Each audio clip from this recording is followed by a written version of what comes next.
Good morning, guys, and welcome out to Revolution. We're going to continue our examination of TurretinFan's videos. So this is examining TurretinFan's response concerning Revelation 16:5 by Nick Sayers, part 13. So I think there's been 12 response videos to my book by TurretinFan, and so this is part 13 of my responses. And so I noticed TurretinFan did another one, so I've got two more to catch up on. So we're going to continue going through this. If you're following through this series, you know what it's all about. I did this book in 2019. I originally wrote it in 2015. I turned it into an article in 2016 and gave it to James White. I gave it to his hand personally when he came to Australia. I was back from Pakistan for a little while, and I thought, well, I've written an article that relates to him, and so I put it in his hand. He refused to take it, announced on the dividing line that he would never, ever read it. So I thought, well, that's pretty silly. But anyway, so I was approached by H.D. Williams. He's part of the Dean Burgon Society, so they must have gone through this and said, yeah, that's a really good answer to what would be the Revelation 16:5 problem of conjectural emendation. And so since writing the book, there has been further information that proves that Theodore Beza did have an ancient manuscript that had this reading. And so I really should add like maybe another 2 or 3 chapters to this book, but I simply don't have time. Maybe later on I will. But so TurretinFan is going through this information. Why is he going through this? Well, because we had a debate and he had 10 mistakes in the King James Version. And so, you know, it was Easter and unicorn. And these are usually places where I've sort of got a bit of expertise in these areas. I tend to focus on these tiny little tiny little problems where, you know, a lot of people are focusing on, say, you know, the last 12 verses of Mark and then, you know, the pericope adulteri and things like that. Well, I tend to like going through where people say, oh, there's, you know, this one word here shouldn't be there, or these letters are changed, like say Luke 2:22, where it has their purification or her purification, you know, the word Easter, unicorn, yeah, things like that. I find overarching presuppositions, they take a lot longer to describe, I guess, and it takes a while to get your head around a lot of that stuff. Where I find my forte is in the definition of words. And with this one, we're looking at the difference between holy and the difference between esomenos. And so I'll just quickly show you the difference here. James White has in his book pretty much exactly what I've put here. And so this is the whole issue. The King James has, O Lord, which art and wast and shalt be, where the NASB has, righteous are you who are and who were, O Holy One. So that's what we're focusing on. And so basically my book is showing that this here, which art and wast and shall be, is an expansion of the name of Jehovah. So you have the past, the present, and the future, which is also akin to I am. Now, if you follow the modern versions or follow the vast majority of Greek manuscripts, it has who are and who were, O Holy One. So it has the past, the present, but doesn't have a future aspect of God, which when you look at the other triadic declarations, they do have that. Now, the modern critical text also destroys the future part of the triadic declaration in Revelation 11:17. So it doesn't even have Holy One, just says you are and you were. And because this is the name of God, it is the name Jehovah expanded out. this is quite important, because if you are just going to chop off the past of God or the present of God or the future of God, you're left not with a triadic declaration, but you're left with a biadic or a dyadic, whichever, if you want to follow the Greek or the Latin. You end up with a God which has no future. It's quite strange. And that's like even Metzger in Revelation 11:17, part of his choice to abandon the future reading of Erchomenos there was due to his favorite manuscripts and the evidence that he had, but also because he felt that Jesus had already come back by that point. And so it's quite interesting that this does affect eschatology. And more I'm seeing that these verses with the triadic declaration are some of the most attacked verses in the book of Revelation. So there has been a guy called Jonathan Burris, and so he jumped on our Textus Receptus Academy page. And, at first he sort of made out that he just was curious and asking some questions, but he would say, I'm curious about this, and then just go on a rampage and say a whole bunch of stuff, which is easily disproven. Which I don't mind people being ignorant. I don't mind people, not knowing as much as, other people, and, saying things that they don't know yet. But when they double down on everything, when you prove them wrong, usually that's just a proof of an unteachable spirit. And, going on to a forum and asking questions and then not wanting the answer, that's usually the sign of a troll. But so he was making videos, and, the next minute he's saying, well, I've quit my church or he got sacked because of the King James stance. And then, he's good friends with Mark Ward all of a sudden. And then he's good friends, he's taking photos with James White. And so, some of these people I just see as disingenuous. I just look at what he's been saying, and he's just not willing to examine all the evidence. And they just go with wild conspiracy theories. It's just, Erasmus just made a mistake here. So that was what Timothy Berg had in his original article, that Erasmus made a mistake. And then on the Textual Confidence Collective, Timothy Berg said that Erasmus didn't recognize the ligature there of theos and mistook it for something else. And I looked it up, and it was like, no, that's the letter theta. It's not even a ligature. Anyone who knows the basics of Greek and can read the alphabet can tell, And so, this guy, I'm pretty sure his name is Jonathan Burris. He took it a step further and sort of said, Erasmus, he just made a huge mistake here. He had this other conspiracy thing. So all I did was show him Menetti's Greek-based Latin text. So before Erasmus, because Erasmus had made his Latin translation. Now, before Erasmus, about 70 years before, there was a Latin translation based upon Greek manuscripts by a guy called Menetti. Now, Menetti had the exact same reading as the authorized version as Erasmus has, but this was 70 years before. And it was based upon Greek manuscripts. And so this is the thing. When you ask these guys, okay, so what manuscripts did Erasmus use? They can't give you a definitive list because no one really knows. And like I've said many times before, James White will say, they had about 6 manuscripts. When you press him, between 6 and 12 manuscripts. When you really press it, maybe Erasmus had access to about 20 manuscripts. So what is it, 6 or 20? Stephen Boyce, I think he said between 5 and 10 or something like that, or 6 and 10 or something. Dan Wallace has said 5 manuscripts. And so how many manuscripts did Erasmus have? And then it comes down to the anecdote that he only had this one manuscript for Revelation, when clearly in his Annotationis, he says that he had access to other manuscripts. And he was saying, well, other Greek manuscripts say this. And so that's which other manuscripts, you know what I mean? And he was also using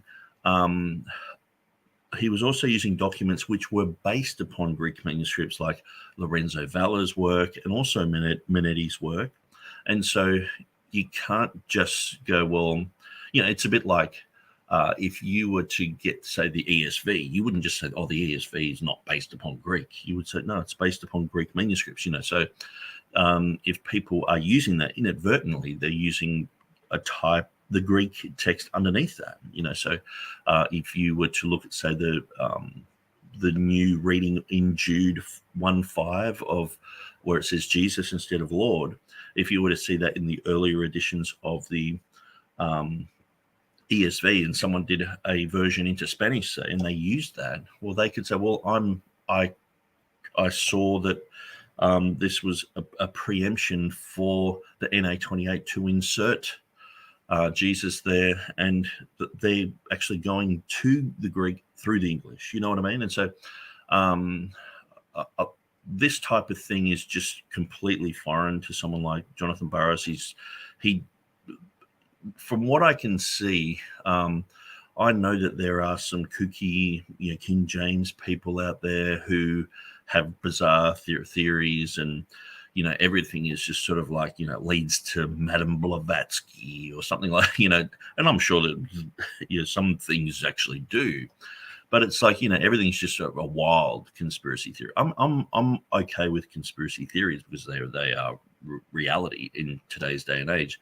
But the wild, kooky conspiracy theories, you got to really make quite a distinction between, something that's really bizarre and stupid and loopy, and something that has credibility.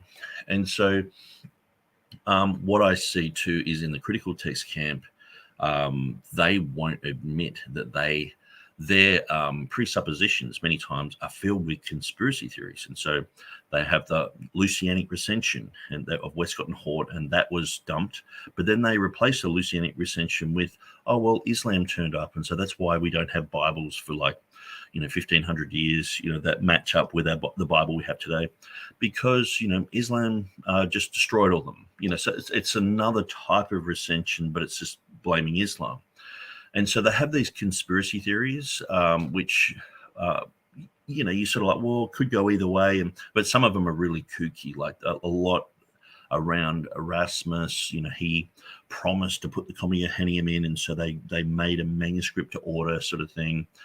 The rash wager anecdote, or the rush to print anecdote. They were just rushing because they're trying to beat the Complutensian polyglot, when the reality really was that the Complutensian polyglot, they couldn't really sell the New Testament without the Old Testament, because if you've actually looked at the document, the Complutensian polyglot, you can see that there are certain dictionaries and synonyms and Latin and Greek words that go together.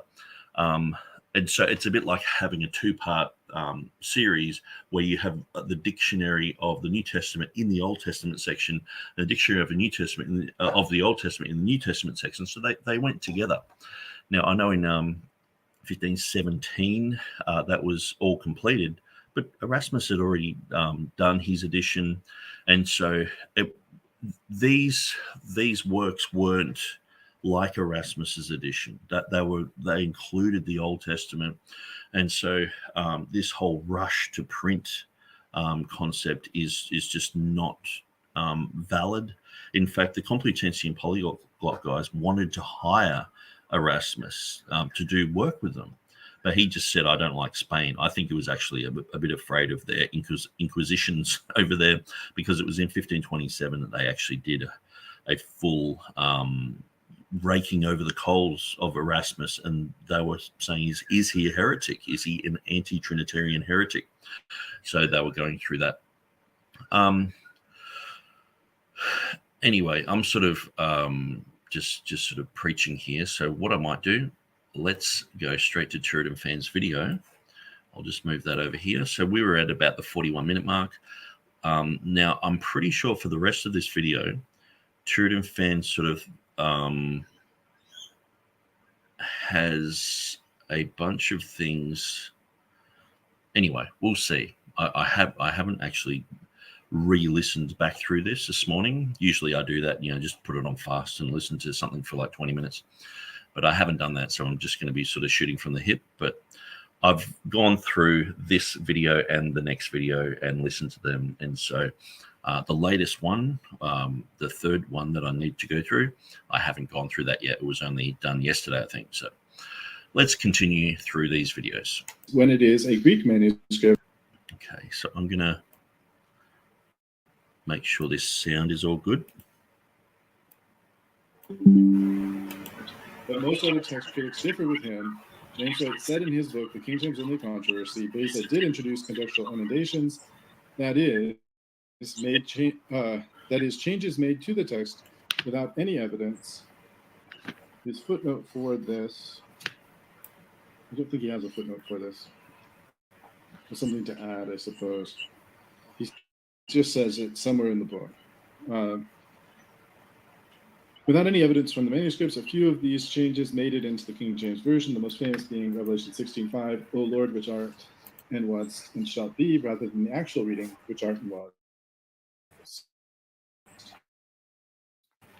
That's the end of a block quotation, apparently from James White.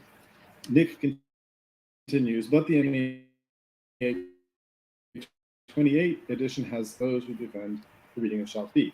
I pause here to just say, from my recollection of what James White has says, they do bother him, and he doesn't accept them. In fact, he rejects them. And so one of the things that I pointed out in my last video, TurretinFan's seems to have a bit of an anachronism where we had to really pressure James White to admit that there were conjectural emendations in the NA28.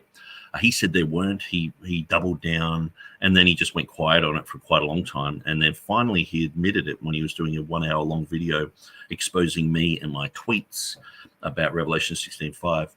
And he said, I don't follow the Nestle Alarm text where there's conjectural emendation. And so the thing is, TurretinFan just has in his mind, James White rejects these conjectural emendations. He believes in the tenacity of the text, but that's not what he was saying up until that point. And so you got to put everything in its correct chronological order, which I followed all the way through. And that's why I've put in my book this section, because it was amazing that James White turned around and said, no, I don't follow the conjectures in the NA28, when previously he was showing these in 2014 by Jeff Riddle, by James Snap Jr., but he doubled down and said, no, there's no conjectures. And then later on, he, instead of just apologizing and saying, yeah, I got it wrong, he just said, I don't go with that text. I go with the Tyndale House text that came out in 2017. So he couldn't have said that earlier. And so, because where's the tenacity of his text there? You know, it's like, but I guess, you know, the thing is, James White's not saying that his Greek text is perfect. Mark Ward doesn't say this. Most critical text people say their text is filled with errors and all the rest of it. And so,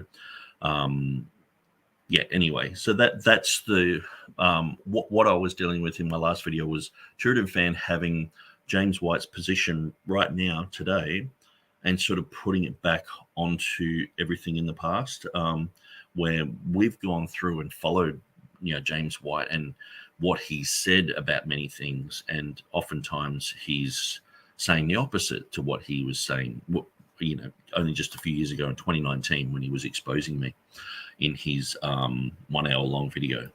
I don't recall if it came up in his debate with who's that? Thomas Ross, I think he recently debated. It may have come up there, but no, he rejects the conjectural emendations. Yes, now, because he was showing these conjectures, and he said he clearly didn't know where these conjectures were, because he started talking about another word, is specifically in 2 Peter 3:10. And, you know, if you want to know about that, just go through the last video that I did. And so, you know, we can see that he made the mistake. And then in the following video, he realized, no, it wasn't that word. It was the ook word, which means not. So it's the complete opposite. So this comes against doctrine. It causes a difference in eschatological concepts. And so you know, James White knew about it from then, but he didn't really talk about it, you know, or Specifically, he was not see the whole main thing is whether James White knew about it, didn't know about it, or whatever, or exactly what the timeline is. I mean, you can just follow through in my book like TurretinFan did, and you can see what happened there. You can follow through in the previous video and see what happened there. But the main thing is James White has been on a megaphone about Revelation 16:5 in every debate. Revelation 16:5. This proves that these King James people are just idiots. You know, they don't they're not thinking properly. They're deceived. They're following the mind of Theodore Beza and all this sort of stuff. But then when we're like, hang on, you've got conjectures in your text, he's like, and he just goes silent. Why wasn't he, or why isn't he still parading around saying, oh, these are wrong? How can these NA28 compilers do this? They're getting this reading out of the mind of whoever, you know, who knows who these people are half the time. But it's the CBGM. So he was saying, oh, this is a reading from the CBGM, but then he's telling us, oh, the CBGM will bring more clarity to the text. So it's just like a comedy of errors.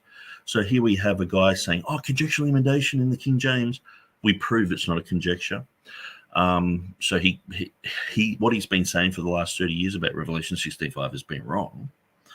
And so we've proven that point. But then it's like, well, let's look at your text. Let's sweep around your front door, James. You're sweeping around ours. Look what we found. Some conjectures here. And he's like, no. And he didn't even know about it. And we've proven that in my last video. But then when he come to the realization, oh, these are conjectures and they're in the text, he just goes silent about it. Isn't that a double standard? Why didn't he get on the megaphone and say, yeah, hey, you guys, you know, like he did with us? Why is he going to call the people in Munster deceived? People who follow the NA28 deceived, and the most egregious form of dishonesty and all this sort of stuff, and saying, you know, Christians are people of truth. Why aren't these people following? Is he going to say all that about his camp? No. He said it all about us when we didn't even warrant any of that. We've proven ourselves that it's not a conjectural emendation, never has been a conjectural emendation, and it's based upon Greek manuscript evidence that Theodore Beza had. But then, you know, James White turns around and goes, oh, you know, these conjectures, let's just be quiet about them. And he only really brought them up because he was totally cornered. So let's let TurretinFan continue. All of the ones that the Nestle-Aland 28 offers, he rejects. If the Tyndale House comes out with an edition that has conjectural emendations, he's going to reject those too. And the reason he rejects them is quite simple. He believes in the tenacity of the text. He believes it's impossible that the Greek manuscript tradition lost any of the original readings. So I think at the end of the day, I think like I wouldn't want to defend someone who's on my team, like say someone like Jeff Riddle or you know, on my team in a sense of bibliology. You know, we have differences in many other different things, but on bibliology, we're sort of, you know, pretty much on the same team. Me, Jeff Riddle, say someone like even, you know, Will Kinney, he would be considered King James only, or the author of the KJV Today.net side, or, you know, anyone who's TR KJV. I wouldn't want to defend them on things they've said. If someone was doing an expose on what they've said, I wouldn't just get up there and just defend them unless I knew my stuff.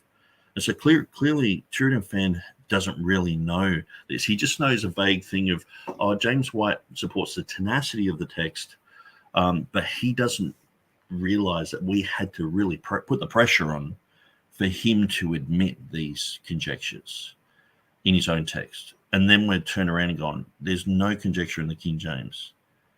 And so, but he's not admitting this. Like, even if he wrote, like, if I'd written a book that had, hey, the Nestle-Aland text is, you know, based upon, you know, some fairy tale or whatever, and I was proven wrong, I would come out and say, hey, guys, I'm really sorry about that.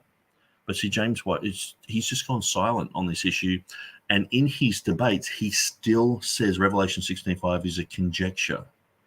It's a conjectural emendation. So he hasn't learned anything. he's completely unteachable. And so this is the thing, you know, TurretinFan I admire his desire to defend his friend here. But the thing is, it's not like we are just standing back on the sidelines, like throwing tomatoes at James White. James White has done, lengthy programs about us, and I've responded sometimes with like 10 videos going through each thing that he says, and then TurretinFan's sort of rocked up like, oh, what's going on, guys? It's like, I'm defending my friend James here. He believes in the tenacity of the text. And it's like, yeah, that all sounds good, but try going back and read through Jeff Riddle's material, read through mine, even James Snap. Because the thing is, it's like, oh, you guys are King James only kooky guys, and so you've got a bias against James White. Read James Snap's material. James Snap, he'll just as quickly turn around and slap me in the face. You know what I mean? And he has done so on many occasions. And he's saying, man, it's really sad to watch James White bumble through this sort of material and not just admit that he's wrong, So anyway, we'll just continue through. I know it just seems like a thing I'm constantly bringing up, but it is because I guess this hasn't happened, or TurretinFan hasn't made the rest of this video after I've made one last week, and this is new material. This is still the same old material, so he's still got that same old mindset that James White supports the tenacity of the text and all that sort of stuff, when the reality is we had to really pressure him to admit there were conjectural emendations in his text. Now, if we can only get him to admit that there's no conjectures in the King James, but James White, if he's been saying 1 + 1 = 3 for the last 20 years, he will just continue to say that. And people have pointed this out. James Snap points this out in his article when James White talks about Sinaiticus not being found in a waste paper basket. Just search for that, James Snap, Sinaiticus, James White, and you will see articles that are just like so cringy, because you're just like, James White, just admit it. Just admit that you said something wrong like 15 years ago, and you've been trying to double down, but it's like no scholar in the world is in agreement. Not even no critical text scholar. No one is in agreement with him. But he just keeps saying it. And I've heard people repeat it, and I'm like, you got that from James White, didn't you? And they're like, oh, how did you know? It's because it's ahistorical. Anyway. Higher Greek manuscript tradition lost them is unfathomable based on his theological principles, because God preserves his word, because James White believes in the preservation of the text, contrary to what some of his accusers will say. Nevertheless, contrary to what some of his accusers would say. So it's a bit like, the Democrats are anti-war. So, supporting Ukraine is not supporting war. We are anti-war. We want the war to stop. So that's why we're funding Ukraine. It's like, having principles and then having the data that shows that someone is going completely against those principles, it's a whole nother thing. And so I would suggest that TurretinFan really point out where Jeff Riddle's wrong here, or where I'm wrong here. I've mentioned it in my book. It should be pretty easy to go through, not just have a principle and say, oh, James White believes in the tenacity of the text. Go through the chronological sequence. I've provided links. I've provided YouTube videos. I've provided, links to Jeff Riddle's material. And in his article, he has like 6 or 7 links you can go to. There are things that I haven't even bothered to watch, because it's sort of like I've dealt with all this 6 or 7 years ago, longer, 8, 9 years ago. And it's like, I don't want to have to rehash everything just because TurretinFan doesn't know what's going on here. TurretinFan really needs to go, oh, am I with the program? Because we're all with the program. And me mentioning this in my book, there's nothing wrong with that. It's not slanderous. It's actually factual, and we can prove it. And so, and people who are neutral in this, like someone like James Snap, is in total agreement. So that's why I mentioned him in the book, because half the time it's like, oh, this is just an attack against my friend or whatever. It's like, no, this is just, James White isn't the Pope. He's not infallible. He makes mistakes. And sometimes he does some clangers, and we're just pointing out this is a clanger. And that's not an attack. That's just the facts. I'm sure that I've done a few clangers over the years. When you say he doesn't see a big deal with those, I think the reason why he doesn't see as big a deal with those as with Revelation 16:5 is because not many people go around suggesting that the Nestle on 28 is so perfect that it cannot possibly be improved. And so that's the thing. They already, we have a text that we believe is perfect. And so the critical text people have a text they're constructing. So they could, their text could change tomorrow. And so this is one of the things Jeff Riddle's pointed out to James White. He said, so if we found a manuscript like Sinaiticus that had readings that could, he said, is there any verse in the New Testament that you would say could not be changed if we found a manuscript that was older than Sinaiticus and had more weight than Sinaiticus? Is there any verse in the New Testament that you would not change? And he said, no, I would change according to the evidence. So in other words, every verse is open to change. So this is how flimsy their position is, where, you can just find a manuscript, someone dates it as old, and it's like, well, the world views, the consensus is that's the best and that's the oldest. And so we're going to amend the Bible according to this thing. And so this is the CBGM. Who's to say what sort of readings it's going to come up with? It's already got a reading in 2 Peter 3:10 that James White rejects. But he's saying, no, the CBGM's the best thing, and that's coming along, and we're going to see the coherence-based genealogical method is going to produce the Bible by, I'm pretty sure James White has been saying 2032, we will have a definitive Bible that we can say, yes, that's it. But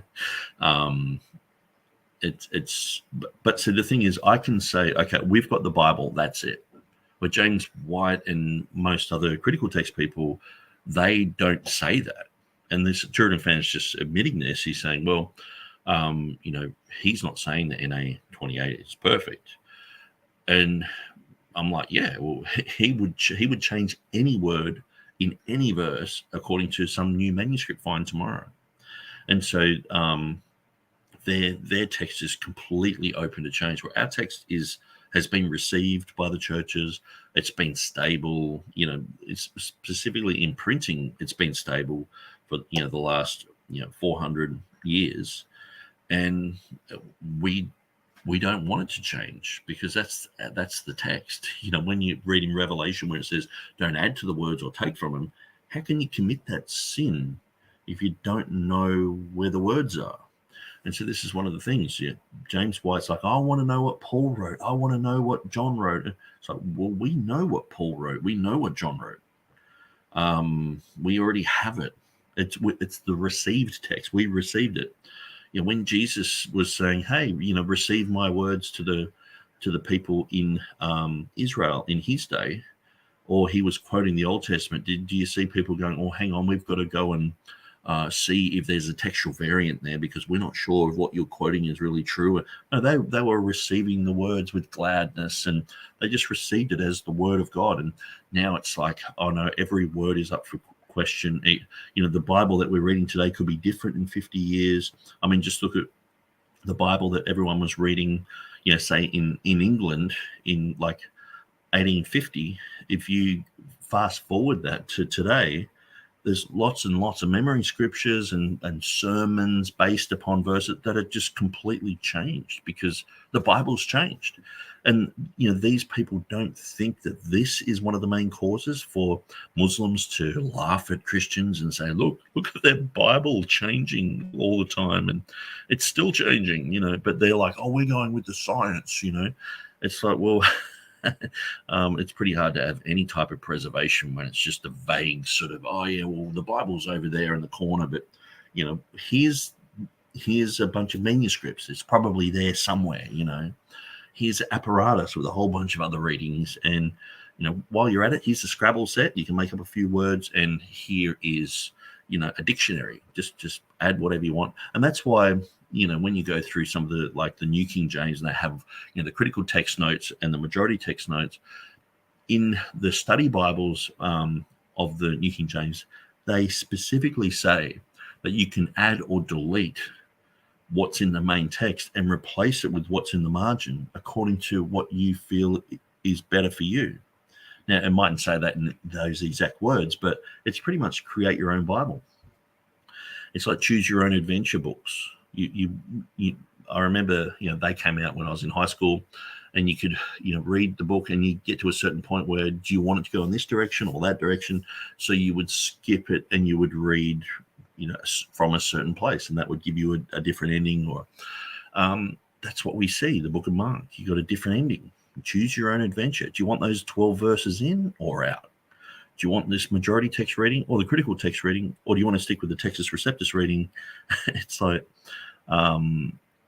that's what's happened to this generation. Apologists are going around creating little Bart Ehrmans everywhere. They're destroying the faith of many people, causing them to be utterly confused as to where the words of God are. I'm not confused at all. I know where the words of God are. I know where I can hear the voice of my shepherd, and it's in the words that are found in the final edition of the Textus Receptus, which is the King James version. And so even Scrivener and Westcott and Hort recognized that the King James was its own edition of the TR. That's why they did a Textus Receptus, mostly based on Beza, but a few little changes here and there that matched with the King James, because they understood that that was a final edition of the TR. And so, anyway, let's continue. Whereas I think some King James Version folks won't like the idea, the suggestion in my opening credits, or whatever you call it, the opening video, where I say, can we improve the King James Version? Some people say, no, you can't, and how dare you? Or some people say, you can, but just in terms of the wording, like, modernizing the wording or something like that. But in terms of fixing a problem like Revelation 16:5, a lot of people are just really against that. Whereas, well, see, the thing is, when I first started looking into this, James White was the guru on Revelation 16:5. Now, if that's all that was to be known about it, that it's just this reading of holy, and we're just rejecting it because we're stubborn traditionalists, it's like, maybe you've got a case. But then it's like, oh, hang on, no, it's a full name of Jehovah. Okay, no, it's a triadic declaration that appears, 4 other times. Okay, well, it's got the past, the present, and the future there. Oh, okay, Theodore Beza said he had an ancient manuscript, and all this other information, but you still got exactly the same conclusion as when he didn't have all that information. To me, it's just like, it's like with Ephesians 3:9, when Jeff Riddle and James White were debating that. James White was like, it's got no manuscript evidence. Ephesians 3:9, no manuscript. And so we were like, well, here's a manuscript with that evidence. Well, it's got one manuscript. And then we found another one. Oh, two. He didn't admit two. He just kept saying one because we kept finding more and more and more information. And this is just people searching on Google. Like, most of us don't have access to, libraries in Geneva and all other things. We're just like Google searching certain words in brackets and going, it's in that as well. And just going down a few rabbit holes and going, here's another manuscript, and just sort of piecing it together. And totally writing off what James White is saying. Because he's saying there's zero manuscript evidence. That's huge to say that. But then it's like, oh, no, we got one manuscript. That's evidence. I'm not saying it's the greatest evidence or whatever, but it's like, isn't that enough for James White to publicly apologize and say, sorry, guys, I was saying there was no evidence there, but there is. These guys, they've been diligent and they've found one. Kudos to them. He would be a much better and more approachable apologist if he was actually open like that, where he just doesn't mention it. So, no. And then you'll find out, 5-10 years later, he'll be doing something else and just sort of mention on the side, like, oh, yeah, well, there's, 8 manuscripts that have the reading in Ephesians 3:9, like as if he studied it. You know what I mean? And it's us pushing against what he's saying and going, no, there is evidence for this. And then he's like, he never mentions it until he's fully cornered, or unless he can make out that, like, he's he's worked it out, and then but he'll still have exactly the same conclusion as what he started with, no matter what evidence is given to him. See, my opinion changes with evidence. If now my position is not evidence-based in a sense where, of course, we have presupposition that God has preserved his word. And so, like, say, Dan Wallace said that 1 million biblical manuscripts were destroyed in World War II alone. So how can we know what was there and what was lost and what wasn't catalogued yet? And, libraries just blown up and destroyed and burnt to the ground. And it's like, well, how do we know that there wasn't 50 manuscripts with a certain reading, and we just don't have it today, and we've just haven't known about it for the last 500 years? But the reformers knew about it. Even just look at the Revelation 16:5, this manuscript that Theodore Beza had. Who has known about this manuscript? Does TurretinFan know the name of this manuscript? Does James White know about it? Who knows about it? But that era did know about it. So that proves manuscripts can just be lost in time. Important manuscripts, ancient, reliable manuscripts that Theodore Beza talks about. But see, what happens is we're finding this information out, and people on the contra side, because they already have the idea that it's an error, we're like, okay, what about this information? And they're like, well, Theodore Beza was just clowning around, and he just made a mistake. Just any type of story to try and just pretend that that's not the reality. So we've got to stick with our original story, guys. That don't let these pesky facts get in the way.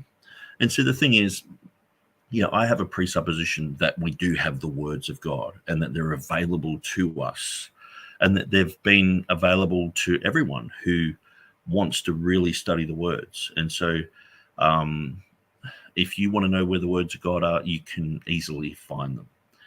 Just pray to God. He'll show you. But a lot of the time, people on the other side see that as like a weakness, like we won't deal with the evidence sort of thing. But see, the thing is, I've been evidential for quite a long time. And part of the whole Textus Receptus website that I've got, I've been going through and showing, okay, well, here's a commentary with it in it in the year 300. Like specifically like the Comma Johanneum. I mean, the amount of evidence, like 95% of all the Latin has it. Yes, it's dropped out of the Greek pretty much, but that's usually what they focus on. It's dropped out of the Greek. It is in some Greek manuscripts, but it's dropped out of the Greek, so therefore it's not true. But then you look at the Greek construction, and I've contacted like the world leading expert in the Greek language, Georgios Babiniotis, to talk about the grammatical issues there. And he's like, yeah, there's a grammatical issue. Verse 8, that it changes the gender. So what we see is a solecism. If you don't have verse 7 there's no need to change the genders in verse 8. And so this is a huge solecism, and this proves that verse 7 was there. This is a syntactic parallelism. And so this is from the world-leading expert in the Greek language, who's written 200 books on the Greek language, including etymology, including Attic Greek, and a whole bunch of other things to do with the Greek language, who's written 6 dictionaries. And so I wrote to him, and he said that what Eugenius Vulgaris has said was true, and that it is a solecism. And so most people have no idea who Eugenius Vulgaris is, what he wrote about it. They have no idea who Georgios Babiniotis is. They have no idea about the grammatical issues there. They just go, no, James White said it's wrong. And it's like, what about all this? Can you deal with this information? Because to me, this is huge. This is the evidence behind 1 John 5:7 is so big. It's like you would just have to be blind not to.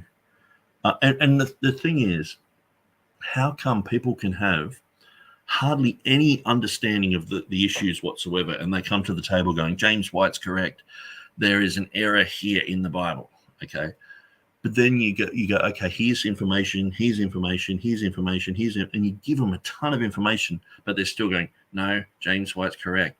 There's an error in the Bible. And it's like, it doesn't seem to matter what sort of information I show you. It doesn't like, say, the most laughable one is the last 12 verses of Mark. And Jeff Riddle, when James White was like, I'll debate you on Ephesians 3:9, Jeff Riddle's like, okay, I'll debate you on the last 12 verses of Mark. Because every critical text person knows deep down that absolutely destroys their position, because they only base it on 2 manuscripts. So why are they all of a sudden majority text Revelation 16:5, majority text in Ephesians 3:9, majority, basically, I mean, Jack Mormon's written a book where the Textus Receptus departs from the majority text. It's not like it's a hidden thing that the TR departs from the majority text. But it was a 1980s thing, like, the Textus Receptus says it's based on the majority text, but it differs. It's the end of the world for the TR people. No, the Textus Receptus was once called the majority text. It was called the Greek Vulgate. It was called the Syriac text as well. There were a ton of names for it. But where was I going with all that? Well, at the end of the day, the last 12 verses of Mark is so easily debunked, because the last 12 verses of Mark being omitted is so easily debunked because it's only based upon 2 manuscripts. Now, why aren't they going with the majority, the 1,637 manuscripts that back it up? Oh, no, we only go with 2 here, Vaticanus and Sinaiticus. So doesn't that show you that even if we found another 1,000 manuscripts with the reading, they would go, no, we only go with those 2 manuscripts. If we found a ton more commentaries, no, we're only going with those 2 manuscripts. Doesn't that show you that there is a huge problem with this evidential side? So these guys are claiming to be evidential, and they're saying to us, oh, you guys are just traditionalists and all the rest of it. But these guys aren't evidential. They are favoring Vaticanus and Sinaiticus over everything, over absolutely everything. You could have 1 billion manuscripts for the last 12 verses of Mark, and they would still want to delete them. They would have them in double brackets and say that they don't belong, because the Academy has just said that they're out. Throw them out. And they're like, okay, the prophet, like, having the Jehovah's Witness prophet in New York, the Watchtower guys, they've said it.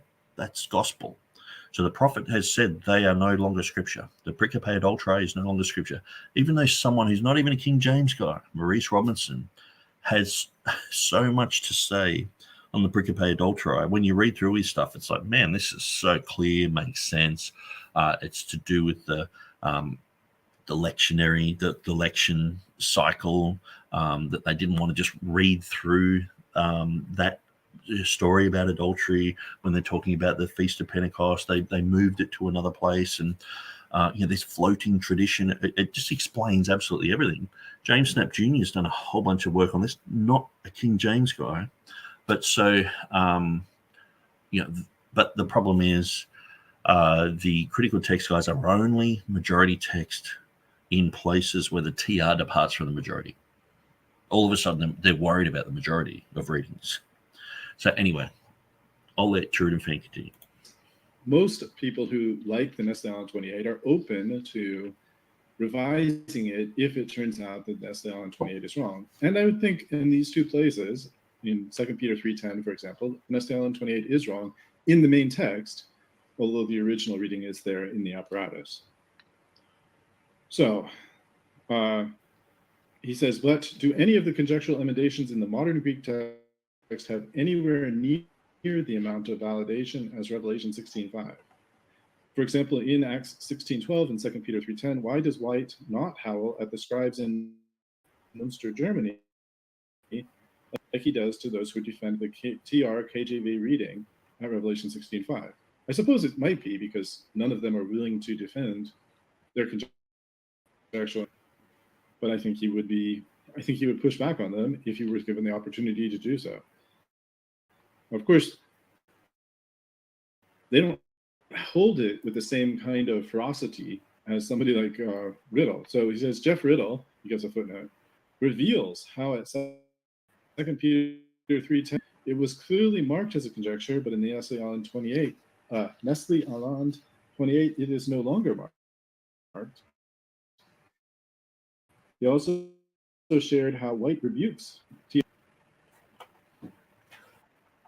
KJV supporters for adopting 1 John 5:7 for not having majority reading, but then White adopts readings with absolutely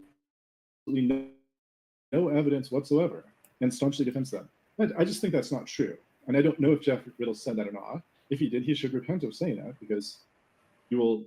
I just can't believe someone who actually has listened to what Dr. White has said on this issue thinks that he staunchly defends readings with absolutely no evidence.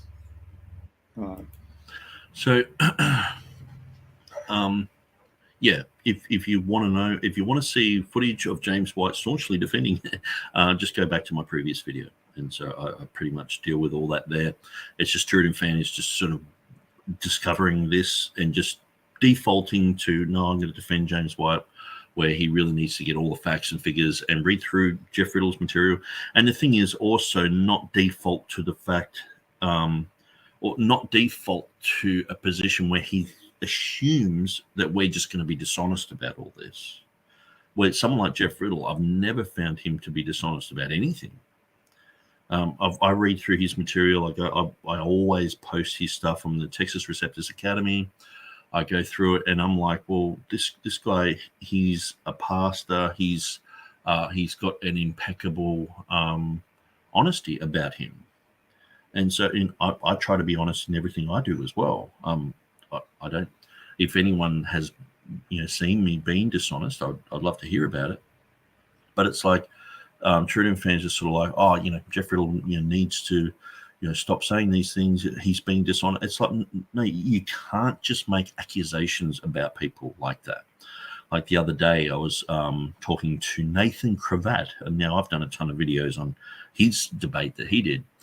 And he was saying, the King James, he's not even a contester for where the Bible is found, And so I disagreed with him. I put my case there. And so we were going back and forward. And he just came out and said, you're dishonest and you're twisting my words and all this stuff. I was like, man, these are heavy accusations to put upon people, to just say that they're dishonest, that they're lying. Now, say with James White, if someone was to say, hey, you said James White's dishonest, you said he's probably not even a Christian, blah, blah, blah, I could point you to probably about 50 things that have happened, that have occurred, things that he's said, that would make you go, yeah, I can see why you're saying that.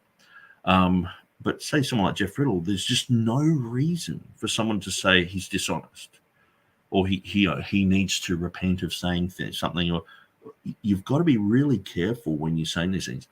I don't say things like this flippantly. I don't just go around and say, this guy's not a Christian, da da da. There has to be the fruit of of being a non-Christian for me to call that out. And so we got held in the house, and he says, "Hi Nick, keep up the good fight of faith. Faithful defense of Textus Receptus. Even Ruckman observed the grammatical error in the critical text of the comma in a pamphlet he wrote in the 1990s before the internet era." Yeah, and even Edward Hills, he talks about this. Many people knew about this. Jack Mormon, D.A. Waite, and so it just seems like an issue that people. Like James White tries to describe it away in his King James only controversy, but he doesn't really deal with the main issue. And so that it's like Hofstadter, he talks against Eugenius Vulgaris. But when I talked about Georgios Babiniotis, they're like, who's this guy? Is he even a Christian? Does he know about textual criticism and all this sort of stuff? It's like, we're talking about grammatical issues here. Why should he have to know about textual criticism? And no doubt he would know about it. He was the I'm going to get the words mixed up, but he was like one of the main leaders for. He was basically in Greece. You have like a minister for religion, so and that was him. And so he would know about religious issues and know about different Bibles and know about certain things. And so he thinks the Common Johanneum is genuine. To me, it's just like, if you're in the scientific community and you had a question about something and you went to Einstein and said, what do you think? And he said, yeah, you're correct. It has a bit of weight. and so this is one of the things that when I did my Easter article in 2005, I contacted David Crystal, leading world expert on the English language, has written like 100 books, probably more. The Cambridge Encyclopedia of the English Language that I've got on the shelf there, that's him. I've got tons of books, so I'm like, oh, this is Crystal as well, all about languages. And he said that my article was good and accurate, and he gave me a few pointers about it. So that gives you a bit of a boost, so I am right, and when I contacted Georgios Babiniotis and he said all this, it was like, man, this is huge. This is the Einstein of the scientific community. This is the guru. This is and not just a self-appointed guru. Writing 6 Greek dictionaries and 200 books on the language, I think you'd have a bit of weight. But people are like, oh, who's this guy? Hofstadter, it's just like, who is this guy? James Snap Jr. was just like, oh, he's got no credibility. Who is he? And I'm like, this guy. And after I'd shown them who he was, then they were like, oh, and just silence. Not like, oh, let's just prove, Nick. Let's go through what Babiniotis has said, or let's, publicly show, hey, Babiniotis is wrong. Just ignore it. And just keep posting Hofstadter's material. That's what James White and Stephen Boyce were doing. They just kept posting Hofstadter's material coming against Eugenius Vulgaris. And I'm just like, guys, it's like you're fighting a losing battle here.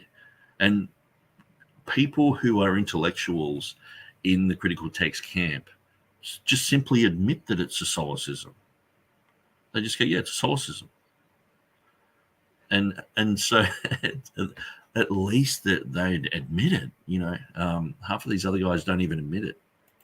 So anyway, maybe there's some, weird meaning to it, like saying that by reading, I mean the exact text of the entire book from first word to the last word. There's no copy of a manuscript out there with exactly that,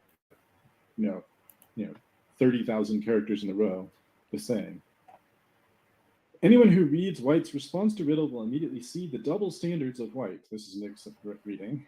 I don't think so, but we'll see. So, equitable eclectic text proponent James Knapp Jr., who rejects the genuineness of the Johannine comma, picked up on the blatant inconstancy. I think he means inconsistency of White. Here's part of the article in which Snap is quoted. I think he means that I guess Riddle quoted Snap in his rejoinder to James White. And Snap was saying, Riddle's point was simple. If it's wrong to reject the Comma Johanneum on the grounds that its Greek support is relatively late and sparse, why is it right to accept the Nestle 28 at Acts 16:12 and 2 Peter 3:10, where the adopted reading has no Greek support at all? Whatever one thinks of the genuineness or non-genuineness of the CJ, Riddle's basic point is valid. White was in over his head, and it shows in his video.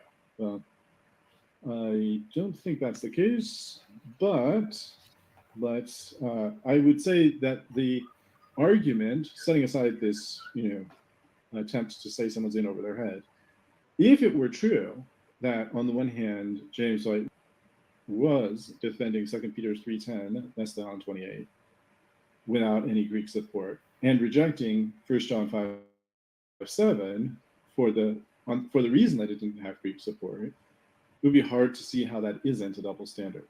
Maybe there's some conceivable way that it could be a single standard, but it would be hard to understand. But Snap continues. He says, and it does not salvage his case at all to divert viewers' attention to the Textus Receptus reading in Revelation 16:5, where the TR reading has no extant Greek support. Whether advocates of the Textus Receptus and or KJV accept some conjectural limitations is not the question. It is for White, of course. So it's a little bit disturbing at the moment because I think I've actually gone through this video.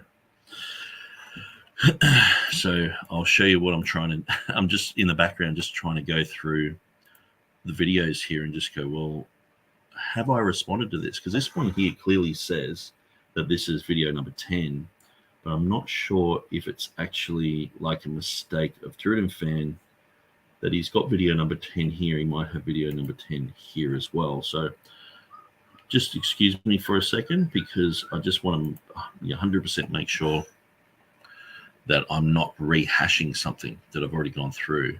Yes, see, this is the problem. He's got part 10 of this here.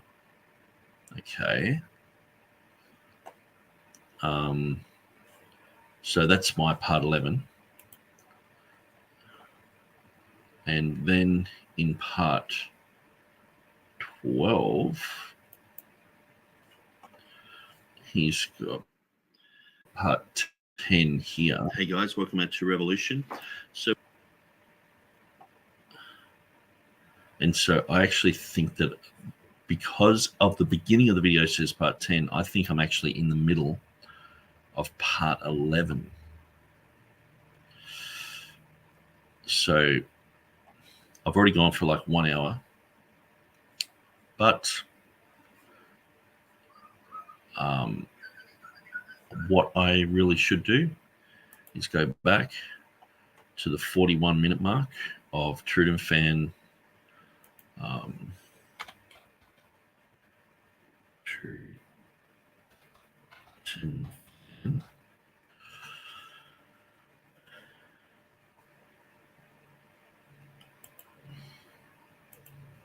And I'm pretty sure it's this one here. Now, from what I can remember last time, he was beginning to go through some of the textual evidence, and he was going to show us. So it was at the 41-minute mark was where I left off. So what's happened is I've gone through, and I think I did like a 5-hour video, but it started off in video 10, then it's gone to video 11. But what I've done is I've gone back and gone, oh, it's video 10, and gone to the 41-minute mark in video 10, where I really should have gone to video 11. Well, this is video 12. So let's just see. No, he's checking this out. So I'm completely muddled of where I should be at the moment. And so maybe I should just continue, because that doesn't look correct, because he's going through some of the things that I've said. Anyway, hopefully I'm wrong. Let's continue. The thing is to see that once one adopts any conjectural limitations in the New Testament text, one forfeits the right to use the Greek support for your favorite reading is laid in sparse line, as if it is absolutely decisive, because if it were absolutely decisive, then the same principle would preclude the adoption of the SLN 28 readings at Acts 16:12 and at the end of 2 Peter 3:10. Except it would carry even more force, inasmuch as the laid in sparse Greek support for the CJ is still something, whereas the Greek support for these two readings in the text of SLN 28 is non-existent. So that gets us a little bit off the track, because 1 John 5:7-8 is, as he said, there's very late, very sparse support in the Greek there. There's not Greek support for the reading, for the... Okay, I am wrong. I will go to this video here. Now I remember where we were up to. And so, yes, and we're at the 41-minute mark there. 41:45 exactly is where I stopped.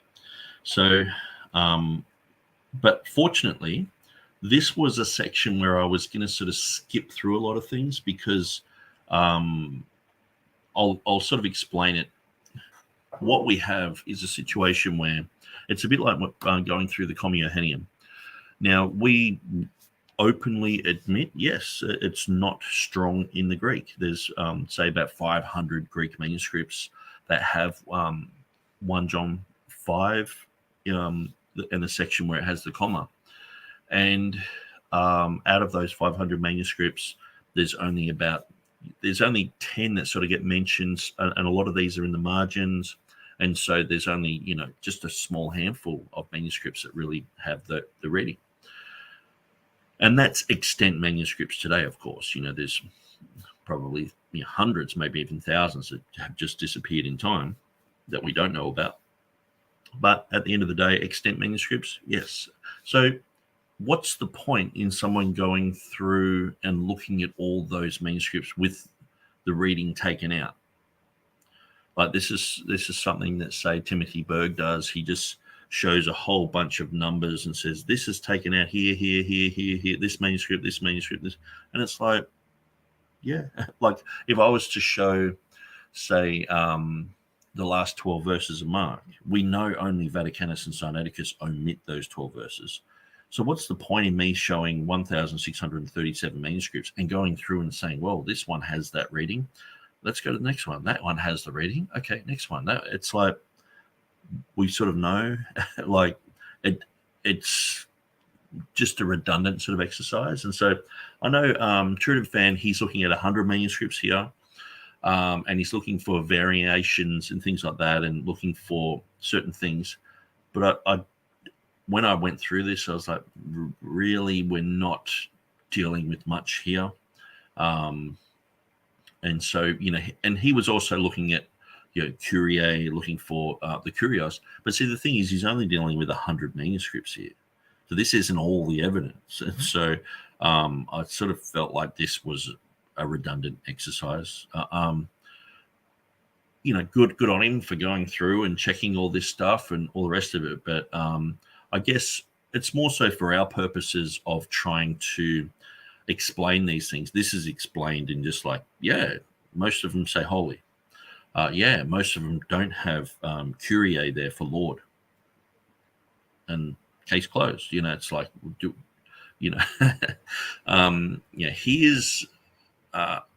let's look at 100 vacant houses. It's like, okay, look, open the door. Let's go in the bedrooms. There's nothing there. Let's go to the next one. Open the door. There's not. It's like, okay.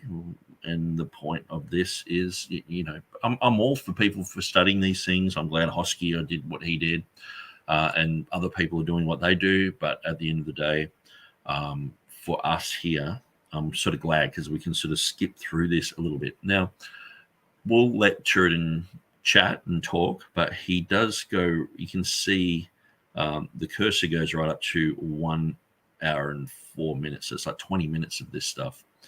And he might even continue on a little bit further. He does later on. And so I remember listening to this video and just going, nah, this gets quite boring. So I might fast forward through quite a fair bit of this, and hopefully we can get to the end of this very quickly. Then we can jump to part 12, and then we can go through that and maybe even part 13. So let's continue. And what I had to do is, in some cases, I had to do a lot of realignment of the words because they weren't necessarily nicely laid out the way that I need them for this kind of illustrative and educational purpose. And at the bottom of the list, you'll see that there's actually the ECM itself, and then the Nestle Island 28 and the Nestle Island 28 NS. I'm not sure what NS stands for there. And at the very bottom, Papyrus 47, which for whatever reason is at the bottom of the list, not at the top of the list, but it's there in the collation. So we'll talk about Papyrus 47 in just a minute. Now, coming back to the first hand and the corrector, you'll notice in this case, there's an error by the first hand for manuscript 01. There's an error by the first hand that was corrected by the first corrector. And the first corrector here changed this tone to toe, as it should be, because tone would be the wrong article to use with the angel, angelou. So it should be to angelou, not ton angelou. Now, you'll notice that some of the tiles are highlighted here. The ones that are highlighted. Actually, question for people who are watching this. I wonder if anyone would let me know, is this way too small and I should zoom in and make it a lot bigger, or if this size is working for people? As we go, let me know. The highlighted tiles that are in this, that most of them are highlighted. represent the manuscripts that agree with, not with Papyrus 47, but the ones that agree with ECM. So in the first column, of course, the one that's called ECM is ECM itself. And it seems that capitalization doesn't matter. So in this case, the chi is capitalized in the ECM. Okay, I see I'm getting some feedback that it is a bit small. I'll try to come back to that in a bit if I can and make it bigger. Okay. So you'll notice that there are some of these chi's. So almost all of them start the verse with chi, but you'll notice like this chi in 792 hasn't been highlighted. The reason is, there's some, I don't know, some ligature on the K or something else that's kept it from being exactly identical, excluding capitalization from the ECM. But you can see this is an untranslatable difference. There's any difference between these. And in fact, all of the manuscripts that have anything at this section have the chi. There's no real textual variant here. Now, I don't know about 2026 or 2057. They seem to be a little bit different in terms of how they're written. I don't know. I haven't studied it in detail to check. But you can see they don't even have anything in the text in that verse until it comes to this statement that's made. And like I said, I have to go and check what does it say. But at least with those, and also similarly with 2495, some parts just don't have the first section at all. But all the ones that do have that section of the verse, they all say chi. Almost all seem to then say ekusa to angular. Now, there's a few places where there's a little bit of difference. So some different ways of showing the letters. And yeah, I'm just checking to see. This one has quite different wording. This one has oikusa, ton, udaton. So it's a bit different reading. But it's just the one manuscript that's okay. So I should add another clarification. The one, this is 100 witnesses, about 100 witnesses, but there are other manuscripts out there that are not in this 100 manuscript list. The only reason I didn't include them is because I don't have a transcription in a computer sortable form like this to make the comparison. But you can see this 2847, the number is quite high. That doesn't necessarily. So he just said that he's only got 100 manuscripts here. So there's about 350 manuscripts of Book of Revelation, and so. But I think there's only about 200 manuscripts that have that reading Revelation 65 there. So anyway, I could be wrong on those numbers because I'm throwing numbers all the time, and sometimes I confuse them. And that's quite a new manuscript. In any event, it does have some significantly different wording here at the beginning, but it's just the one manuscript by itself. And the vast majority have the same wording for those next three words. Then there's a few manuscripts that insert this tu epi before tun udaton. So there are a few like that. And maybe the best way to look at 2847 is to look at it as this tu angulo is swapped positions with ton udaton. But, anyhow, there's a number of ways to explain it, right? But this tu epi is found in a few manuscripts as an additional insertion. It's found here in 1006, in 2073, in 2429, and as well in 2432, in all of its hands and corrections that are there, and as well as a few more. So it's a minority reading, but it's there in a few. You'll see this legantos is here, but this is just a swap position variant. It should be in this column. It should be in this position, but it's a little bit earlier in the sentence. Someone says, Leighton, what's he attacking today? I saw he was asking, is so-and-so a Calvinist?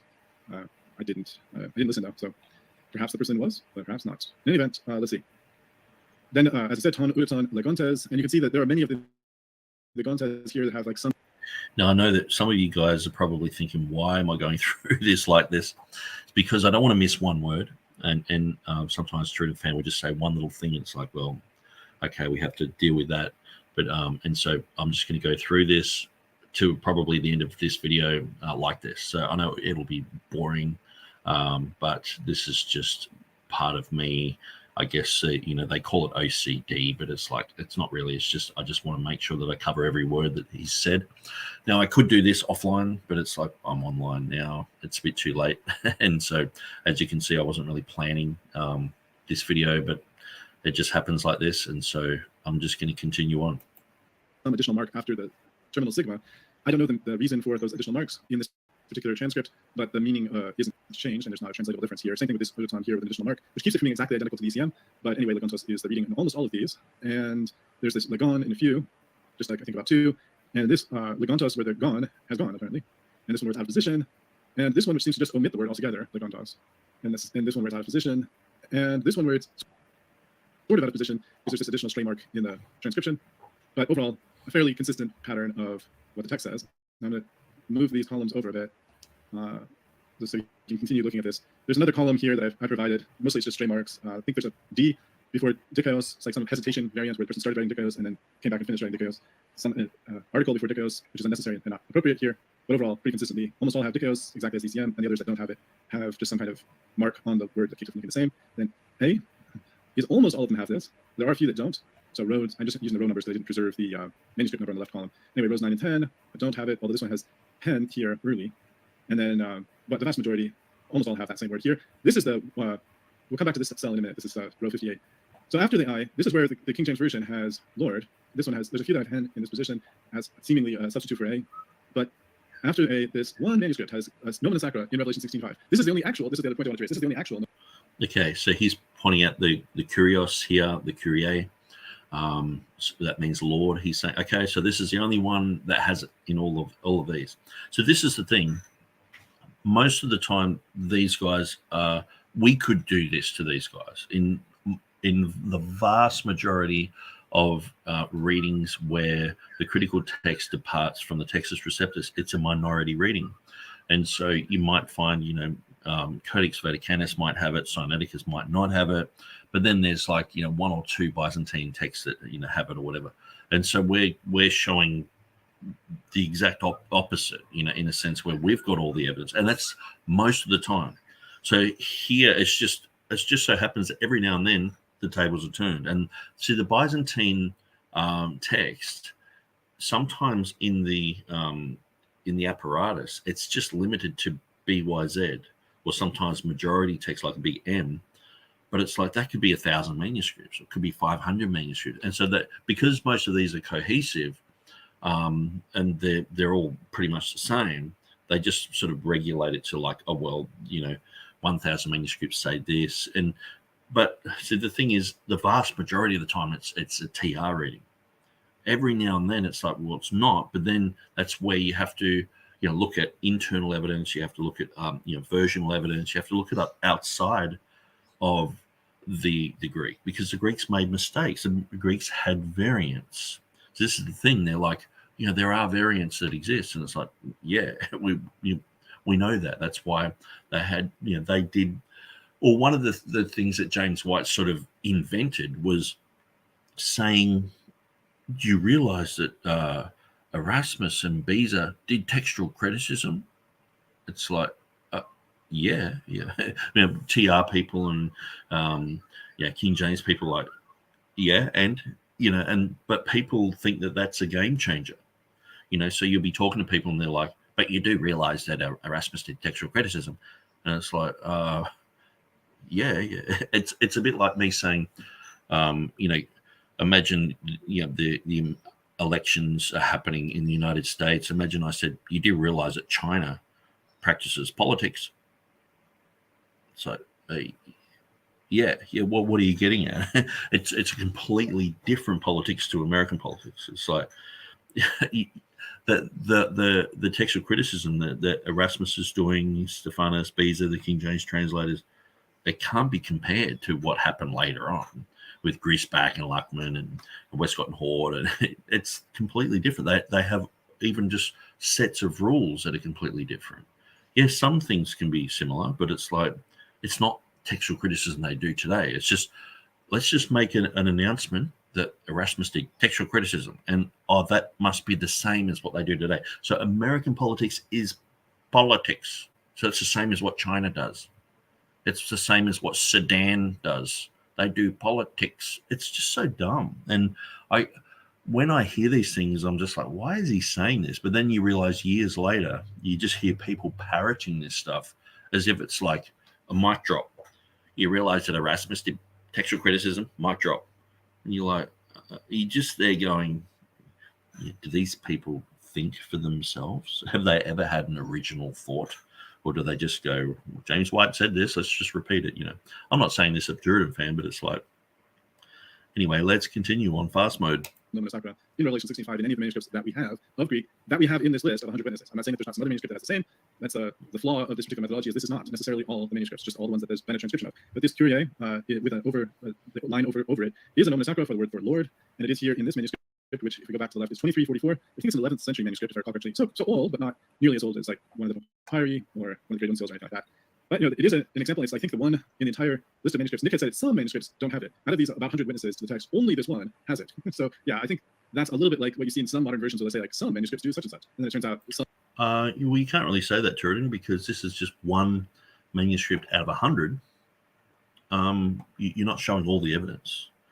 And so I said some manuscripts because there is more than one, and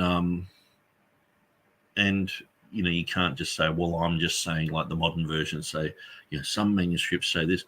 I'm I'm just saying that there are some manuscripts that say it. Not, I'm not beefing up the numbers at all. It's accurate to say some. Like at times, like in the book of Hebrews, it's Hebrews chapter 3, verse 16, where it says, some went in the King James into the promised land, talking about two people, Joshua and Caleb. But even in the New King James and most of the modern Bibles, they say no one went in, which is quite amazing. It's one of the worst errors of translation that I've ever seen in the Bible. But yeah, so it's fine for me to use the word some if it's talking about two or three or, just a minority reading.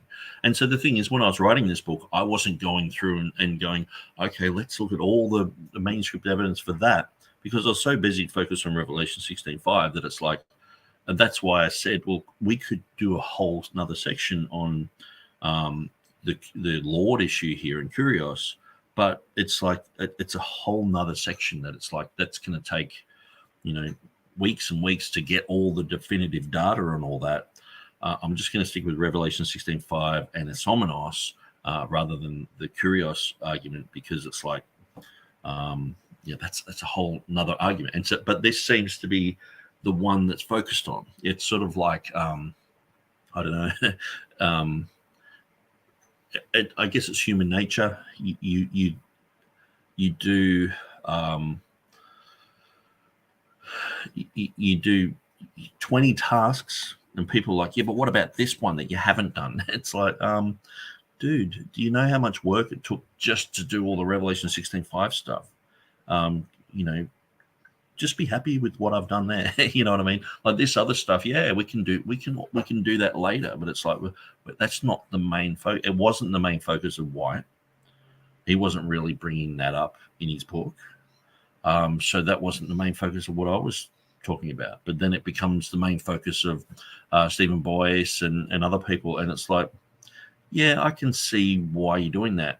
But isn't going there and talking about that issue really just sort of like a side issue to avoid everything else that I've said? It's like, can't you just focus on what I've said and try and understand that and grasp that? Rather than go to these other things. It's like, yeah, let's all go to those other things. That's great. But I mean, focusing what I haven't said, it's like, I mean, James White never mentioned it either in his book. So it's like, so I didn't go there because if James White had made that a point, I would have gone, okay, we'll have to deal with that. And we'll go through all the manuscript evidence and we'll look at all that. But he didn't, because James White had no idea that Theodore Bees was saying, when you see Jehovah, Kurios, then you see the Triadic Declaration, which is, I've gone at length to explain what Theodore Bees was talking about in my book. And so, but these guys are like, oh, it's a minority reading. It mustn't be right. It's like, okay, so are you guys going to reject all the minority readings that are in the Nestle Alarm text? So this is the double standard. There's a conjectural emendation in the King James, throw it out. And then it's like, oh, it's a conjectural emendation in the Nestle Alarm 28. Let's not talk about it. Or we don't go with those readings, and all this sort of stuff. And then it's like, minority reading, a minority reading, ha, ha, ha, minority reading. And then you just show them like 1,000 in the Nestle Alarm text that are based upon like one manuscript or, and it's like, they're like, oh, let's not talk about those. But why the double standard? Why have you got this standard for us and not that standard for you guys? It's just because you have this mindset that the TR is majority text-based, which is, it comes from the mouth of James White and Wallace and other people. Even a lot of TR people are being sucked into this. We're understanding, no, that was just a name given to the Byzantine type text. It was a name given to the Textus Receptus because the critical text was the minority text. The majority text was the TR. It doesn't mean that a printed 1980s text called the majority text is, if we differ from them, then it's like, it's not based on the majority. It's just labels. It's like, They're just labels given, and most of the time they're loose labels. It's like, I've been going through eschatology, the whole label of the tribulation. Oh, that's the tribulation period. That's the 7-year period of tribulation. It's just a label. It doesn't mean, from day one, there's just, they kick your door down and you're experiencing tribulation all the way through that period of time. It's like, but there is pockets of tribulation that happen there. It's just a label. And most of the time, labels don't really define things 100% accurately. They're loose labels to help us to categorize things. And so you've got to be looser on these things. A majority text, is the Textus Receptus based upon the majority text? I mean, like I said, Jack Mormon, he wrote an entire book on this, showing where the Textus Receptus departs from majority text. The majority text is not the standard. The majority text is the traditional text that Burgon was going with. And so our standard is the correct text. If we see the majority text, it has massive error in it, like solecism or contradiction, or we question these things. And we go, many times you'll see a majority text is an error that even the critical text guys recognize, that the Byzantine guys were just rubber stamping these, and it's like, well, that's an error. Everyone recognizes that it's wrong, and we all amend our Bibles appropriately. And so, but we just recognize a few other places where, but most of the time, these guys aren't going with the Byzantine. They've completely rejected the Byzantine text. And so, anyway, I'm sidetracking here, but some there means like one, or sometimes some means almost all of them. And it's not very helpful as a description. So in this case, I don't know, maybe there's some. Okay, so he's saying some is not helpful as a description. So he's showing 100 manuscripts here and saying, oh, here's one manuscript, But it's like, I've got, some manuscripts have it. And so I'm pretty sure even if you just go to my website, Revelation 16:5, Google, usually it comes up in the first 4 or 5. Okay, so I haven't done a huge amount on Lord here, but it's in the book of Ahmad, and so this is in 1807. So this is a Latin text, so it has the reading of Kyrie in Latin in nomina sacriform DNE for Domine, and so that would be considered as manuscript evidence in the Latin. The word Lord is found in 051, 296, 2049, some Latin copies, the Coptic Boheric and Ethiopic versions. So they would all have to be examined, looked at. And so over the years, I've gone, okay, let's look these up. And I mean, so the thing is, even just to look up this manuscript, most of the time this information is nowhere else except for my website. So this might take me like, half an hour just to find unctual 051, to get right to that place, to take a screenshot of it, to go through and I'm like, okay, it's the 10th century. It was formerly said to have kurios in the main text, but on further examination, it's not correct. So you've got to understand that, I've usually seen something like this, maybe in Hoskia or maybe in, some other summary of, where this appears. So I'm like, oh yeah, it's in these manuscripts, some manuscripts. And so to just go, oh, well, so say unctual 051, I'm going through and going, okay, well, I admit that it, someone was saying it was there, but it's not. I've looked it up. It's wrong. Minuscule 2344. Okay, well, it does have it. And so I'm not sure if that's the one that he's pointing at, but I haven't gone through all the manuscripts yet. And so, but the thing is, with the information that I had when I wrote the book, there were, lists of manuscripts that had it, only a few, and some Latin copies. I don't know how many, Coptic Boheric and Ethiopic versions. And I know personally that's in the Ethiopic version because I've studied that myself. And I have that information right here. But yeah, it's not dishonest for me to say some, because number one, TurretinFan's only going through 100 manuscripts, so he's not looking at everything. Two, I was only going with things that I found on the internet, and half the time this is like from a critical text source as well. It's not like, oh, this is, just something from a TR guy or whatever. It's like, well, this could be at the bottom of, sometimes we would find, the book of Revelation would have a whole bunch of footnotes and things like that. And so it's like, oh yeah, it's in this, it's in that, it's in that. And so, but for me to, just examine all that and look it all up, I said clearly in the book that I wasn't going to deal with that issue because it would take up a whole bunch of time that I really wanted to put into the Isomenos issue. I mean, I could deal with, Revelation 11:17 issue and go through all that. That's a whole nother issue. I could go through Revelation, like even recently, I've been going through Revelation 1:8, okay, which is another triadic declaration. Now, for me to point out, I've gone through Beatus of Libana, looked up Beatus, gotten because Jonathan Burris, I think his name is, he's saying that it has the word God there in Beatus of Libana, but in this 1915 edition, it clearly does not have God, and it matches up with the King James version. The Book of Amar, again, this doesn't have the word God there, and so it reads identically to the King James version. The Minetti manuscript that I mentioned earlier. So this is based on these type of manuscripts, but I haven't had time to look up all these either. I've looked up 171, which actually does have Theos in it. And so I have a nice little picture of it here. You can see the Theos there.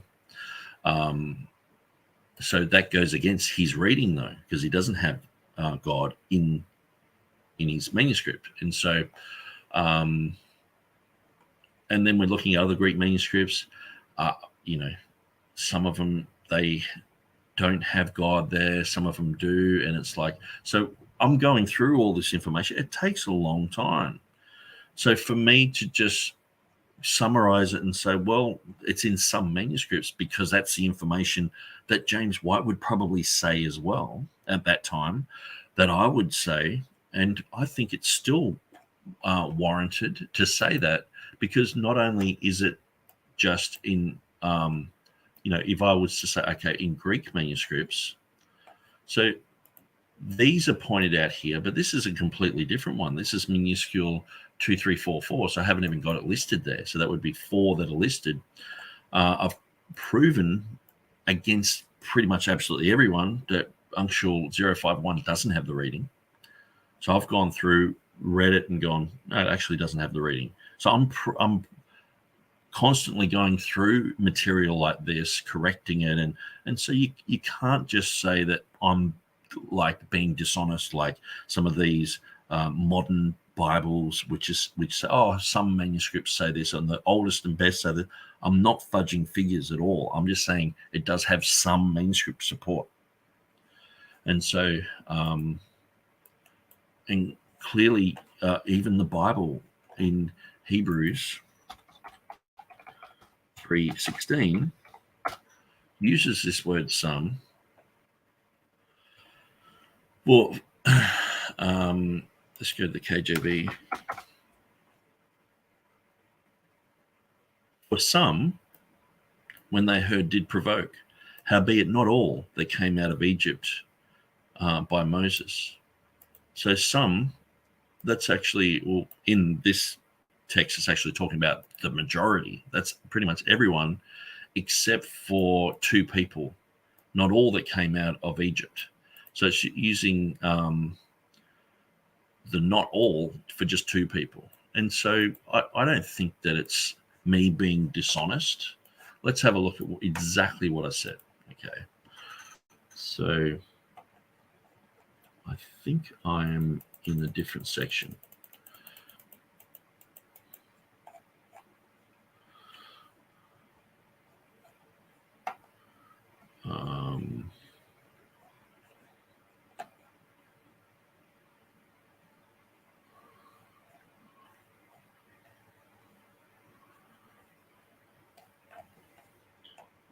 Okay, now I'm going to have to search for the word some. And a Summonos comes up. Some of the Latin, 54 places. That's really sad. Okay, let's get down to that section. Some Jews. There is some evidence of tetragrammaton, some context, some ancient witnesses, some forms, some helpful insights, some preachers, some exercises.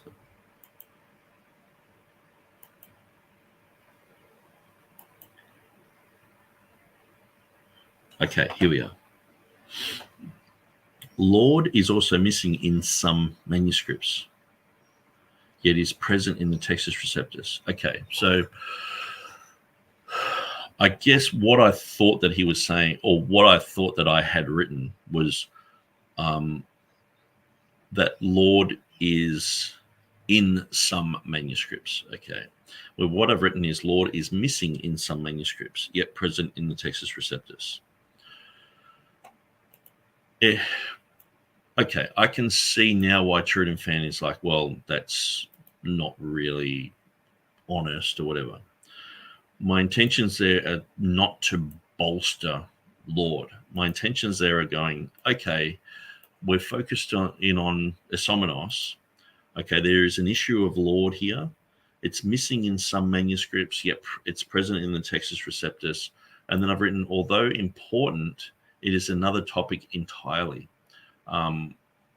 So I've basically said, at that time, and probably that would be exactly what was written in 2015 when I wrote it, to know all about how many manuscripts were there or how many weren't there. In Revelation 11:17 also, I might have looked it up, but it's like, I guess I probably could word that, Lord is in some manuscripts, but is missing in the majority. So that would probably be a better thing. But it was definitely not my intention to make out that Lord is, a huge reading there or anything like that. I'm just like, it's missing in some manuscripts, yet is present in the Textus Receptus. And so I can see why TurretinFan is taking that as I'm being not honest or whatever. It's definitely not my intention to, try and bolster evidence for Lord. I've basically just put that there going, okay, I'm aware of the issue. There are some manuscripts that don't have it, but it's in the Textus Receptus. Although this is important, this is a completely different topic. Let's move on. And so I'm sort of basically saying I'm not even going to deal with that issue. So I guess, had I not even put that in there, I wouldn't be getting pulled over the coals. But I can understand that someone might go, well, let's look at all the evidence for Lord and let's go through. Okay, well, Nick Sayers is saying it's missing in some manuscripts. Maybe I just should have worded that better. But it was more so just to let the reader know that, hey, look, I am aware that there is this issue, Lord. But I'm like, although this is important, this is another topic entirely. So it's like, I'm not really going to deal with that in this book. So I could have written here, the Revelation chapter 11, verse 17 has the word komenos missing in some manuscripts, yet it's present in the Textus Receptus. Although it's important, it's another issue entirely. I could have, Revelation 1:8 has the word God.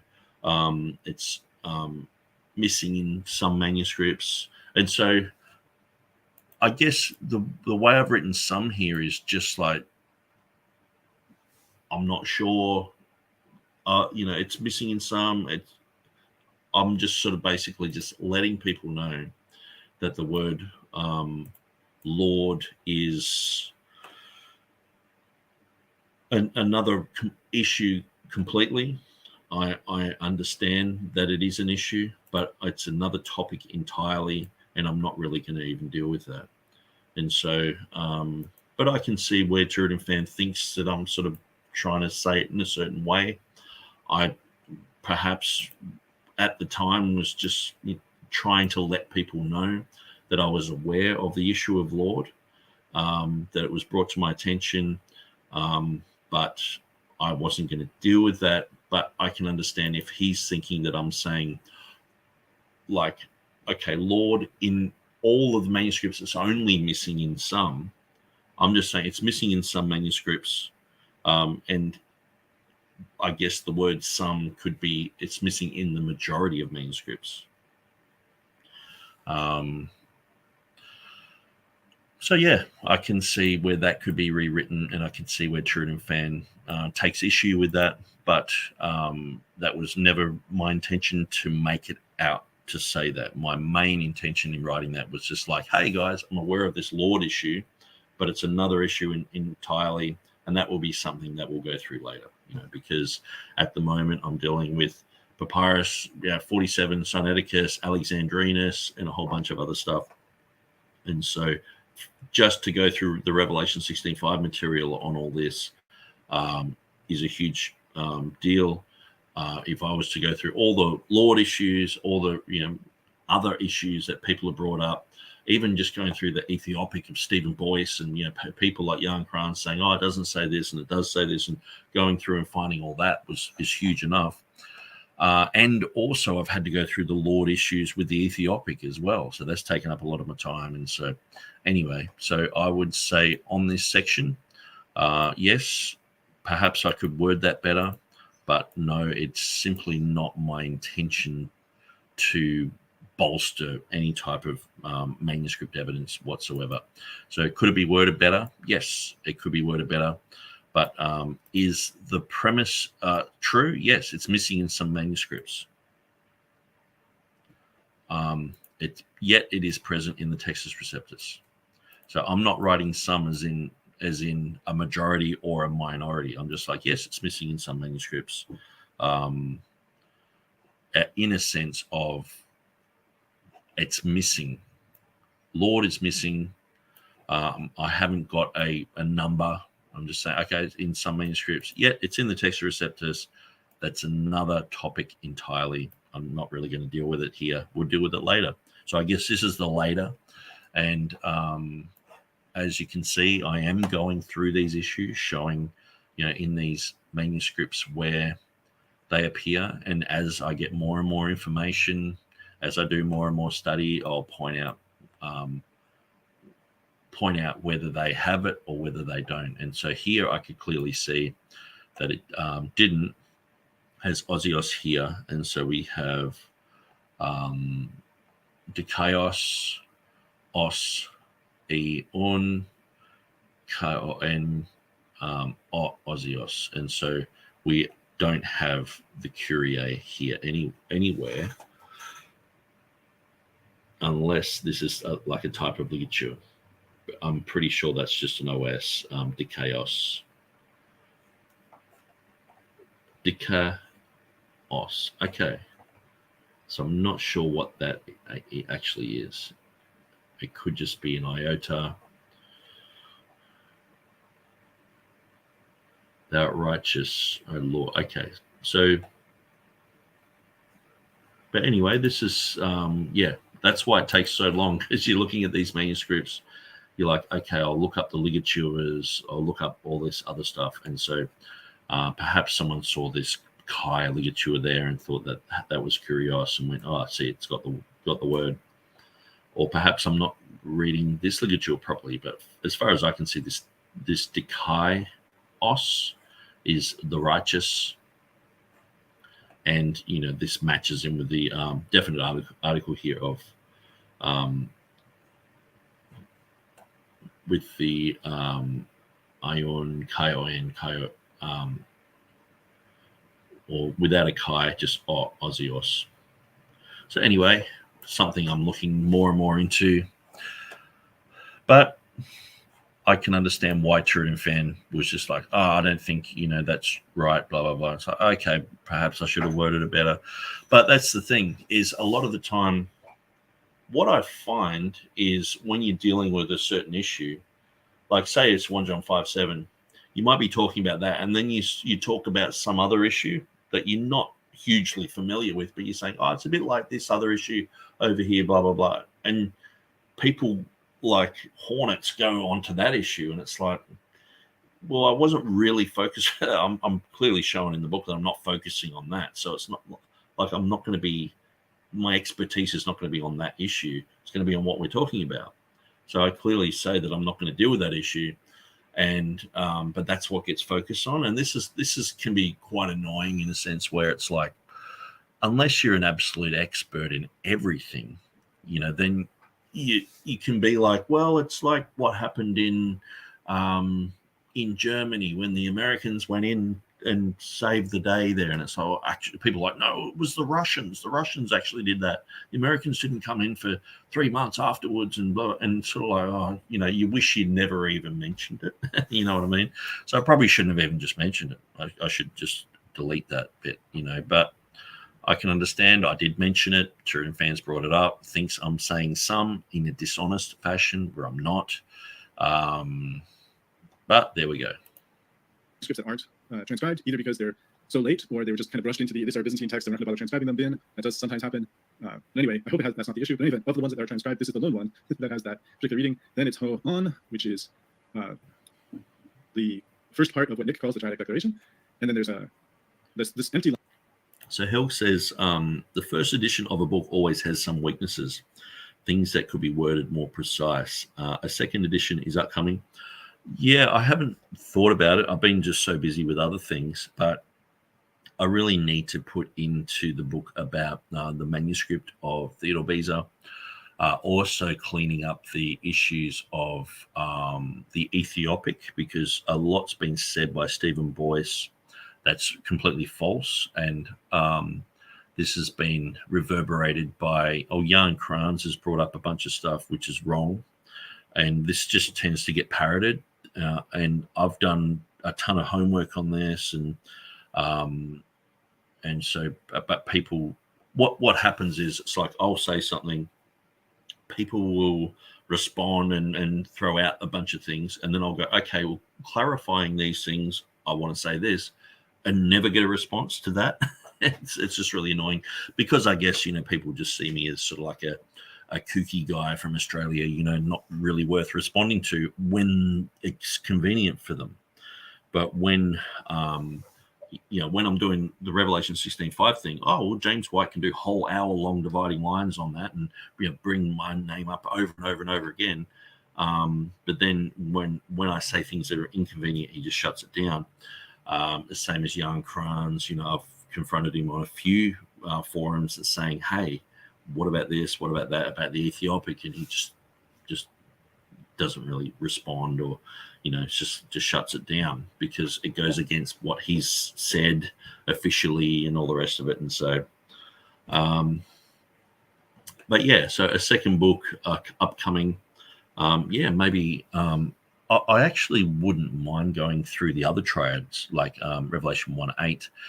Dealing with textual variants in like Revelation 1:8 and also 11:17, that would be really good. And so going through these other triadic declarations and looking at issues that the Byzantine church had with these verses, also how it affects eschatology.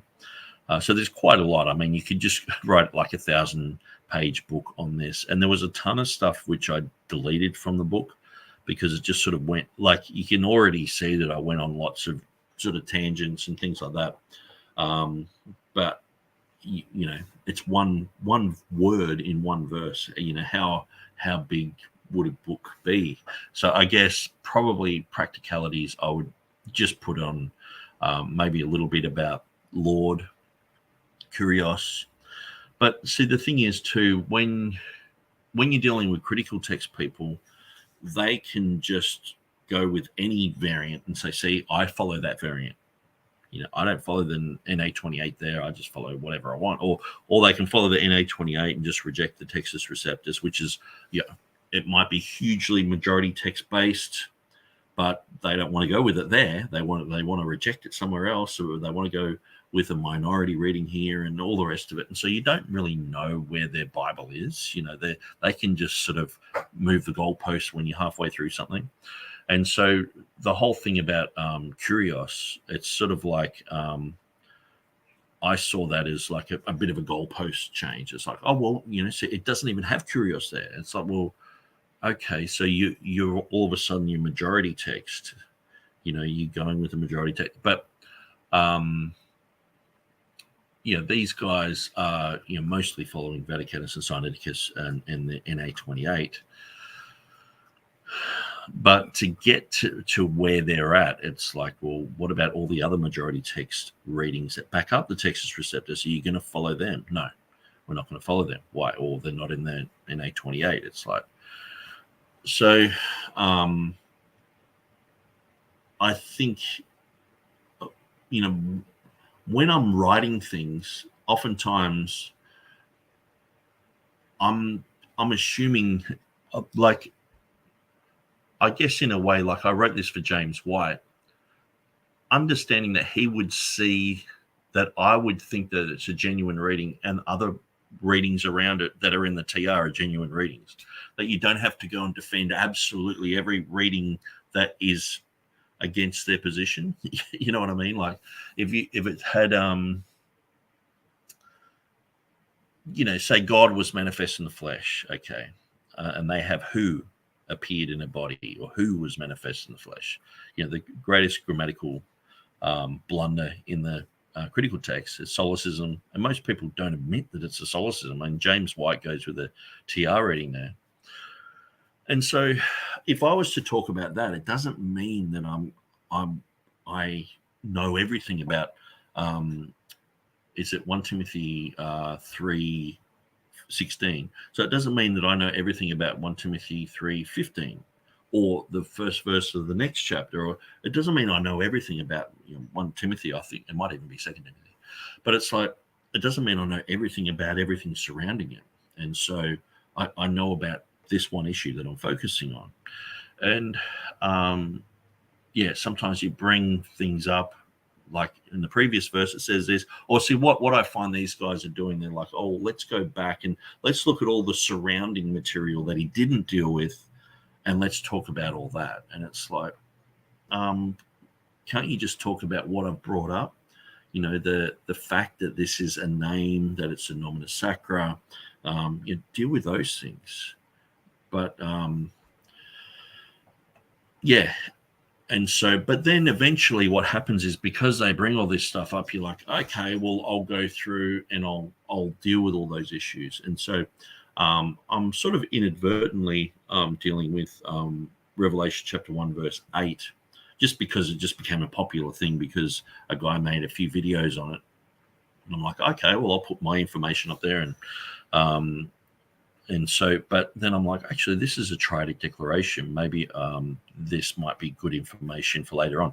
And I guess for study purposes, regardless of whether I'm writing another chapter to a book or whatever, this stuff's going to be on my website.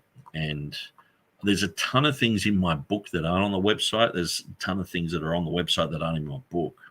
So that sort of probably has to be rectified. But it gets to the point where you've got so much information, and unless you're doing this full time, which I'm just doing this part time, I probably get maybe half an hour a day, or do these videos on the weekend, and it's like it takes up a few hours, but it's like, but realistically, someone who is doing a PhD or something like that, they have the time, they have the resources, they've got libraries, they've got access to a whole bunch of stuff that I don't, and I'm just sort of going through fudging along. But I find that I've still got enough bullets to destroy the critical text position on this issue. Helg says, in a 186-page book on just one word, that's comprehensive. The book is unique, completely original work, never before explored in one book or monograph, as far as I know. And that's one of the things too. I'm pioneering works. Sometimes I'm showing things that no one has ever said, No one is known. And so, like, even when I was just pointing out that in Revelation 16:5, Uncial 051 doesn't have the word Lord there, most people don't know that. And it's rare to find it written about anywhere. And so, yeah, I guess that there are issues that I'm going through and pioneering. And when you're pioneering a work, it takes a lot more study than just a copy and paste. And so this is what I find with people, like, say, what was his name? Jonathan Barris, the guy who was making videos on Revelation chapter 1, verse 8. He's just sort of copying and pasting from popular people, James White and Dan Wallace, and just sprouting their stuff. He's not really going through and studying the issue for himself. Even the fact that he's Beatus of Libana comment, I found the website where he got that from, and it's not really that scholarly. They don't source their information. Where I went to a source, to a translation of it, and showed, from the 1915 edition, it has this. And so it takes a lot more study to do that. You can be quite lazy and just copy and paste things. But see, the thing is, most of what I'm saying about this issue in Revelation 16:5 was completely unknown, like 8 years ago. Now it's quite well known. People know about this stuff, and they can copy and paste things, and they can go through and examine it. And when you're pioneering, you're cutting through the bush, with your machete. You're going through, and you're not sure where you're going. I had no idea where I was going when I started this. I had no idea that the name of which art and Waston shall be was a name. I had no idea. I had no idea it was the name of Jehovah. And so I've sort of pioneered all that, and half of these studies are just me trying to figure it all out. And it's like, wow, I've figured that bit out. And so I just polish it a bit and put it on my website. And sometimes it's only until someone attacks you on these things that you really nuance it. And you go, well, actually, no, it means this and it means that. And so, having debates on it has really been important, especially that debate with Stephen Boyce. That was really good. And out of that came a lot of defense. It was like, no, I should word it this way. I shouldn't say it that way, because they'll think that I'm a bit like with what we're seeing, having the word some there. It's like, well, okay, on this side issue, let's probably not use some. Let's say the majority of manuscripts have this, and some have the Textus Receptus reading or whatever, But yeah, and PhD work used to be when you had a unique finding, not just sort of copying and pasting other people's material. And so when I was doing this, I was actually begging people to translate the Latin, the Annotationis of Beza, and out of that, I think, has come, the concept that he has this ancient manuscript. But people still haven't translated, like, Revelation chapter 1 verse 4 or 1:8 in Beza or in Erasmus, to the point where it's like we know that that's a very accurate translation of the Latin. There's still a lot of things that just don't get done because I'm not fluent in Latin. I don't know how to translate it. But it would be great to have a team of people who worked on projects like this. And but this is just me fumbling along. I'll look up everything on Revelation 16:5. I was so glad when Jeff Riddle was doing Stylos Word Magazine articles on it. He just started talk about Revelation 16:5. Then he started to talk about me, started to talk about my concepts. And in the beginning of my book, I said I got this concept from the KJVtoday.net website. What I really should have said, it always sort of comes down to this, sometimes just saying too much, where you wish you never even said it. It's like, I'm just saying it just to acknowledge that if anyone's like, where'd you get this idea? It's like, well, I was reading through the KJVtoday.net website, and there was one little thing that was there, which I'll actually bring it up. So KJV Today. There was one little thing in the Revelation 16:5 article.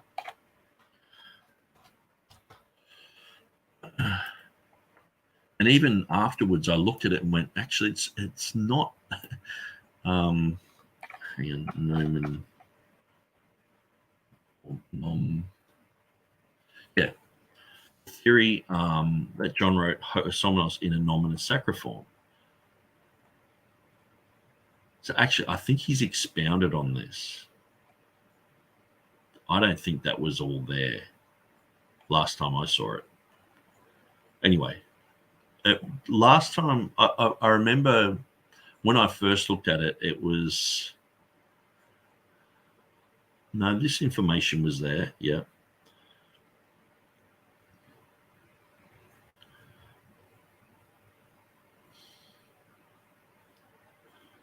Yeah, it was talking about the I am that I am.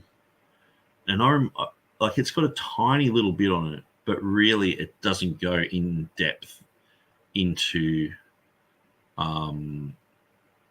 what I was saying. So I think that's actually been expanded. So anyway, from what I can remember, there was a bunch of choices. And so it had, this is a nomina sacra, and it had like one line saying it could be a nomina sacra, and that was it.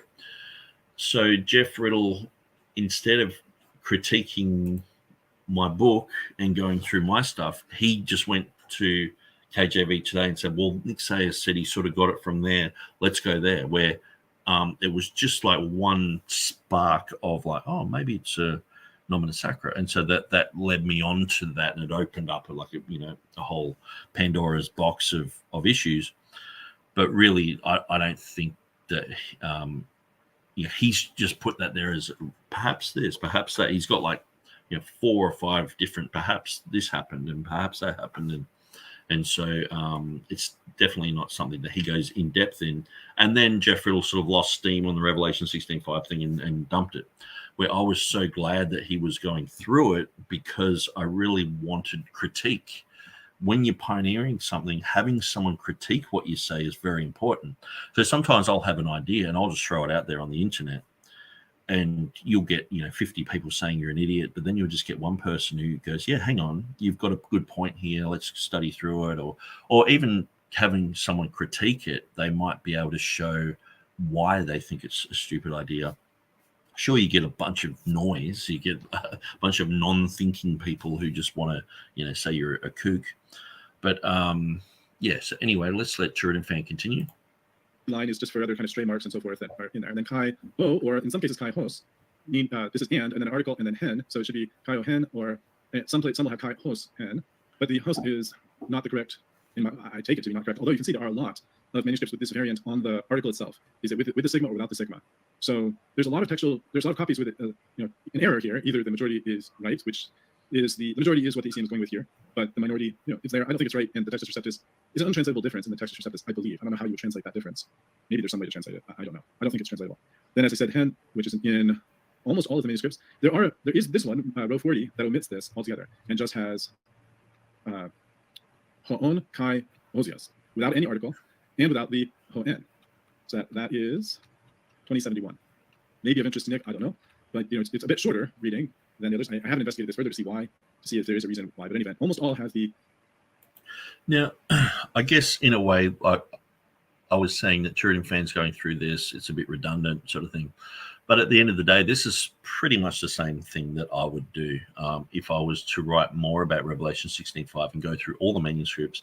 One of the things is you have to explain the rise of other variants. And so when you've got variants in the text, like TurretinFan just pointed out, because sometimes you have the one which was and is to come, the holy one. So you might have both the readings, so you see that in some of the Latin or some of the other language versions. And so, but some, like he was just pointing out, it has the one who was and is holy. It doesn't, or the one who was holy, and so or is holy, and so what's got to be understood is that the holy could have been put upon any part of that manuscript. I mean, I'm picturing like, this is just my imagination of what could have happened. And so you've got the original reading of Asomenos. A Jewish scribe is reading through that saying, I don't think it's right for these guys to be just saying, which art and Waston shall be, without recognizing that this is the name of Jehovah. I'm going to write holy here, maybe above it, or an arrow, or maybe they wrote holy over the top of the whole thing or something like that, because like I've tried to explain, people like, oh, it's a nomina sacra, why didn't they treat it like every other nomina sacra? Well, it's this long. The past, the present, the future, it's this long. And so you're having writing holy maybe in brackets after it, letting people know that. And so that explains the rise of these other variants. And so that's part of textual criticism. You explain why you think your premise is valid, but then you have to explain why these other mistakes ended up in the other text. And so sometimes it can just be the dropping out of a letter, or people didn't recognize nomina sacra, or something like that. And so you can explain these other readings, like say os, it's for who appeared in a body. When we think it's theos, God was manifest in the flesh. So we can explain the os reading just simply by the lines fading away. Or in the Latin, it was it could have been a Latin error that crept back into the Greek. And so, but here we see these things. Sometimes you got the conjunction, sometimes you don't, sometimes you got a definite article, sometimes you don't, sometimes you got other different readings, and so sometimes you got something completely missing. But that would be explained if people were seeing this osios maybe in brackets above it, or maybe in brackets next to it, and not sure where to put it. So I guess some scribes would be like, well, we don't mind people saying it, but they just, as long as they recognize that this is the holy name of God, you just don't say this at any time you want. And other scribes going, well, okay, we don't want them to say the full thing. We want the holy to be a replacement of the last section of it. So at least they're in understanding that you shouldn't really say this. And so, but like I said, these are just from my imagination of what happened there. To know what happened in the first century, second century, I'm not really sure. So there's which was and art, and the art, almost all of them have the art. The other places where it's not highlighting them, except for this one blank space, the rest are just the same word with some little additional mark. And then there's another column again for empty spaces for stray marks. This one has an additional chi added that's found, and that chi is followed by an omega by itself, an o followed by on, which is confusing, but it's confusing especially because it has the on here, and then it says oh hen chi o on. It's kind of like it's going back to correct what was left out. So there's I think this is best viewed as a little bit of a word order. Possibly there's some confusion on the part of the scribe who's transcribing it, but it looks like some kind of word order issue. But after that, there is an additional place for chi to show up, and it shows up in a substantial minority, much like the Hos variant. It shows up not necessarily in the same manuscripts, but it does show up in a lot which have this chi before hosios. Instead, usually not always instead of the ho. Sometimes it's without the article. And there's a chi and no article, sometimes there's a chi and an article. So there's a variety here. So this chi is the reading for P47, as Nick mentioned. So props to Nick for getting that accurate. And there are a number of other manuscripts. A substantial minority of the manuscripts that we have transcribed here do have the chi here. Some of them, like Papyrus 47, has it without any article before hosios, but some have it with an article before hosios. I think it's I didn't do. And the chi was something that was in the Reformation period. It was in all the Bibles. It was in all the English Bibles. Or specifically, I should say, it's in the Geneva Bible. So it was not like a King James issue or whatever. That they were saying, okay, it reads the one which art and was and holy. And so that was a common thing. Like usually the most literal way of translating it was like that. And so the and was there. It was in the Greek, I should really say. And so that's what was being followed. I didn't count, but it looks like it's about evenly split between whether or not the article follows the chi. And you can see it's not in all of them, but it is in a substantial minority. And then most have an article before Hosios. But you'll notice there are some unhighlighted tiles here. It's just because of these additional strain marks on Hosios, except for one or two interesting variants. See if I can spot them here. This one, as I said, this one completely omits Hosios, but it stops at N. Hen. So this one would read who was and is, and the reference to holy is just completely omitted. So unfortunately for Nick, if this is a complete manuscript, and I don't have studied further, this would be an example when it doesn't have the which shall be and which doesn't have Hosios. This one has Hosios, Hosios. So that's one little difference. And this one has Hosios with an omega. I think that I'm trying to remember, that's 2847, which has the misspelling of Hosios with an omega instead of an omicron. That sounds like an error of, sorry, there's somebody commented through Twitch. And it sounds like a nice compliment, and you read farther, it's just a spam from what I can tell. But anyway, I still appreciate what sounded like a compliment at first. You can see the same typo of Hosios with an omega is also found here. But that's just a typo, essentially, probably from, like I said, from people who heard the word Hosios, but therefore wrote the omega, which sounds the same as an omicron. Just a best guess, because they don't look much alike. So there's that. But you'll notice there's not any of these that have S-omenos. There's one that doesn't have Hosios. There's a couple that have Hosios with an omega instead of omicron. There's this one weird one that has alpha, mu, gamma before the Hosios, Hosios. But I'm trying to remember if there's any other variant here on Hosios. I thought I remembered seeing one other. Maybe that's it.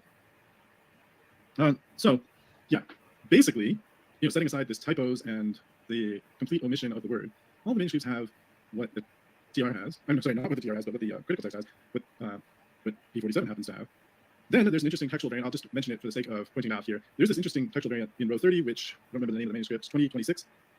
This one adds in a little phrase into the text. Thankfully, it's not one that the TR ended up going with. I think it's all alone in it. And then this one has O Hosios, and also has Kai O Agios.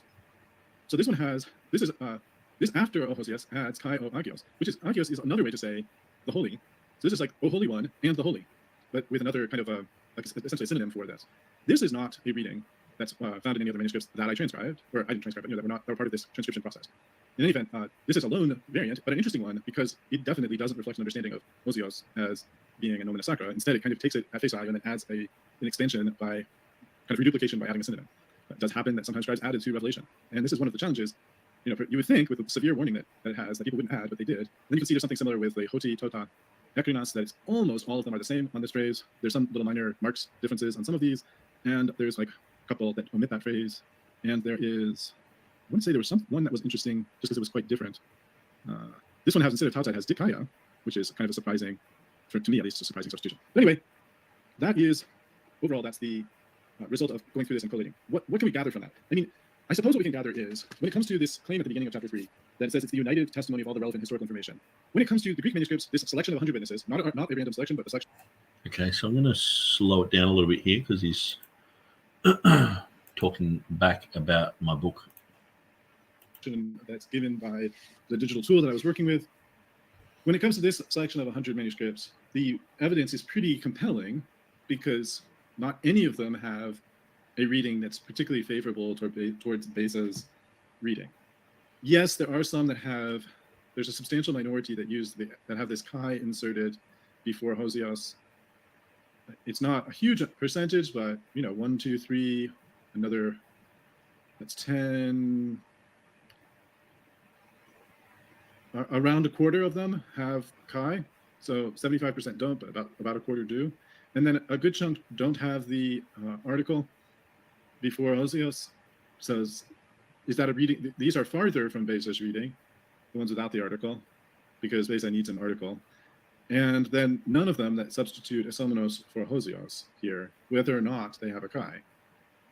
And in fact, if they don't have the Hosios, they either have a mis. See, I mean, this whole exercise is pretty much redundant if the holy is there to point to a nomen sacrum. It's sort of like pointing out that if you had a manuscript that had Jesus, which was just iota, upsilon, Yesu, you're showing a list of all that. It's like, yeah, but you expand that to mean Jesus, And so if this is a nomen sacrum, then it doesn't really matter whether it all has holy there. this is to indicate that this is the holy name of God. And so the holy name of God being the one which art and wast and shall be. And so, but if you don't follow that, Theodore Beza said he amended it because he had an ancient manuscript, a good ancient manuscript that read Esomenos, and that's why he changed it. So one of the reasons was because of nomina sacra, the other reason was because of manuscript evidence. And so the manuscript evidence, it's not mentioned in my book because that came about later. I had adopted that theory back in 2013, but I dropped it because I thought, like I said, when you're pioneering a work, you're sort of like, you're not sure about things. Geoffrey Koo, he believed that it was an ancient Greek manuscript. But then when Larry Brigden, Jeff Riddle, and some other people retranslated the annotations at Revelation 16:5, it was very clear that Beza was saying he had an ancient manuscript, and we found other documentation backing that up. So that's just not mentioned here. It should be just like, TurretinFan just saying, okay, here's the list, but yeah, apparently Beza had this ancient manuscript. Okay, it's almost like that's not believed. People are like, well, apparently, Beza had an ancient manuscript, but we're not sure about that. It's like, what are you saying, that he's lying, or or do you just reject that information outright, or what's the problem here? It's just because it's not going along with their official story. So I think my concept of the whole nomen sacrum issue is clearly spelled out. But beside that, the manuscript evidence of Theodore Beza, just because we don't have it extant today, doesn't mean that Beza was a liar, Spelling of it or nothing. And that's not a very, I think it's fair to describe that in a very summary form as united testimony. So as much as, I do enjoy a good, myth busting, I think the most we could kind of say is that Nick has pointed out that there are some textual variants in Revelation 16:5, and that if we're going to be honest about this, and if we're getting... Okay, so he sort of thinks that it's like myth busting. So let's look at exactly what I've written in the book. I clearly said that before the 10th century, there are only 4 manuscripts of Revelation 16:5. Now, that's something that's very important. It's important to know that. And then when you look at them, they don't agree. It says hoon kai os en kai osios, okay? Then it has hoon kai o en ho osios. And then it has hoon kai o en osios. And so we can see that there are, differences. I've underlined them. And so the thing is, I'm writing this book for James White at the time. And James White would often say on the Dividing Line program that if you see places where there are a lot of variation, usually it's an indicator that there was confusion about the reading. So it's not like the Osios reading. It's just like it's just clear cut all the way through. You can see that around this reading there are certain issues. And so this is just dealing with 3 of the earliest witnesses that they claim are the earliest witnesses. You can see there's a lot of variation here. So why is there a lot of variation there? And, he's just pointed out that there are a lot of variations just in those 100 manuscripts that he's looked at. And so that's the main point that I was bringing up. And that writing this to James White, in James White's mind, he's like, well, wherever there's a lot of variation, that there's something wrong with the text. So where James White sort of made out that, this text is just, it's just very clear. It's always been the same and all the rest of it. It's like, no, just even looking at these 4 manuscripts before the 10th century, just looking at these 3, there's quite a lot of variation. So James White would have to be forced to admit that, that this is a place where there probably is something in the text that scribes struggled with. So that's what he would admit on the dividing line program. So I guess it's not really something that's said here, but this makes sense where I'm saying it seems the phrase got shorter with the passage of time. There's definitely not an agreement, as White claims in his book, since Alexandrinus only has osios. We can see from these 3 early witness set modifications set in early. So we can see from these ones that it's not just cohesive all the way through. We can see that there are differences here. And people are like, okay, we've got this, do we put the chi in there? Do we put the os in there? Do we put the definite article in here? There's a difference between, there's around osios, there's a lot of difference. And so then you've got TurretinFan going through the Byzantine era where most people just admit it's rubber stamped. A lot of that stuff's just rubber stamped. But thankfully it's rubber stamped most of the time with TR readings. But there are places where there are variants, which we don't agree with, that are rubber stamped as well. And so, but when we see this type of variation, even James White will admit, most textual critics will admit, when you see, getting all chopped, the water's getting choppy and it's, saying different things, it's like, well, there's something that's happened here. So let's let TurretinFan continue. Into the weeds and talking about it, then we have to say there are some variants at Revelation 16:5. They just don't support Beza's reading. Never claimed that those variants support Beza's reading. So it's sort of like, okay, well, I'll show a big chart of, manuscript evidence for last 12 verses of Mark.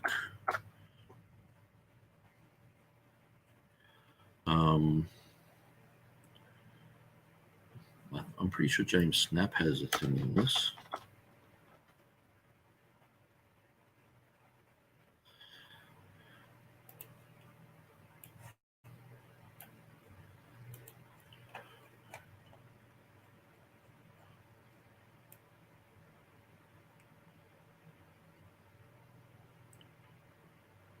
Yeah.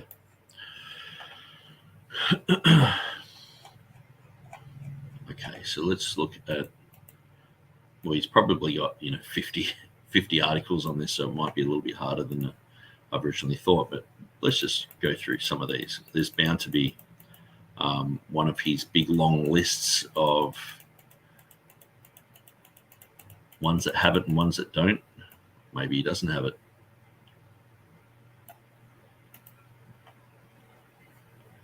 He's got tons on this.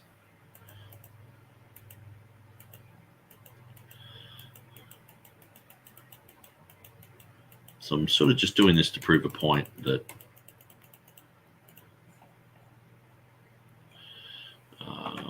okay.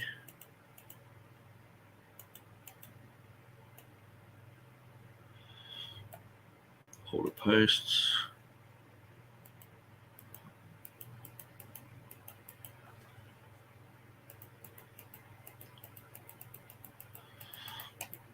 Sorry for taking so much time with this, but I really want to try and just show you why it's a little bit redundant for TurretinFan to do what he's doing. Like, I don't mind him doing what he's doing, but it's just the claims at the end. It's sort of like, see, none of them are saying this. It's like, well, we've never claimed that. We've never claimed that the manuscripts are saying that. All we've said, the manuscripts say holy. So it's sort of, I don't know why critical text people do this. It's sort of like, they feel like they're rubbing the puppy's nose and it's, wee that it's not on the floor. It's like, you realize that it doesn't say it. And it's like, yes, why bring this up? Okay, so I'm just looking for the big long list of manuscripts that have the last 12 verses. I'm sure it'll be one of the earliest. So you can see how much James Snap Jr. has written on this. And I would agree with the vast majority of things that he says, except that he believes that Mark didn't insert the last 12 verses that was inserted later by other people. It's like, so I sort of agree with him right to that point. Then I'm like,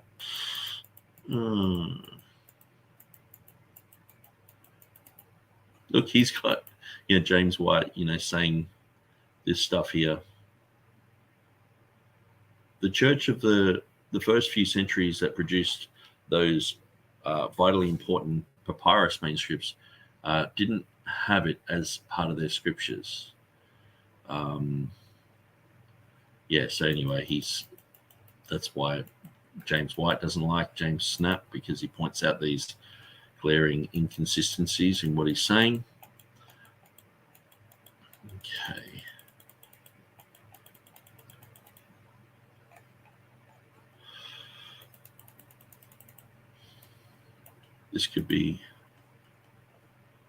This could go on forever. Just bear with me, guys. So I do have a point that I'm trying to make. Look, he's got tons of stuff about James White. Is that James White? No, just some other guy. Anyway. No, he just has that. So, Codex Sinaiticus.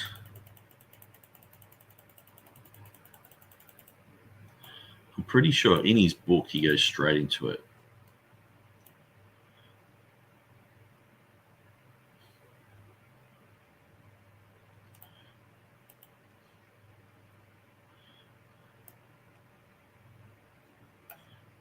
Okay.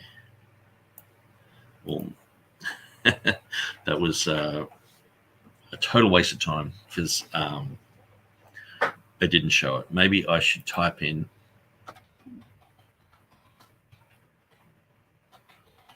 manuscript evidence for Mark 16, 9 through 20.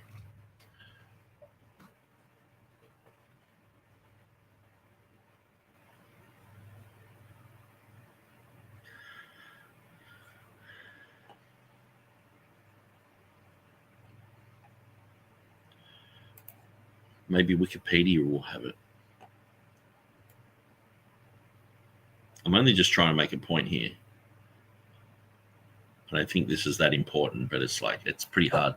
So, just imagine, 1,637 manuscripts, having, number 1, number 2, number 5, number 7, number, just maybe even just on my website, I've probably got more info.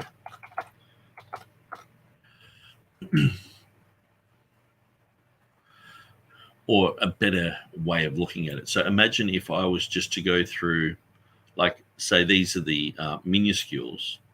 If I was to point out, okay, 1, 2, the reading of 1 and 2, 3 and 4, 5, 6, 7, 8, 9, 10, 11, 12, all the way through here, these all have the last 12 verses of Mark.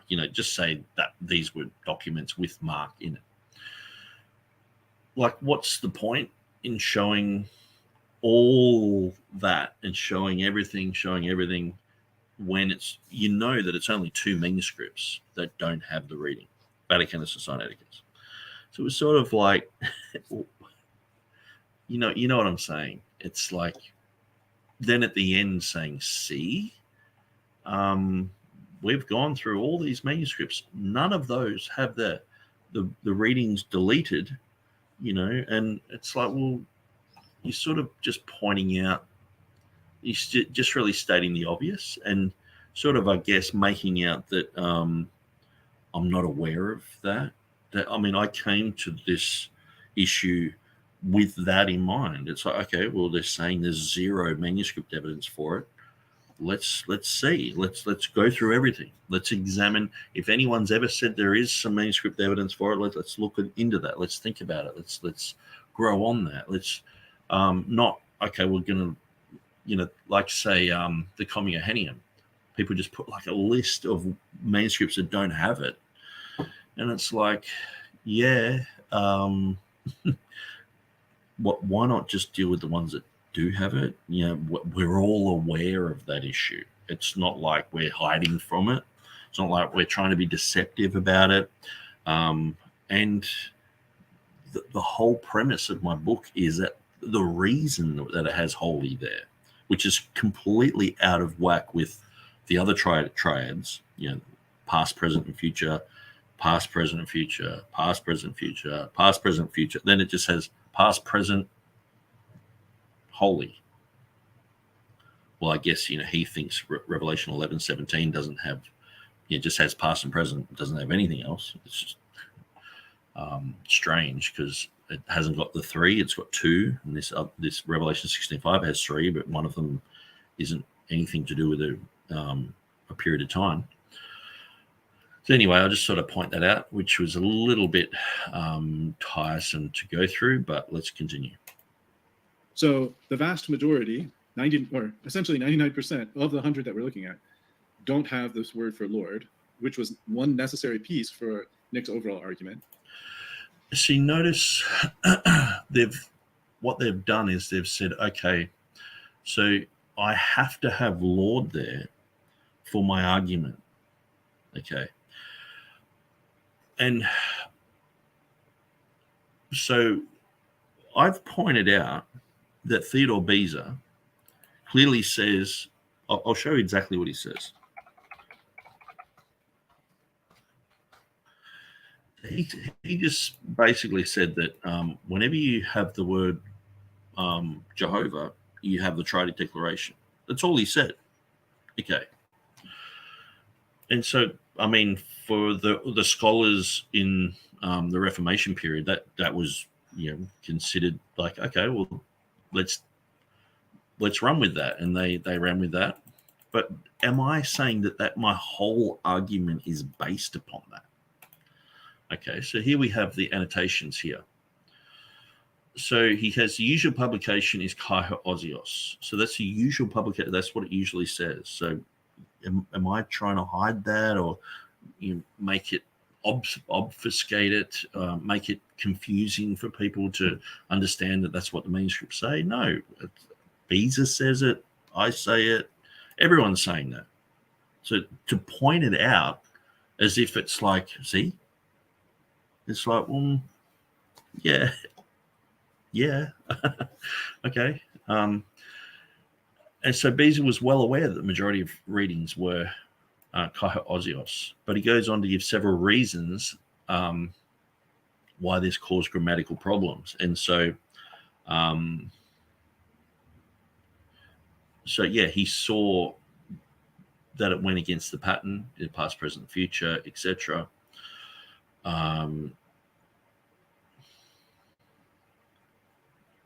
Okay, so I'm just trying to find that bit.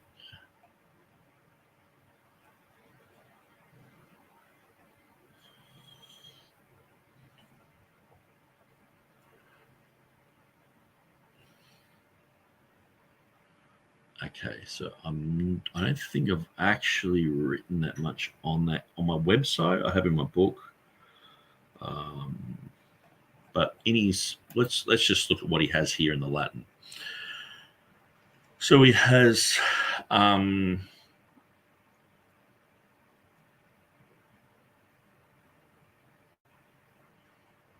here Jehovah. Okay.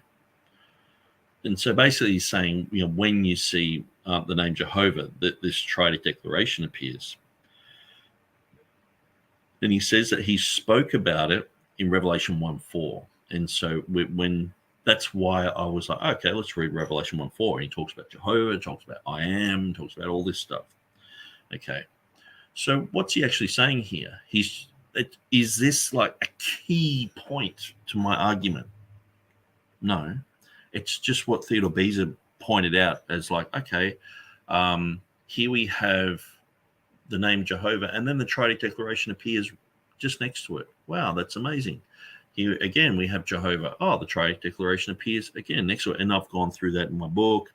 We've already gone through those sections where it's like, let's look at the main narrative of everywhere Kurios appears. And so I'm just trying to sort of make sense of what Theodore Beza is saying. Is it a key point in my, like, just say, for example, Kurios didn't exist there.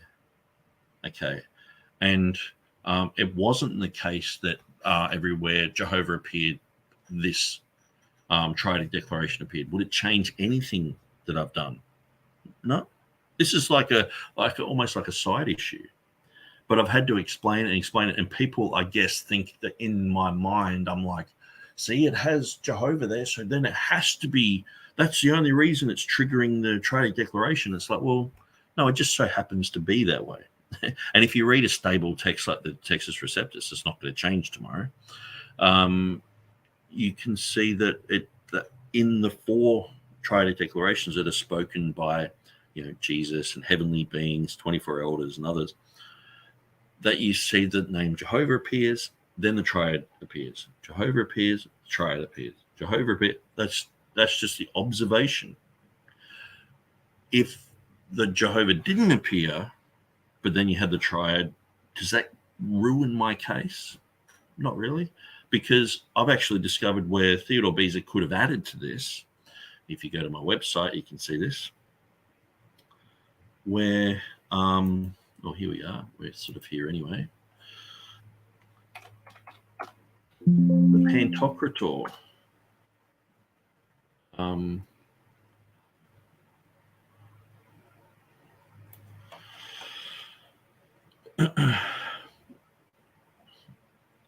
Where are we? I'm hoping that it's here, because there is some stuff that I've actually just got on Facebook and it's not here.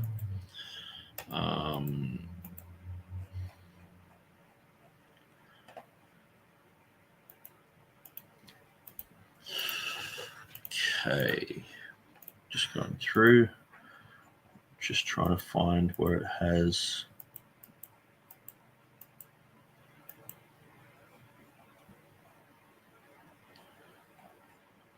Okay, so New King James, other Bibles.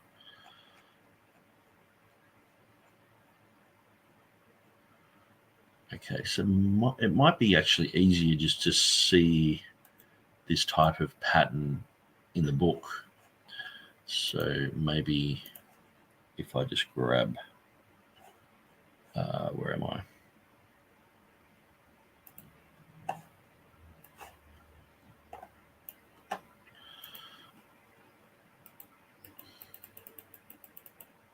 Actually, my website will be easier. The book's kind of hard to navigate. So, okay, so I don't have it fully written out. Hang on, maybe I've got it here. Yeah, so here we have Revelation 1:4, which we've sort of pointed out it doesn't have Jehovah. I've explained that at length in my book. We've already gone through that section. But here we have the Pantocrator. Okay, so the Pantocrator, I realized, was there in the triads. It appeared not far from it, and so in Revelation 16. So I'll just quickly go to Revelation 16, and we'll check out. Hopefully, I can go to the Greek here. Yes, Theodore Beza's Greek.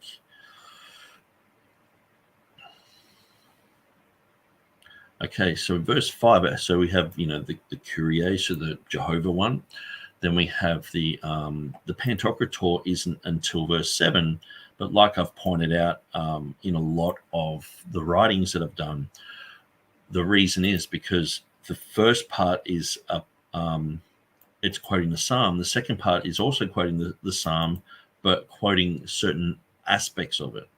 And so this is clearly seen in the internal evidence section, where I'm like, okay, the angel was quoting Psalm 119, 137, where it has, righteous art thou, O Lord. So this is internal evidence for Lord, and upright are thy judgments. So we see Revelation 16:5, thou art righteous, O Lord.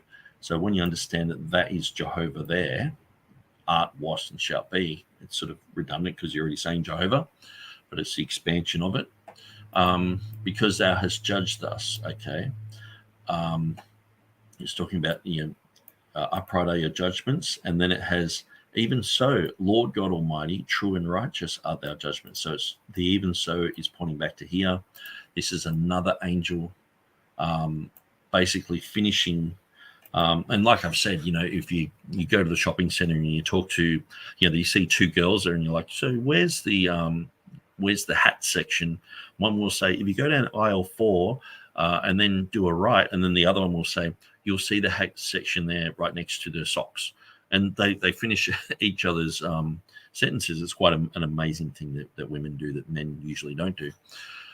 But what we see here is these angels do that same thing. They're talking about this one psalm, Psalm 119, 137. So we can see this in the Greek, the dikaios, a Kyrie, so righteous are you, Lord.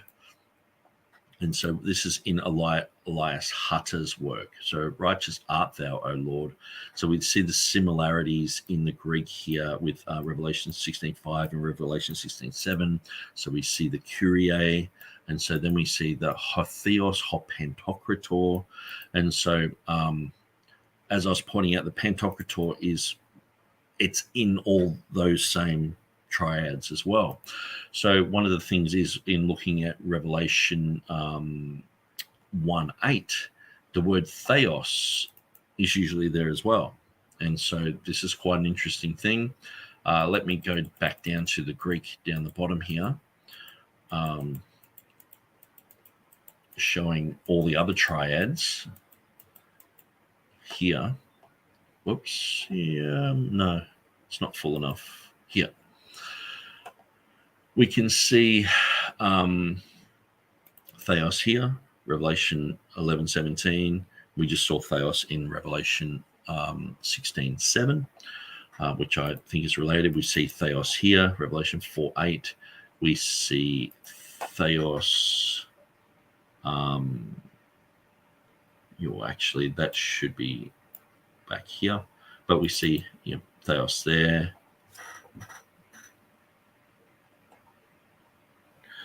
But then we see in Revelation 1:8, it is omitted. And so this is one of the things that we're dealing with, because this is an accusation in Revelation 1:8 with one of the triads. They admit theos, but it's in the other triads. And so what do we do with that? And so then it's like, okay, were they trying to harmonize? Because they recognize that you have the Kurios, you have the Jehovah, you have the Almighty, which would be El Shaddai, I'm pretty sure. And then, okay, you got Theos, you got God, Elohim. Were they trying to put Elohim, the Theos, in here because of harmonization? And so I've recognized that the Pantokrator also appears in these triads, but then the Theos appears in the triads, but not in Revelation 1:8. And so, and when I first found that, I was like, okay, well, is that evidence against Revelation 1:8 and the inclusion of Theos there? Or is it proof of a harmonization? So this type of thing would have been well known to Erasmus and other people of that era. They were well aware of these triads. And so when you go back to Theodore Beza's Annotationis, you can see he's just pointed out one aspect of it. Okay, so you've got wherever Jehovah appears or Lord, and then you have this triadic declaration. And so we've pointed out the last four triads, that's what happens. But I could also have a little thing here and say, well, it also where you have Pantokrator, it appears as well. But does that mean that if it doesn't appear, the Pantokrator, that it shouldn't be written there? No, it's just another feature that's there. Okay, that's worth looking at, thinking about, talking about. But it's not fully just based upon that. If my whole argument was fully based upon that, I would have done way more about Lord there and Jehovah there and manuscript evidence of it. But it's not. And so the only reason I'm doing manuscript evidence of it and going through all that is because people are making a big fuss about it. And sort of like Nick Sayers' whole argument is about that. And so this was Stephen Boyce in the debate that we had. he was saying, oh, it's not in the Ethiopic. It doesn't say Lord. It says God. And so that's why I had to go through Ethiopic. I had to go through quite a lot of hoop jumping to show that, you know, this is a reading in 1418. They're all the same except for the last one. And he was saying clearly that it doesn't say God. And so, yeah, I proved this to be a false concept because I looked up the word where it had Lord, you know, many people were saying to me, Lord, Lord, and it was exactly the same word, Lord, that appears in these triads. And so I'm pretty sure I underlined it here in the green. So yeah, Revelation 16:5, you see this word here, which means Lord, means Lord there, means Lord there, means Lord there, and it's not in the first one, as we mentioned. It's not in the Greek either. So in the Ethiopic, it's actually perfectly lines up with the King James. It's quite amazing. But when you look that word up, when it says Lord, Lord, didn't we do this? Didn't we do that? It's exactly the same word. So it doesn't just, he was saying, oh, it means God. It's like, no, it means Lord. And so what's changed in the Ethiopic in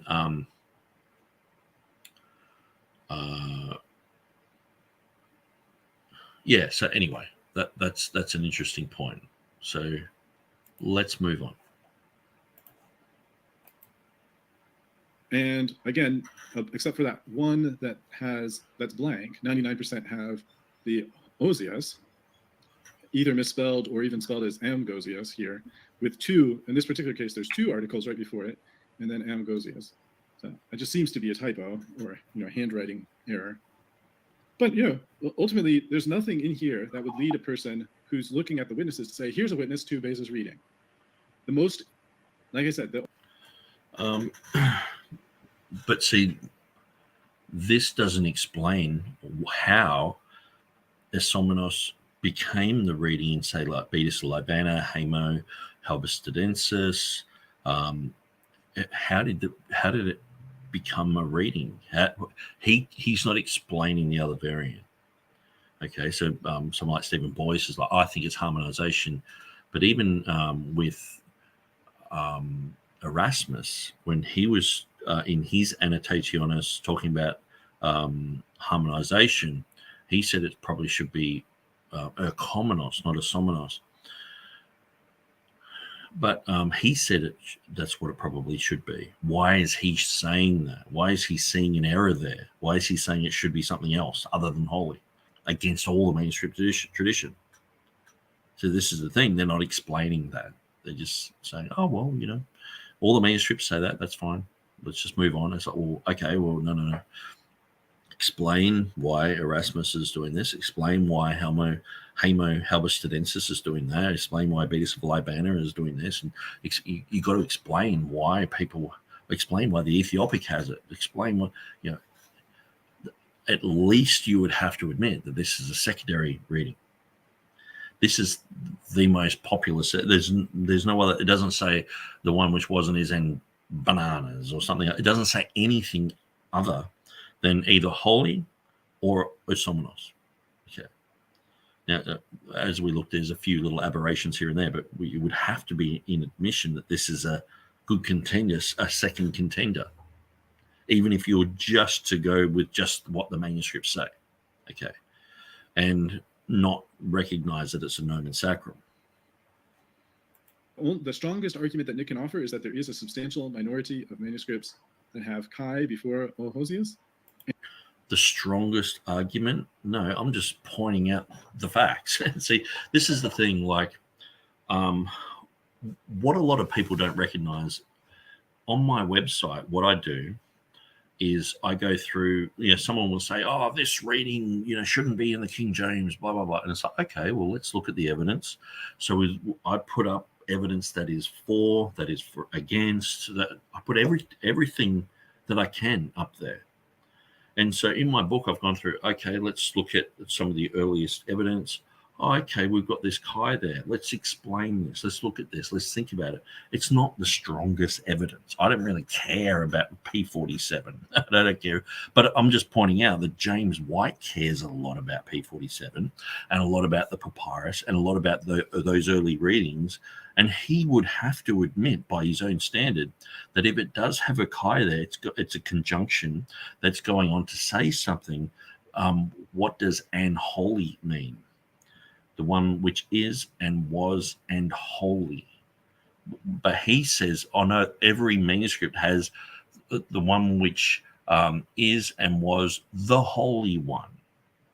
So you can clearly see it, even with what TurretinFan's done today in trying to expose me, he's actually exposed James White, that what he wrote in the book, that every manuscript reads the same, is just not true. There are a lot of manuscripts that have the conjunction. A lot of manuscripts don't have the conjunction. He pointed that out himself. So it actually goes against what James White is saying. That's the main point. That's why I was saying this. I was like, well, why isn't James White putting the chi there? Even though it's the harder reading. It's the they should go with the harder reading, shouldn't they? Isn't that showing that it doesn't just say a very clean, it's who is and who was the Holy One? No, a lot of these manuscripts are saying who is and who was and Osios and holy, not even the Holy One. I mean, if you want to translate it that way, it's fine, but it's like who is and who was and the Holy One.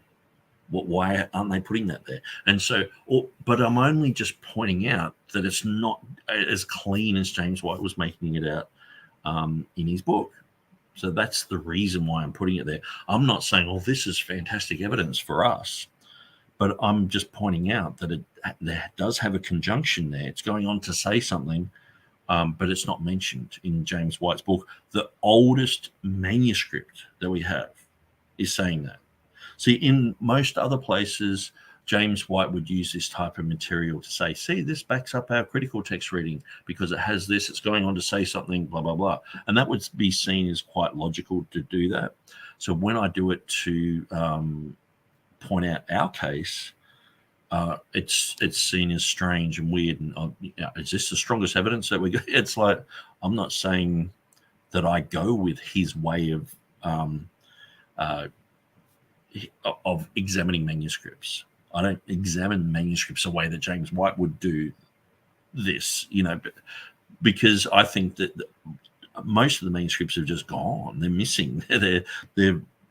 And I think a lot of these manuscripts have been misdated too. Yeah. Oh, this is the oldest, or just some scholar in Europe just says, well, I think this manuscript is 300, and other people go, 500, 700, 900, and they just go with whatever scholar they want to choose, and then it just becomes a consensus, and then it's like, see, everyone sort of agrees that it's like 300, and it's like, well, and that's why I'm all for scientific testing.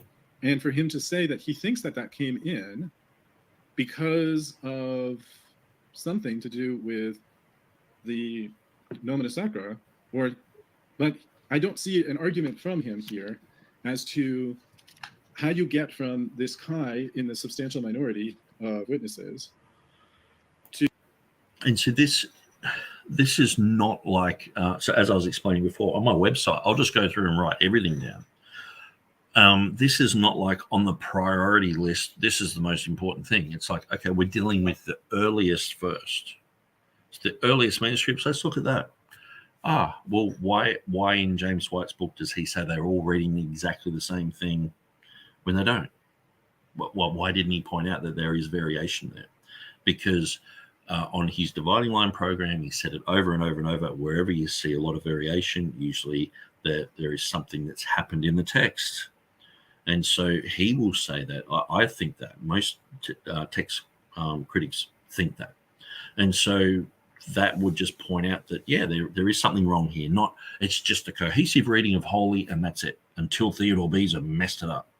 No, we're looking at a lot of variation in this section. So that's why. So it makes a lot more sense now. To Kai O Hesonymos, what? How do you get there? I just, it doesn't seem like he has much of an argument. Well, the thing is, the secondary reading for all the manuscript evidence from all versions, from everything, commentaries, everything, point to Esomenos being the secondary reading. Okay, so if I've got some evidence in the oldest papyri that has a conjunction there going on to say something that backs up our reading, it's like, well, I'm just pointing that out. And I'm like, well, why isn't James White talking about this?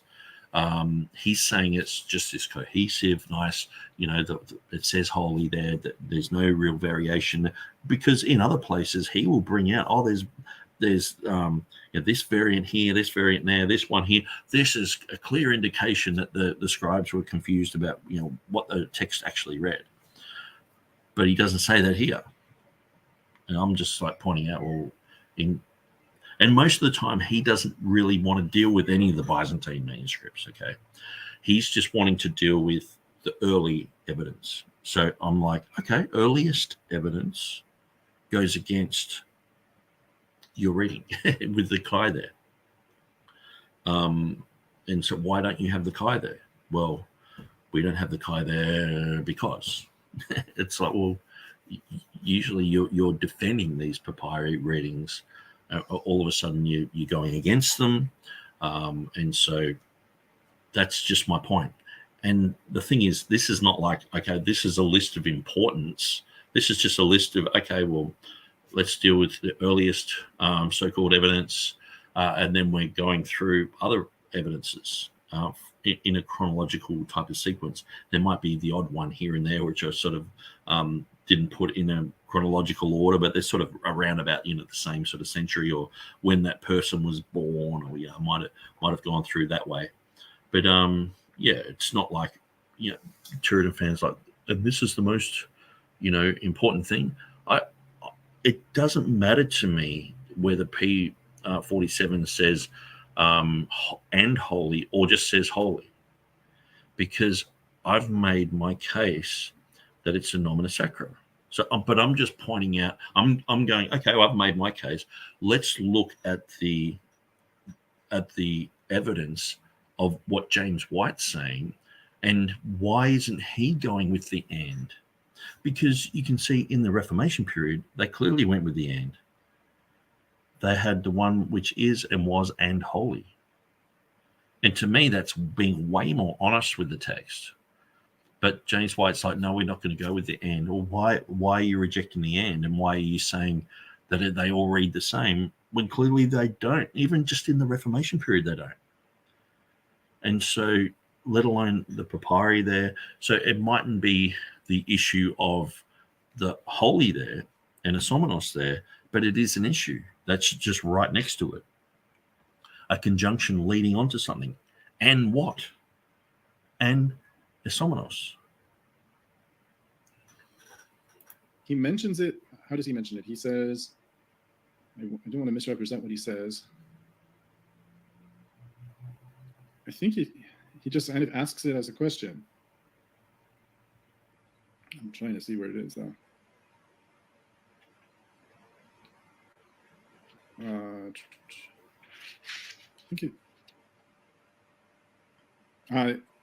I think he said several people have asked, and okay, so I'll get this.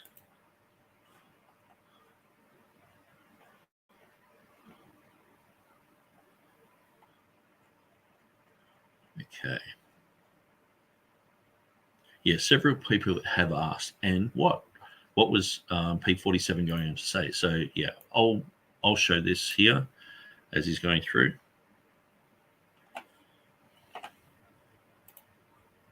What was P47 going on to read? Well, I think the answer is he was going on to read Hosius. I don't think there should be any doubt about that. Okay, so even Theodore Beza, he said in the Latin and in the English. Sorry, no, he wouldn't have said it in the English. I'm confusing the Latin with the English. In the Latin, it is confused, and actually, I'll have to bring that up now that I've mentioned it. Again, mentioning too much and have to, correct myself at each stage. But yeah, in his annotations here, he says, listen to this. So Beza was well aware of that the majority of readings were kai ho osios.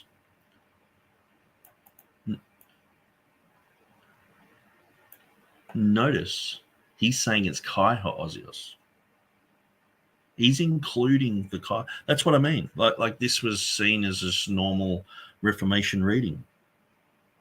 The kai there, and it's been dropped out. And James White's not. That's the reason why I put that there. Okay. So anyway, but he goes on to give several reasons as to why this reading caused grammatical problems. Okay.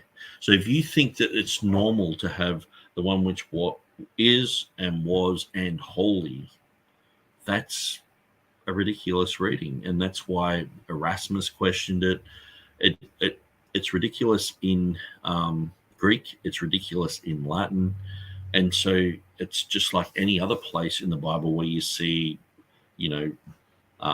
something saying, Jesus Christ the same yesterday, today, and bananas. Jesus Christ the same yesterday, today, and sunshine, or even Jesus Christ the same yesterday, today, and holy. It's like, well, isn't there like a sequence of the past, the present, and the future?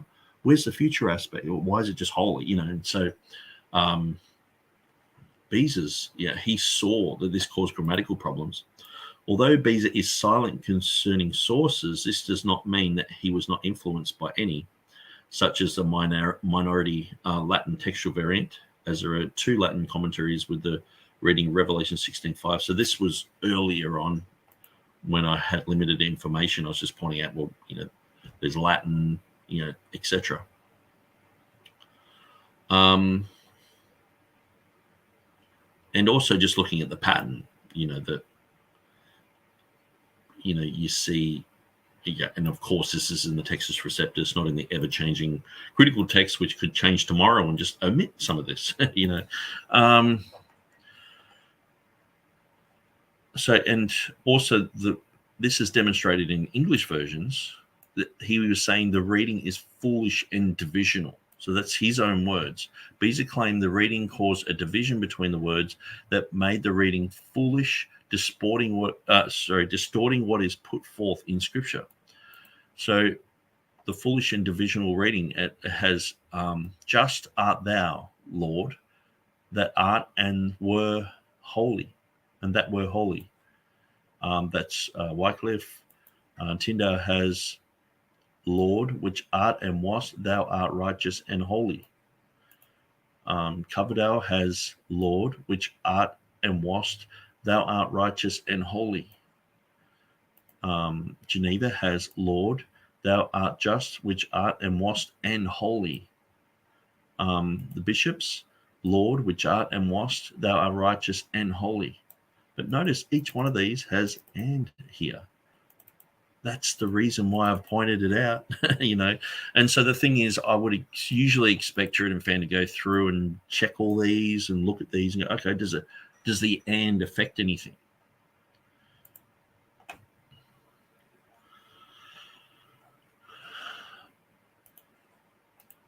That. And in fact, it did read, it didn't, not Hosias, but Hosias. It did, in fact, read that, and he's transcribed that. So is Kai just an error of memory on the part of the scribe, remembering the earlier triadic declarations from Revelation 1 and 4? There were 3 of them there. Did he remember those and start to kind of complete those? And so, and this is the thing, because he's a critical text guy, he's like, oh, there's only 3 triadic declarations. The one in 11:17 is not a triadic declaration. It's just, it's sort of hard to deal with, I guess.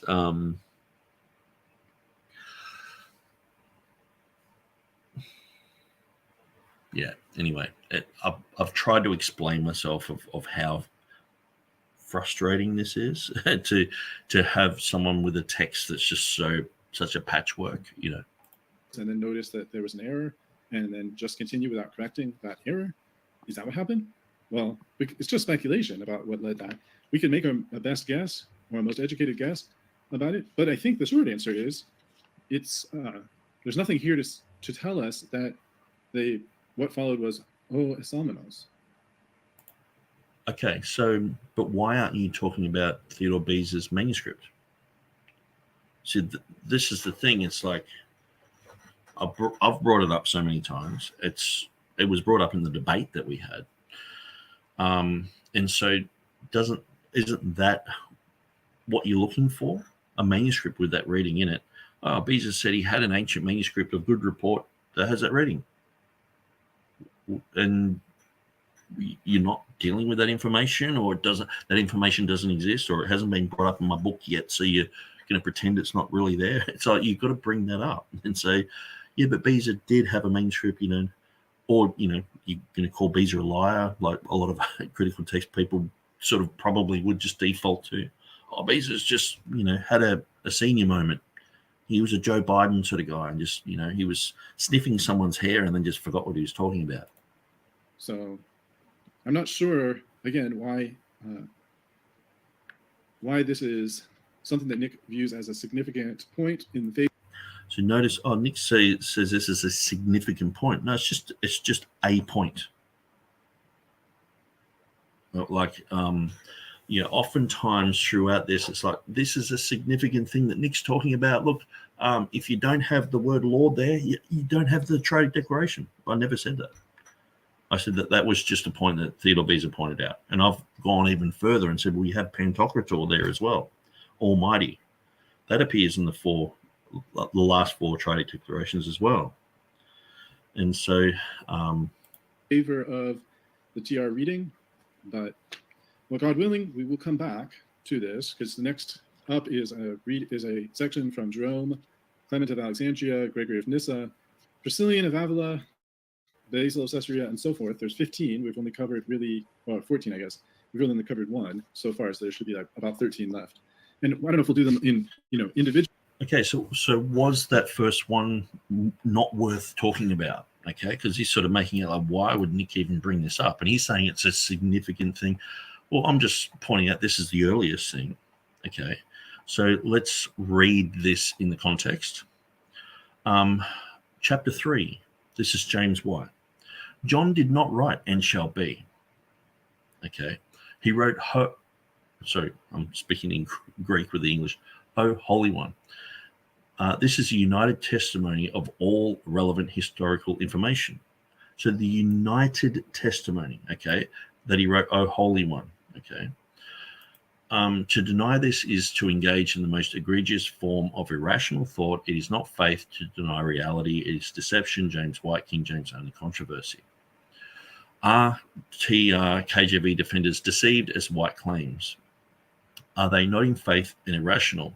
In this chapter, we will look at the external evidence for the reading of "shall be" in manuscripts, versions, church writers, quotations, and early print editions until about the time of Calvin and Beza. The following chapter will look at the time frame beyond that. This chapter contains a basic chronological list of the evidence. So notice it's a chronological list of the evidence, not a list of importance. So this is evidence White refuses to look into and simply dismisses as irrelevant to our topic at hand. So I've got a link there that says it must be acknowledged that some of the quotations allude directly to Revelation 16:5, others to "I am" and Jehovah, and some to both. Due to the related nature of these instances, all are considered significant in this examination. But as far as White refusing to look at it, he has refused to read my book. So I don't know where else he's going to find this information out. Some people might copy from my book and give it to him, but he's refused to read my book. He publicly said he would never read it. Okay. So White fails to enlighten his readers about all of the appropriate information. So he's like, well, there's no information. And it's like, well, I'm providing information and he won't deal with it. Okay. So then it's like, okay, firstly, he fails to point out that only 4 manuscripts of Revelation 16:5 exist from the 10th century, And the three earliest Greek witnesses of Revelation 16:5 do not even agree. So this is an important thing, because he's just said they're all in unity, didn't he? It says this is a unified testimony of all relevant historical information. So just like I'm being pulled over the coals for saying, okay, Lord there, and it's like, Lord, it's not in all the manuscripts, and it's like, well, okay. How come I can't bring up where it has a conjunction just before this word, where it's saying and holy? What does that mean? And also, you would expect people to do their due diligence and go through the Reformation Bibles and look at where it clearly says in these English Bibles, and holy, and holy. And why have they got the conjunction there? Because it's before the ridiculous oldest and best was Vaticanus and Sinaiticus. The oldest and best were actually things in Byzantine texts. People were like, well, this text is a better manuscript than others. They would read through and go, yeah, this text is, the scribe was an idiot. This text, this scribe was probably, Erasmus used to say this scribe was drunk. This scribe didn't know what he's talking about. Or you would see things that are very well written and thought about. And so those type of things were promoted as better manuscripts. And so, and the better manuscripts, even in his annotations, he has the chi there.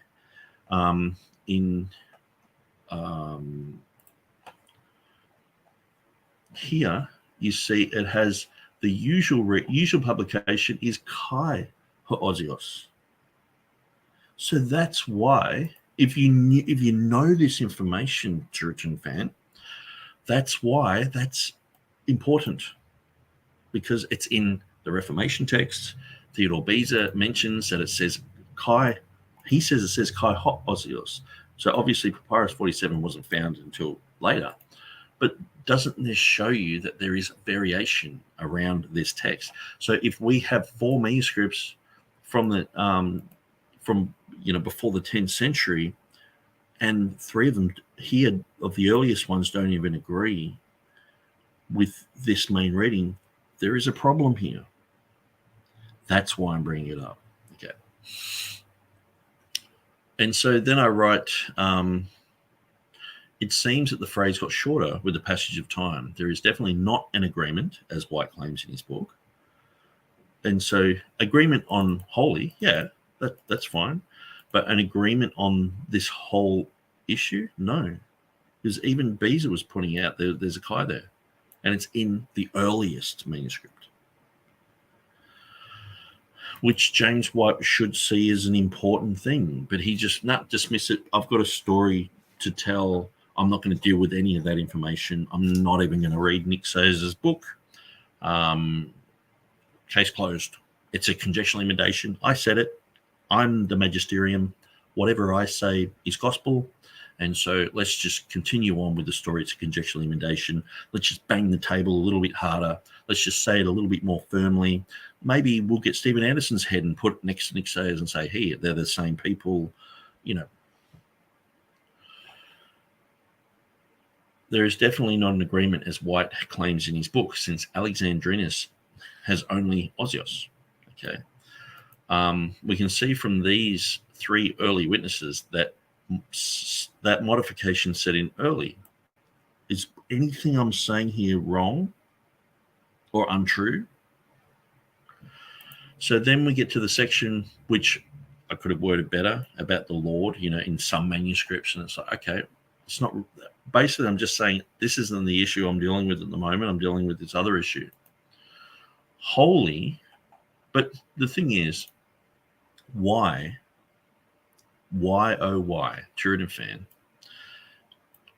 I understand you pulling me over the coals for saying, okay, it's missing in some manuscripts, yet it's present in the Textus Receptus. Although important, this is another topic entirely.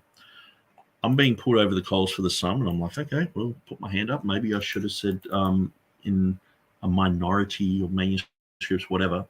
But why aren't you pulling James White over the coals for things that he says? Why aren't you saying, when James White says united testimony of all the relevant historical information, Okay, the relevant historical information. What all the Reformation Bibles say, and the oldest papyri says, and these three earliest witnesses don't agree, and he's saying they all agree, and he's not putting the and there. He's saying it just says Ozios one, and this one doesn't have. They don't all say that. So why are you allowing James White to get away with it when you wouldn't let me get away with it? with something I'm like, well, I don't want to really deal with that other topic. I'll deal with it later, blah, blah, blah. But this is one of James White's main arguments. Let's read it again. He did not write, John did not write, and shall be. Well, the and there is very clear. He wrote, O Holy One. This is a united testimony of all the historical information. Okay, so maybe the Holy One, or Holy One, is the one that he's focusing on, okay? Just like I was focusing on someone else, not on the Lord thing. But if you want to pull me over the coals for that, well, why aren't you pulling him over the coals for the end? This is the united testimony of all relevant historical information. I think it's relevant that Beza brings it up. I think it's relevant that all the Reformation Bibles bring it up. I think it's relevant that the oldest papyri brings it up. Can you see why I put that in there now? It's like, oh, I can't see why Nick's going on about this. It's like, well, I'm showing you that James White is in error, and at the same time showing you that, yes, what is this going on to say? So let's just keep reading. Holy is reflected in modern versions, but none seem to follow the end of Papyrus 47. The oldest Greek text of Revelation is P47, which is from the 3rd century and contains the passage, but it has a textual variant. It contains the Kai, and in Beza's phrase, Kai ho esomenos, modern textual scholars had rejected the Kai of other manuscripts so prevalent in English Bibles of the Reformation, such as the Geneva Bible with N Holy. But P47 was revealed in the 1930s, so they have should be rejected the so-called oldest and best reading of Kai. Several people have asked, and what was P47 going on to read? Many Reformation Bibles, being more honest to the reading, had and holy, whereas White concludes the reading is indisputably O Holy One, as if there were no variants. As we shall focus on this soon, Beza had pointed out that in the manuscript for the Latin Vulgate for Revelation 16:5, the text was foolish and divisional because of the and. But the same issue occurs here in P47. But modern textual critics reject the early papyrus reading of Kai here, as it caused the sentence to be foolish and divisional. James White feels that because those who defend the ecclesiastical text or hold to a Textus Receptus position can effortlessly provide a mountain of textual evidence to prove their Textus Receptus reading, have a vast majority, that when on the rare occasion this is not the case, we are being inconsistent. Why then does the NA28 reject the Kai here? Why doesn't White follow the older papyrus like he tells us to do? Dikaios a o un, kai o en, o ozios, oti tafta ekrinas. The reading is clearly the triadic declaration, but with Kai or Ozios, which has been placed there to note nomen sacrum. And so we go on from there. But basically, you can see the reason why I've pointed out that it has the conjunction there, and that this was considered the reading in the Reformation Bibles. It was considered the faithful reading by Theodore Beza himself, saying, well, the manuscripts say that. So even though some of the manuscripts didn't have the conjunction there, that was the general consensus of all biblical scholarship of that era, that it had the conjunction there. So can't you see why I've brought it up? knowing that, you can see why I brought it up now. So it shouldn't be said, like, I don't know why Nick's brought this up and why is it.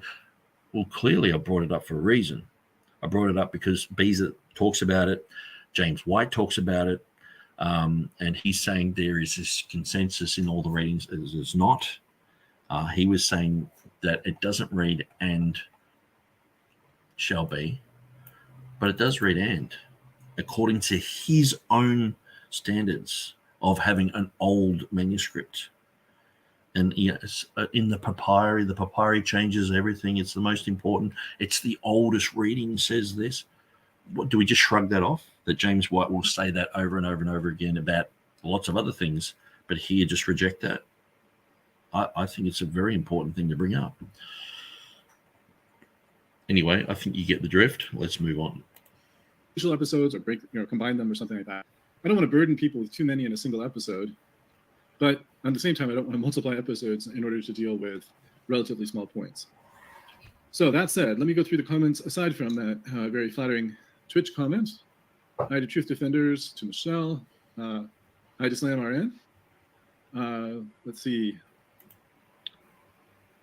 Hi to Paul Anchor. And see some discussion of Leighton in the side chat. Good to see. Let's see. Paul asks, how do I think I should read? I agree with what happens to be the majority text position of for this verse, which is also what the critical text has at this verse, which is also which I believe is several of the TR editions also have the same here, which is to say that which art and shalt be, O Holy One. So that's my position. That's an improvement over what the King James currently has. It's a small improvement, but it's an improvement. Let's see. Do any manuscripts agree with the King James Version reading? None of the manuscripts that we have and shalt be instead of O Holy One. None of the manuscripts of the Greek that we have such a reading. None of the 100 witnesses that I have transcribed here have such a reading, but also, as far as I'm aware, none of the known Greek manuscripts that we have such a reading. There's some question that we'll try to address in a future episode about whether Beza had a manuscript that we don't have. But there's that. I also... Well, I mean, it's pretty important to know that. To know that there's manuscript evidence. When someone's saying, do any of the manuscripts agree? It's important to, because he's saying the manuscript evidence that we have today. And so if they've known of an old reading and we don't have it in our hand today, well, that just didn't exist. You know what I mean? It's like, no, it did exist. Beezer talked about it. Other people talked about it. He had an old ancient manuscript with the reading of Isomenos. That's why he went with that. He didn't go with Erchomenos. He went with Isomenos. I also don't think that that Nick and I are going to have to take a different position on this. But in my view, none of the ancient translations, like before the printing press, none of the before the printing press translations of scriptures support or witness an underlying Greek text corresponding to the King James Version reading. See. Well, the thing is, this is one thing that James White will bring up all the time. That, so you'll go through, a Textus Receptus reading says this and that. And then he'll bring up, well, there's only, 2 manuscripts before the 10th century that have this reading, and this is, I'm using James White's tactics against himself. And so, I don't think that it's always sound to do that, but I'm sort of just pointing out the pot is calling the kettle black. It's like James White will bring up pretty much before the 10th century. That's important. The earlier the manuscript, that's important. But after the 10th century, it's just a bunch of Byzantine stuff. It's unimportant. That's how James White operates. And if you've listened to his stuff enough, that you know that. And so that's why I'm like, okay, let's get James White's rules and let's just go before the 10th. Let's look at the 3 earliest manuscripts. So we look at them, and clearly they're all over the place with it, and so that's why I'm doing what I'm doing. Patrick says Jesus is king, not some king named James. Well, that's very true. Paul says even the critical text chooses minority readings in places, as far as I'm aware. If they can do it, why not others? Yeah, very good point, and one I've been bringing up over and over and over, because these guys like, see, it's a minority reading, and it's like, with the information I've provided, it's clearly nomina sacra, so it's you unfold that and you get the reading. But Beza had an ancient manuscript. But beside all that, there are manuscripts with way less evidence that are in the NA28, and so it'd be interesting to see if TurretinFan's going to pull them over the coals, or James White's going to do a bunch of programs with equal ferocity that he's talked about, Revelation 16:5, and how those who believe the reading are just not saved and not in the faith, and they're deceived and all that sort of stuff. I wonder if he's going to talk about that with the Nestle Alarm text, because he's clearly rejected them. I wonder if someone says, "Oh, I believe that the, Second Peter 3:10 is the proper reading." I wonder if they're actually going to be pulled over the coals and told that they're probably an unbeliever. They're not in the faith. They're not in truth. They've got huge, egregious deception in their life. I wonder, maybe in the next edition of the book, James White will pull those guys over the coals, and we'll be like, wow, yes, he's consistent with his critiques. Well, if it's just a matter of kind of a cafeteria style picking, and we just kind of pick whatever we feel like we like the best, then obviously anyone can do what they want, and every man will do what's right in his own eyes. But if they point to is why do the critical texts sometimes go with a minority of the readings, the answer is because sometimes there's a belief that this usually comes up in a case where the later manuscripts have an expansion. I'll share my screen again just to give you an illustration of this point. It's not one of the cases where this has occurred in the majority of manuscripts. But you can see that there are some places where some of the manuscripts will add in a phrase for reasons that we don't know what motivated them to do that. Let's see if I can find it. Wait, I think it was around 58 or so. Let's see.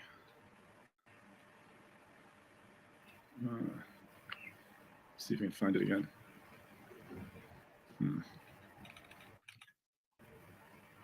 So several add in this phrase to epi, a minority do. We don't follow that. So I guess in a way, I'll go through this list of TurretinFan's, and this is helpful. There's a lot of interesting information there about which manuscripts have what, and so perhaps there is other information pointing to the nomina sacra issue. I know that epi means on top of, so perhaps they're trying to point out that it's got a nomen sacrum on top of the name there. I'm only just speculating from just looking at that for 2 seconds, so don't hold me to it. But that's the sort of thing that I would look for. I go through and say, okay, is there any evidence in these other variants for a certain pattern, or people trying to point out other things? Because I know that it had the Osios there, but then it had Agios, which is quite interesting, because I'm pretty sure Lorenzo Valla, he had Agios there in his Greek as well. And he thought it was to do with the Holy Trinity, the Father, Son, the Holy Spirit. So interesting. Where is, I say we, nobody that I know of follows that, but maybe there is some translation out there that does. Here's the place. This Kaio Agios is an expansion on O Hosios, O Holy One, and this is another way of saying holy. This is an expansion that the scribe inserted into the text. And this sometimes happened, and then other scribes coming after them made copies of a text with an expansion in it, and out of an abundance of caution, preserved the expansion. and then copies were made of that. And so the underlying Hosios, which is original, is still there in the longer reading, but the longer reading would be an error. So if a lot of people made a copy of this errant copy, they'd still have the original, it wouldn't have been lost, but the majority might have this longer expansion if a lot of copies had been made of this one. In fact, not a lot of copies were made of this one as far as I know, and that expansion didn't take off and become established. But had it done so, it wouldn't make it true just because there's a lot of copies made of it. There was one other place that was kind of interest. I've lost it now. I think 58. So this one has the word Lord, another expansion, but one of the more frequent expansions is to add the word Lord where you don't need to. And see, that's the thing. Clearly, the internal evidence of quoting the Psalm and having the word Lord there, that's huge as well. And so oftentimes what I find is, someone like James White or even majority text people do this. They'll teach classes on, spotting homoioteuton, parablepsis, architeuton, and, they'll say that this affects the reading. Sometimes you'll have a lot of manuscripts that point in a certain direction, but if you can spot homoioteuton there, it can be evidence of an early corruption and things like that. But rarely are they willing to go and actually do this. And so especially the majority text people, so you'll have a TR reading which is perfectly cohesive. It's it'll have the grammar will be correct. It will make sense. But then you have a majority text reading which it's not making sense. It's strange. It's abrupt, and you just like, well, clearly there's something wrong there. Maybe it's homoioteuton, but they will actually argue for the manuscript reading, even though it's awkward, it's hard, and it's like, do you guys ever allow for what you guys teach? Homoioteuton, parablepsis, other things. And so, anyway, I just sort of point that out, that a lot of the time these guys are not acknowledging that Erasmus, Stephanus, Beza, King James translators all spoke fluent Greek. So when you're reading through these and you're just seeing symbols on a page and it's like, this lines up with this, yay, when you read through it, if it said, Jesus went house to, it's like, oh, something's wrong there. No, it's correct. Look, it all lines up. It's in the manuscripts. It's like, it's a mistake, guys. And that's what Theodore Beza was clearly pointing out. The and holy is a mistake, and so it's confusing. It doesn't make any sense, and so he's pointing out that it's an error in the grammar of the Greek, which these guys can't comprehend because they're not fluent in Greek, where Theodore Beza was, and Erasmus was. That's why he has the only annotation in the book of Revelation with chapter 16 is this, where he's saying that there's a problem here, and it probably should read Erkomenos. And so he was saying the grammar is wrong. Something's wrong here. And so world-leading experts in the languages. When you read the history of Erasmus, I'm not trying to blow his trumpet or anything, but it's like you'll get people who are really famous, like Aldus Manutius, and it's almost like a privilege that Erasmus stayed with him and worked with him for 10 months as a proofreader. It's like that's what put him on the map, sort of thing. It's like because of Erasmus. Erasmus was in a league of his own. And Stephanus, Beza, these guys are legends. And it's only a distorted hatred for the Textus Receptus that would cause people to demonize these people. Usually you would just see them as brilliant linguists, brilliant translators, amazing at what they're doing. And so these people were fluent in their craft. They knew what they were doing. They knew what they were talking about when they talked about solecisms in the text, which people who are linguistic, who can only speak one language, who can't read the Greek, who can't read the Hebrew, who don't know the difference between, so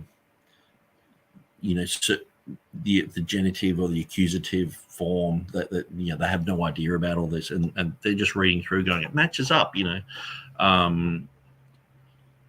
someone of Erasmus's capabilities just reads through this and goes, oh, there's an error there. I'll make note of that in my annotations. Theodore Beza is like, yeah, that's foolish and divisional. What a stupid reading. There's something wrong there. And the Reformation English Bibles are like putting this in, going with it. It's like, it's hard to translate. It's clunky, but we're going to be honest with the text. And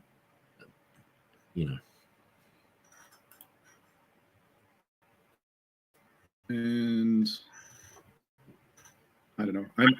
I've lost my place on where that other expansive phrase was found, but unless it's also in parallel here, no. So it's funny that I can't find it. Oh well. Let's see. So yeah, it's not arbitrary why the minority readings are adopted. Usually the minority reading that's adopted is the non-expanded reading, but the other reason is a lot of the manuscripts are relatively late, and so because of this process of expansion happening over time, and some scribes being willing to add in expansions, like adding in the word Lord or adding in an extra way of calling God holy, those have to be stripped back out if we want the original. So we can't follow that same approach once we see that the older manuscripts don't have it. There's no obvious reason someone would have stricken out the word Lord from the text. And the opposite, the insertion, is something we see fairly often. So there's reason not to expect it. And therefore, that's the reason, not just some arbitrary thing. Let's see what else we got here in terms of comments. Let's see. Looking through here. Bible translations are 100% about money and politics, Patrick says. Well, that's not always the case, I suppose, but with a lot of modern translations, that is the case, because it's an expensive procedure, or an expensive undertaking. So money gets involved, and when money gets involved, a lot of times politics of some kind get involved. So it can be a problem. It would be nice to think that all of the translators only do it from the purity of their heart, but not always. Paul says the King James Version translators were supposedly very learned men in biblical languages, about 50 of them. So it may have even been more than 50, but remember, they weren't creating their own translation. They were cleaning up the Bishop's Bible. They weren't starting from scratch. They made a lot of changes and a lot of updates to the Bishop's Bible, but that's what they were starting from. So they weren't, just keep that in mind. They were very wise men who were involved in the process, but it was a revision process, revising the Bishop's Bible, not doing a scratch translation. Let's see. I'm not sure why that would come into it, or why that would detract from the learned men who did know the biblical languages and did go to the originals. The bishops was only just like a draft. They were to use it as a guideline of, that they were to go to the originals and they were to amend it according to the originals. So they went to the originals, and everyone uses a guideline. If you were to say, pick a language, if you were to do, I was just noticing the Trinitarian Bible Society brought out an edition in French just a few days ago. And I was thinking, if you did that edition, you wouldn't just start from scratch. You would go through and probably have every other French Bible that's ever gone before you in front of you, and you would be looking at those options. You don't just, if someone's already invented the wheel, you don't just throw that out and try and reinvent it. But the King James translators clearly went to the original languages. Let's see, Patrick is bringing some levity to the comment section. Let's see. All right. Well, with that, I think this is a great place to wrap up this particular episode. I have only gone for about an hour and 19 so far. I do appreciate everyone paying attention, listening along, and hopefully if you missed any of Leighton's expose of someone possibly being a Calvinist, you can probably check that out. I'm not sure whether I will or not. I just haven't made a priority. I only have so much time in the day. so I once again, appreciate everyone's time and attention who have listened. I hope this is a blessing to you. We are going to, God willing, continue the Romans 5 series in preparation for debate on Romans 5 and original sin. And God willing, Dan and I will do some of those preparatory episodes together. I know Dan has put together some material that would be useful for us to discuss specifically about that. If you didn't catch it, we had a one-off episode about Leibniz. Leibniz was an extremely smart guy from the late 1600s, early 1700s. He's one of the co-inventors of calculus, and he had some interesting thoughts from a Lutheran standpoint on predestination, not pro-Calvinist, but not as virulently anti-Calvinist as one might find over at Soteriology 101. And what else? We'll have to do some preparatory episodes on salvation by faith alone through the imputed righteousness of Christ received by faith. That's something that we also will be having a debate on coming up almost immediately after the Romans 5 debate. So we have some preparatory episodes about that. So that's the last Saturday of October and the first Saturday of November, both of them at the Standing for Truth channel. I may put together one or two more, or maybe more than that. I may continue doing more bodily assumption episodes, but I don't have time to focus exclusively on that one issue, unfortunately or fortunately. So we'll see about that. I have some more material to discuss on that subject. I'm trying to think what else. More on Ken Wilson at some point, God willing. His books up on top of the shelf up here with a bunch of Origins works on top of them. So it's on the to-do list or on the to-read and respond to list.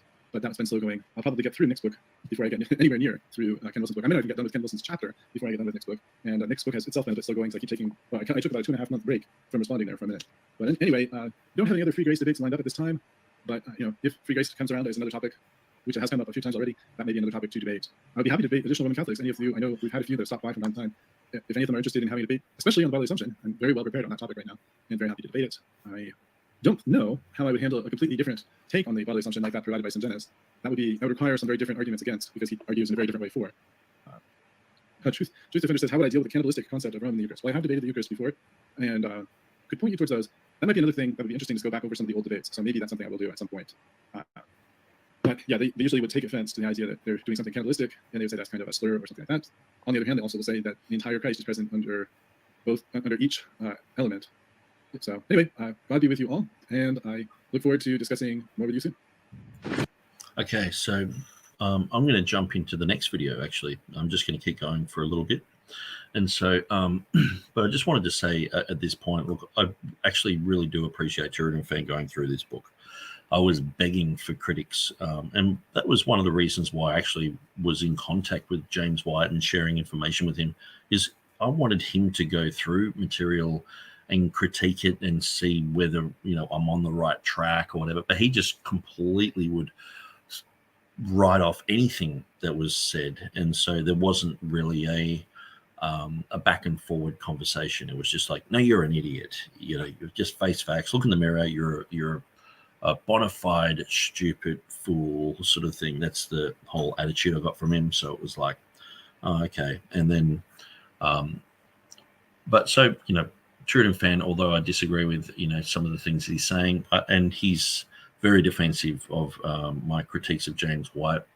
Apart from that, I'm glad that he's doing this. He's pointed out a few ways that I could word things better and perhaps, bring a little bit more information here and there. But on a whole, I don't think there's really anything that TurretinFan said that like, okay, well, I'm going to change my position at all.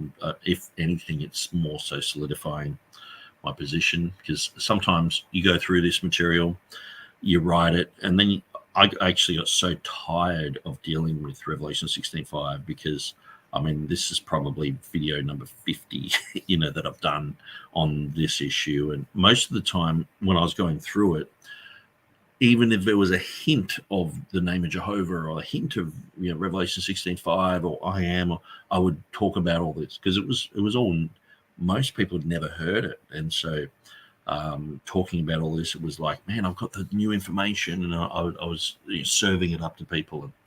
And now I'm just sort of like at the other end of it. I don't get tired of talking about it, but I guess in a way I feel the groaning of people tuning into my channel and going, what's he talking about now? And it's like the same stuff he was talking about like 8 years ago. Revelation 16:5, still, gnawing on that bone, are we? Sort of thing.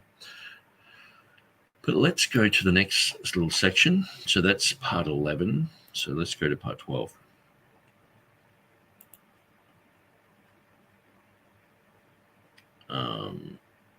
Because we've got a part 13 there, but that was only done yesterday. So we want to keep on top of all these. See if he has. Okay. Go to the beginning.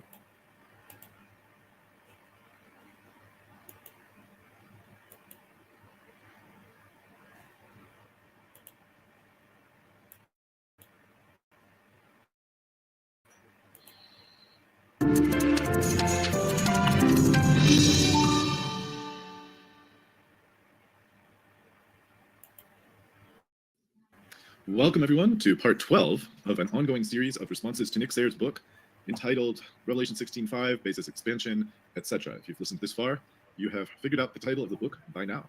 I do much appreciate Nick's continued responses to my responses to his books. A recent response of his lasted right at 5 hours, and I'm honored that he took that much time to respond.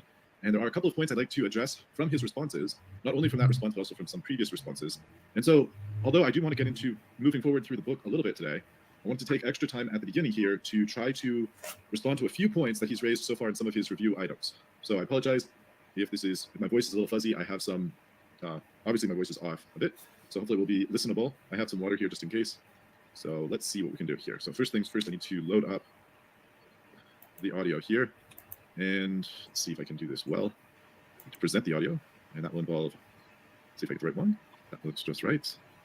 Feels a bit mirror in mirror going on here, but in any event, this is me, this is Nick, and to the left is me. So here we go. This is from Nick's part 10, responding to my part 9, and now you're listening or watching in my part 12. So hopefully this is enjoyable. And just first listen a little bit to what he says, and then it's sort of like you get caught into this loop where you've got me and then Turretin, and then you've got me and Turretin, and it's like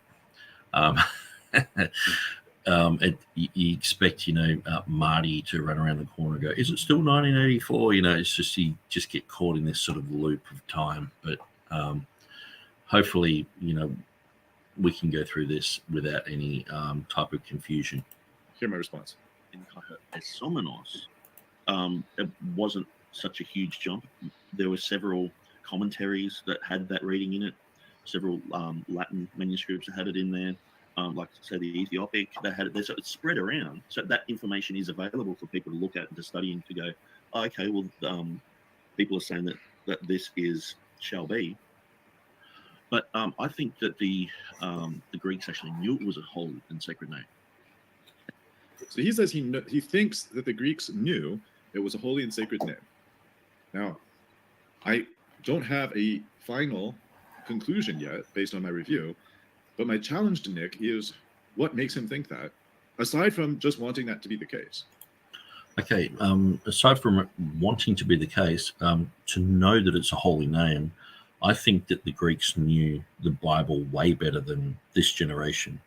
Having James White as the go-to guru for what Revelation 16:5 said, when you go through his material, he is like there's a dearth of real information there where it doesn't talk about that this is or had been until the critical text overrode the Textus Receptus.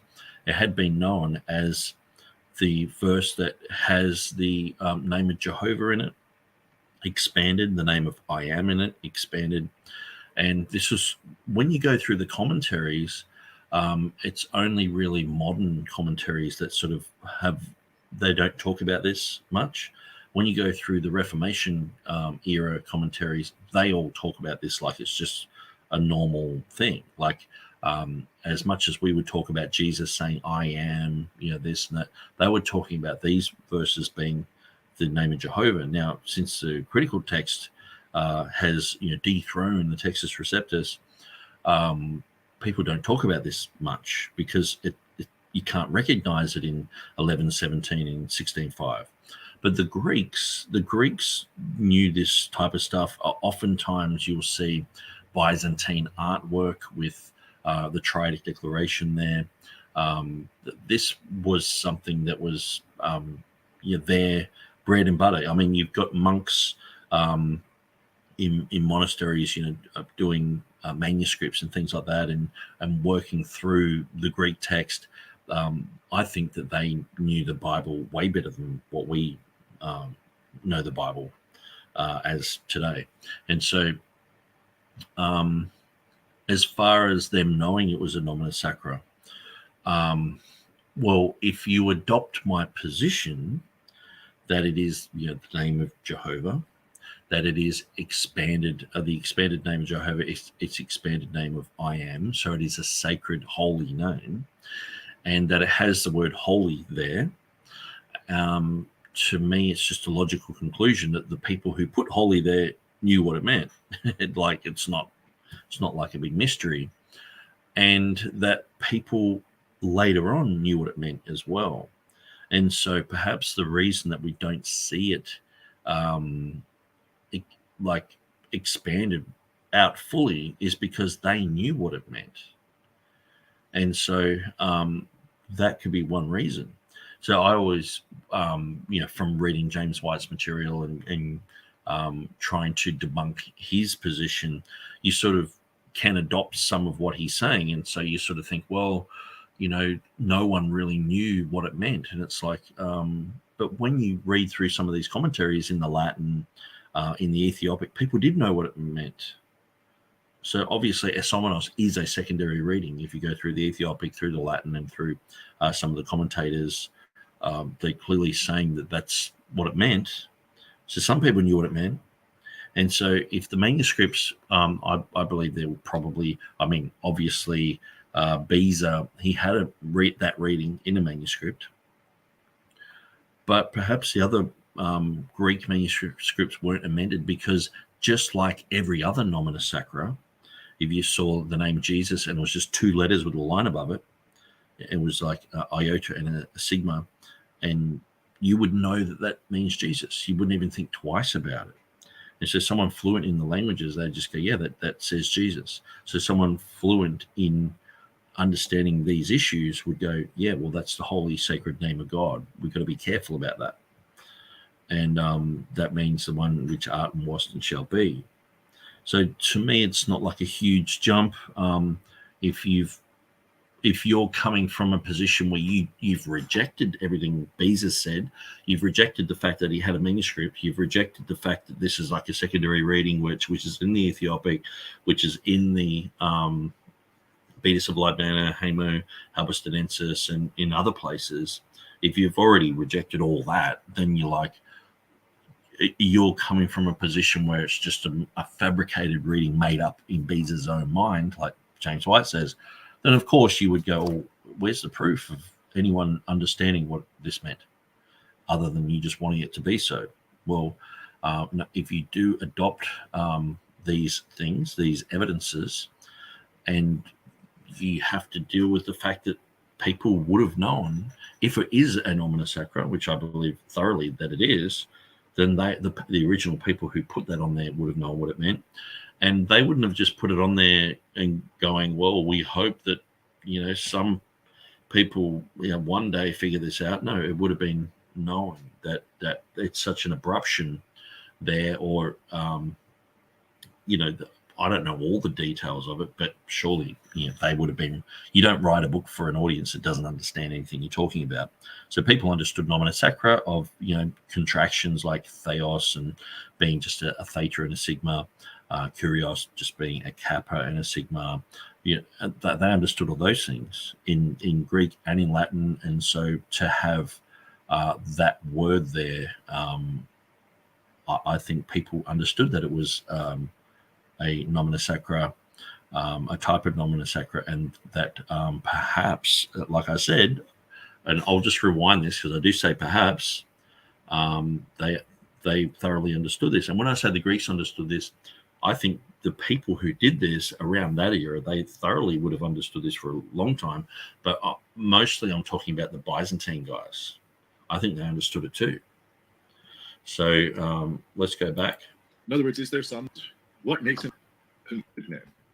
I think that that this is shall be, and usually I'm saying I think that in the book I'm like, perhaps this was known to the Greeks, so I do, in the context we're probably talking about that. Greeks actually knew it was a holy and sacred name. Okay, so I might grab this section in the book because I think I was talking about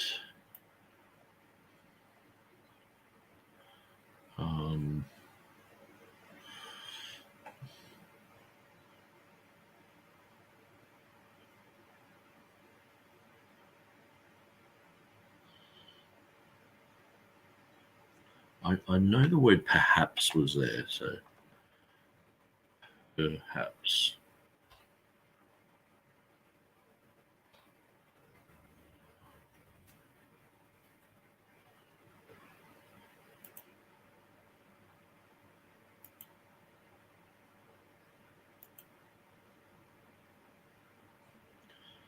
here. Perhaps the Greek-speaking church knew of this nomen sacrum, but simply kept it a sacred name, like they did with many others. And if you're thinking that I'm looking into this position, it's a nomina sacra, then obviously someone knew what it meant to change it. The audience would have known what it meant to see that change. And perhaps the Greek-speaking church knew this all along. And so I would go out of... So that this is a perhaps, okay? So it's not like I've got evidence for this. I'm like, well, this is a thought. So for me, I would go, okay, well, I'll have to try and disprove myself. So I'll go, into the Byzantine era commentaries of Revelation 16:5 and maybe the other triads, and look into these. And so look into the issues and see whether that they had mentioned this type of thing. So, but I've just mentioned perhaps, and so that's why in the video I'm like, well, I think this. So I think TurretinFan was going through, and I read that section, or he read that section. I was commenting on it, and then in the sound bite, I'm just like, I think that the Greeks most probably knew about this. So I'll play it again. He says he knows. The Greek is shall be, but let's go a little bit in context of what I say here. There was seven. Listen, my part 12. So hopefully this is enjoyable. And just listen. We'll first listen a little bit to what he says, and then hear my response. In Esomenos, it wasn't such a huge jump. There were several commentaries that had that reading in it. Several Latin manuscripts that had it in there. Like so the Ethiopic, they had it there. So it's spread around. So that information is available for people to look at and to study and to go, oh, okay, well, people are saying that this is shall be. But I think that the Greeks actually knew it was a holy and sacred name.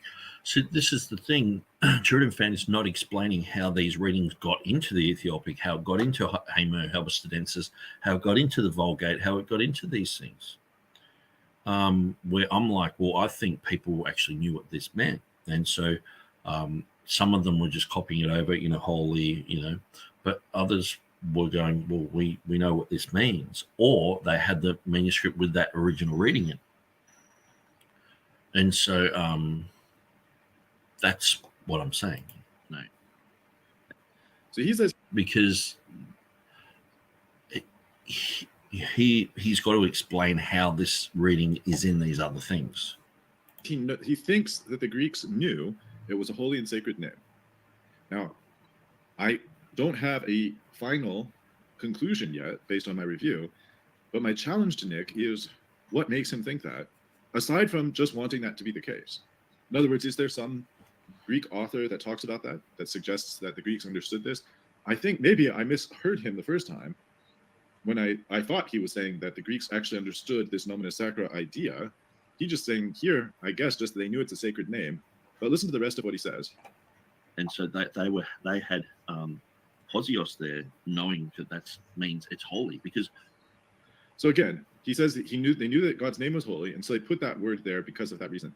What's his basis for thinking any Greek person knew about that before modern times, before Beza? What's his reason for thinking that? Because of the manuscript evidence that has et eris in the Latin. It has the readings in the 8th century commentaries, 9th century commentaries. Where did they get this idea from?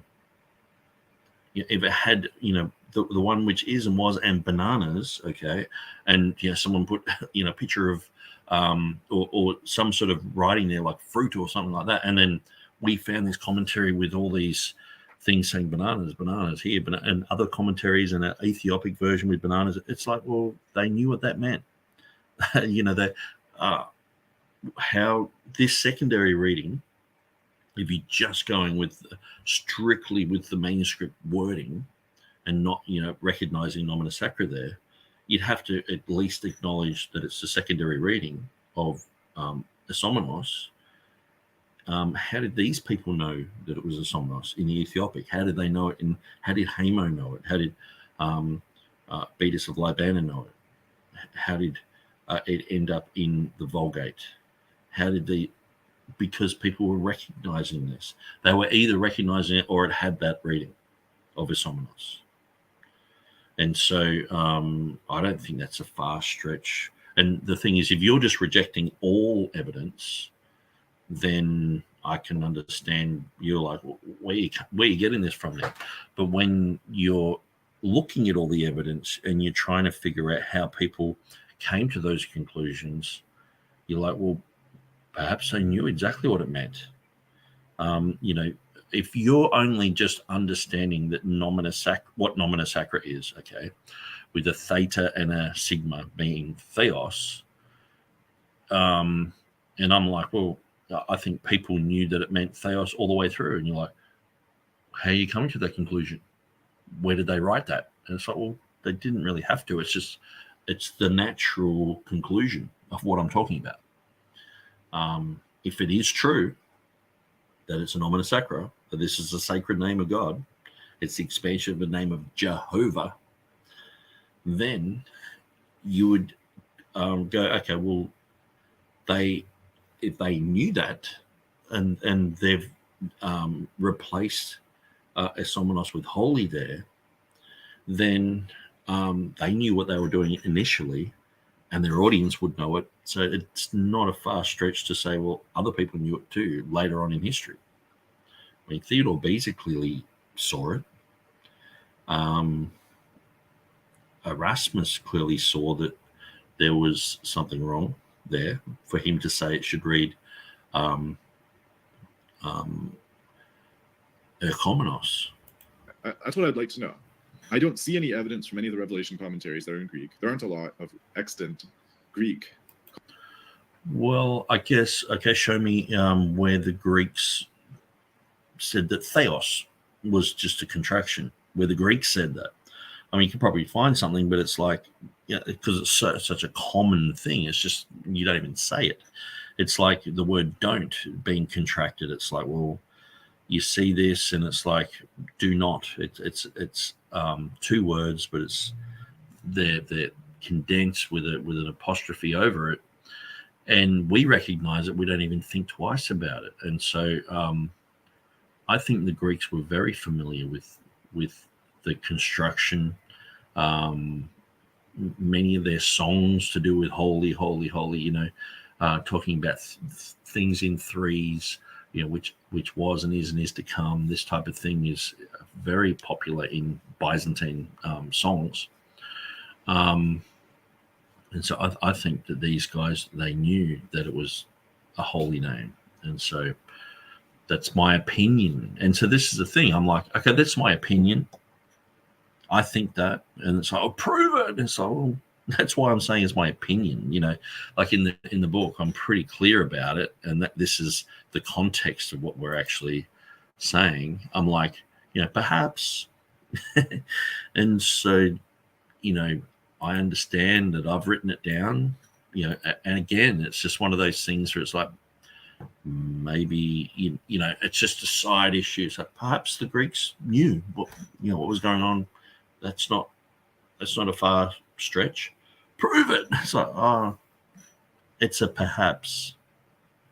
You know what I mean? Like, okay, well, I guess I have to go out of my way and prove it now. It's like, just, you can see I've written, perhaps the Greek-speaking church knew of this nomina sacrum and simply kept it as a sacred name like they did with many others. ?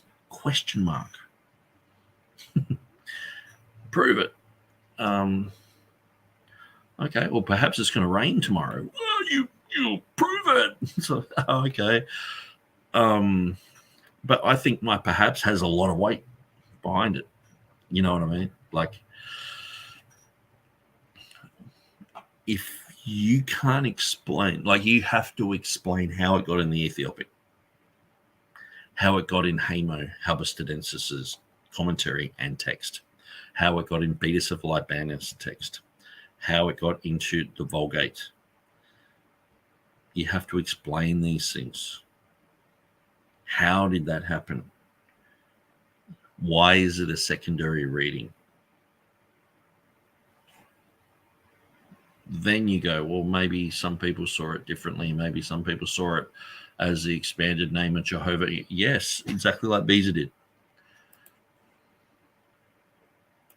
Commentaries on Revelation that I'm aware of. I don't think any of the ones that I looked at deal with that issue in Revelation 16:5.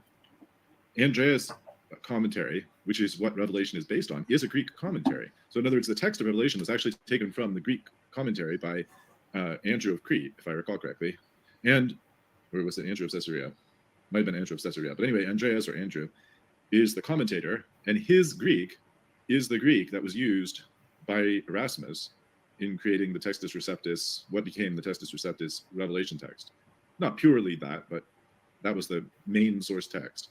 So Andrew's commentary, we have multiple copies of it. It doesn't say that. None of the copies of the commentary have some discourse on the sacredness of the name and the reason why Hosias is here to protect the sounding out of the name or something like that. I don't know if this is, I mean, Nick is welcome to think that the Greeks had this view, but as far as I can tell, this is just Nick's wishful thinking or hopeful thinking, or his, what's the right term? Kind of his projection beyond the evidence that he's found. But I don't think there's any evidence to support that conclusion, because I don't think that it's been established that that's what's going on in Revelation 16 in the first place. And if he did, I mean, if there were some Greeks that said that, we would still need to evaluate whether they were right. We can't just uncritically accept everything the Greeks say. But in this case, I don't think they even said that. Let me jump to another section. I hope I'm getting.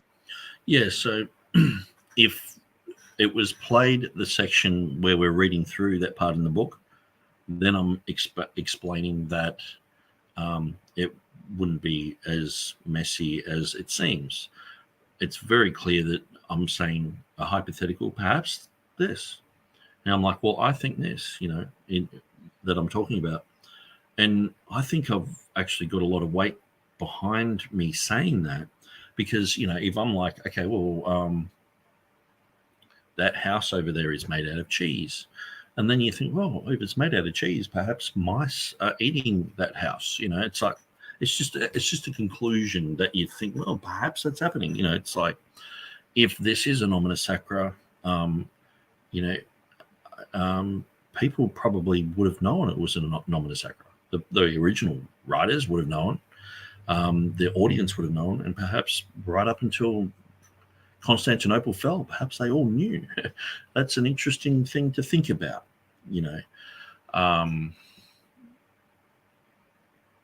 So clearly, it's. I think it's just a bit of a diversion. Again, it's me putting in more information than is necessary, but it's like, getting scolded for it.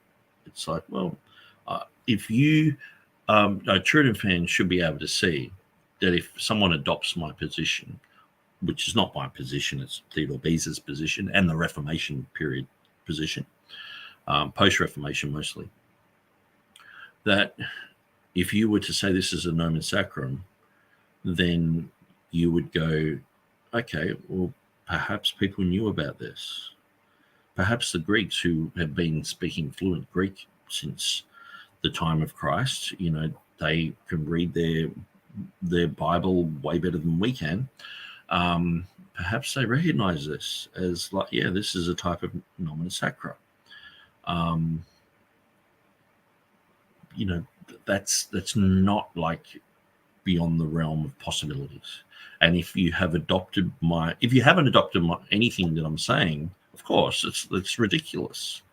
But if you have adopted what I'm saying, if you're looking at the manuscript evidence, if you're looking at, Theodore Beza having a Greek manuscript with the reading in it, the Ethiopic, all the rest of it, you just go, yeah, well, that would be a conclusion that you would come to. In the right section. This is another section of perhaps of a different response. So that was his part 10. This is also his part 10. I don't know why it's just about 4,000 seconds later in the same video. So let me back it up 5 seconds from where I saved the spot. So, but then he goes on and talks about these other ones. He was, he is, and he will be. in the Hebrew, certain rabbis talking about that. And so it's throughout all these commentaries. So the thing is, I can't understand for the life of me. So I wanted to draw attention to this. He says he can't understand for the life of him. What is it that he can't understand for the life of him? Why TurretinFan is looking at all this information, he's reading through all this information. Where is he getting this name that is just the past and the present? So the short answer to where I'm getting that it's just the past and the present in this text is from all of the Greek manuscripts. See, this is, it's like, but the main thing is I'm pointing out that all of these Greek manuscripts have this holy feature there, because it all points to the past, present, future. Okay, when you read the commentaries, when you read everyone talking about the name of God, the name of Jehovah, it's always the past, present, future, and they're elaborating on this. And even when you go through, you know, Revelation 1:4 or 1:8 or 4:8 or 11:17, specifically your Revelation chapter 1, when it's talking about the first initial thing that's said by John, people are like, well, this should be the one which was and is and shall be. The reading of Revelation 16:5. That's what they usually say. They say, but it says is to come, you know, and that's fine and all the rest of it. And it's like they're just saying Jehovah, past, present, future. I am, past, present, future. And then I'm looking at Revelation 16:5, where it has, you know, the Textus Receptus, past, present, future. Critical texts, the majority of manuscripts, past, present, and holy. And it's like, something's wrong here. Something's wrong here. And Beza's pointed out whether it's foolish and divisional. And, you know, Erasmus, in his Annotationis, he's like, nah, that's wrong. It should be, you know, this other reading. And so we're looking at these issues, and it's like, I'm like, okay, so where is TurretinFan getting this concept of just the past and present? He's like, from all the manuscripts. And it's like, yeah, but that's the whole issue, is we're saying all these manuscripts there's something wrong here. It's foolish and divisional, like Beza said. I'm saying, apart from that, where are you getting the fact that God is just the one who was and is? It's a bit like seeing, you know, the God of Abraham, the God of Isaac, and the God of bananas. Okay, if all the manuscripts said that in this one spot, you're like, maybe there's something wrong there. Maybe something's happened. Maybe, you know. And so you're talking about that, and it's like, okay, where else does it have, you know, the God, you know, of Abraham, the God of Isaac, and the God of bananas? You know, where else does it have that? And it's like, I'm only looking at the manuscripts. It's like, yeah, that's the thing that we're saying could be wrong. You know what I mean? It's like you're appealing to that, but we're saying that's where it's foolish and divisional. That's where there's problems. So where do you get this God who's just the past and present? Because I'm dealing with Revelation 11:17 as well, where TurretinFan's saying this is like a biadic declaration or a dyadic, however he words that, where it's just two, it's the past and present, and there's no future there of God. But here it's like the past, the present, and holy. It's like, you know, it's where is he getting? Because no one who's expanding Jehovah or I am is getting just the past and the present. They're getting the past, present, and the future. And the asomanos is usually what they're getting. And so where are you getting this? Where is it explained that the name of Jehovah means just that? I know it's in your critical text. I know it's in the majority text. It's in the manuscripts, but it's like, that's why we're saying there's a problem here, because it's who is this God who's just the past and the present with no future? Where are you getting that? That's what I'm saying.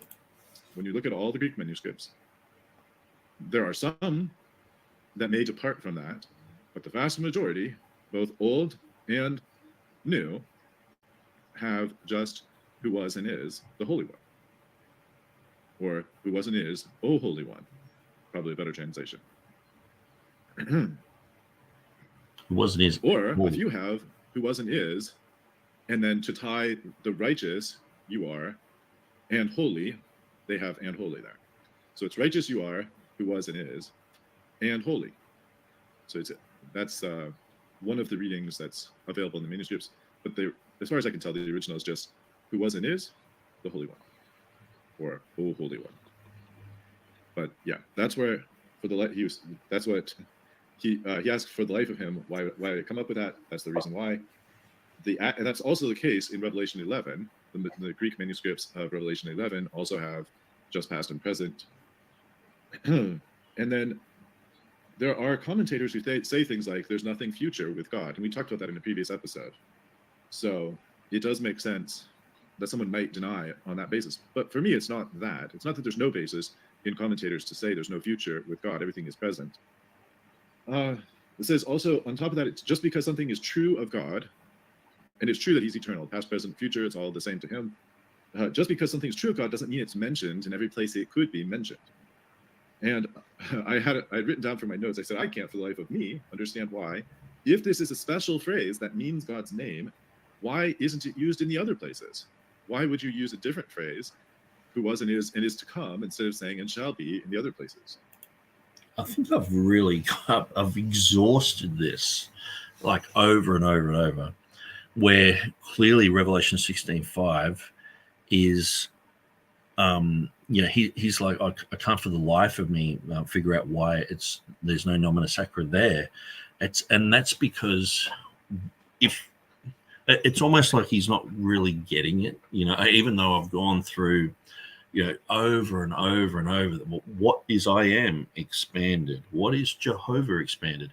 Like if you were to go to Adam Clark and say, okay, what is Jehovah expanded? Write it down.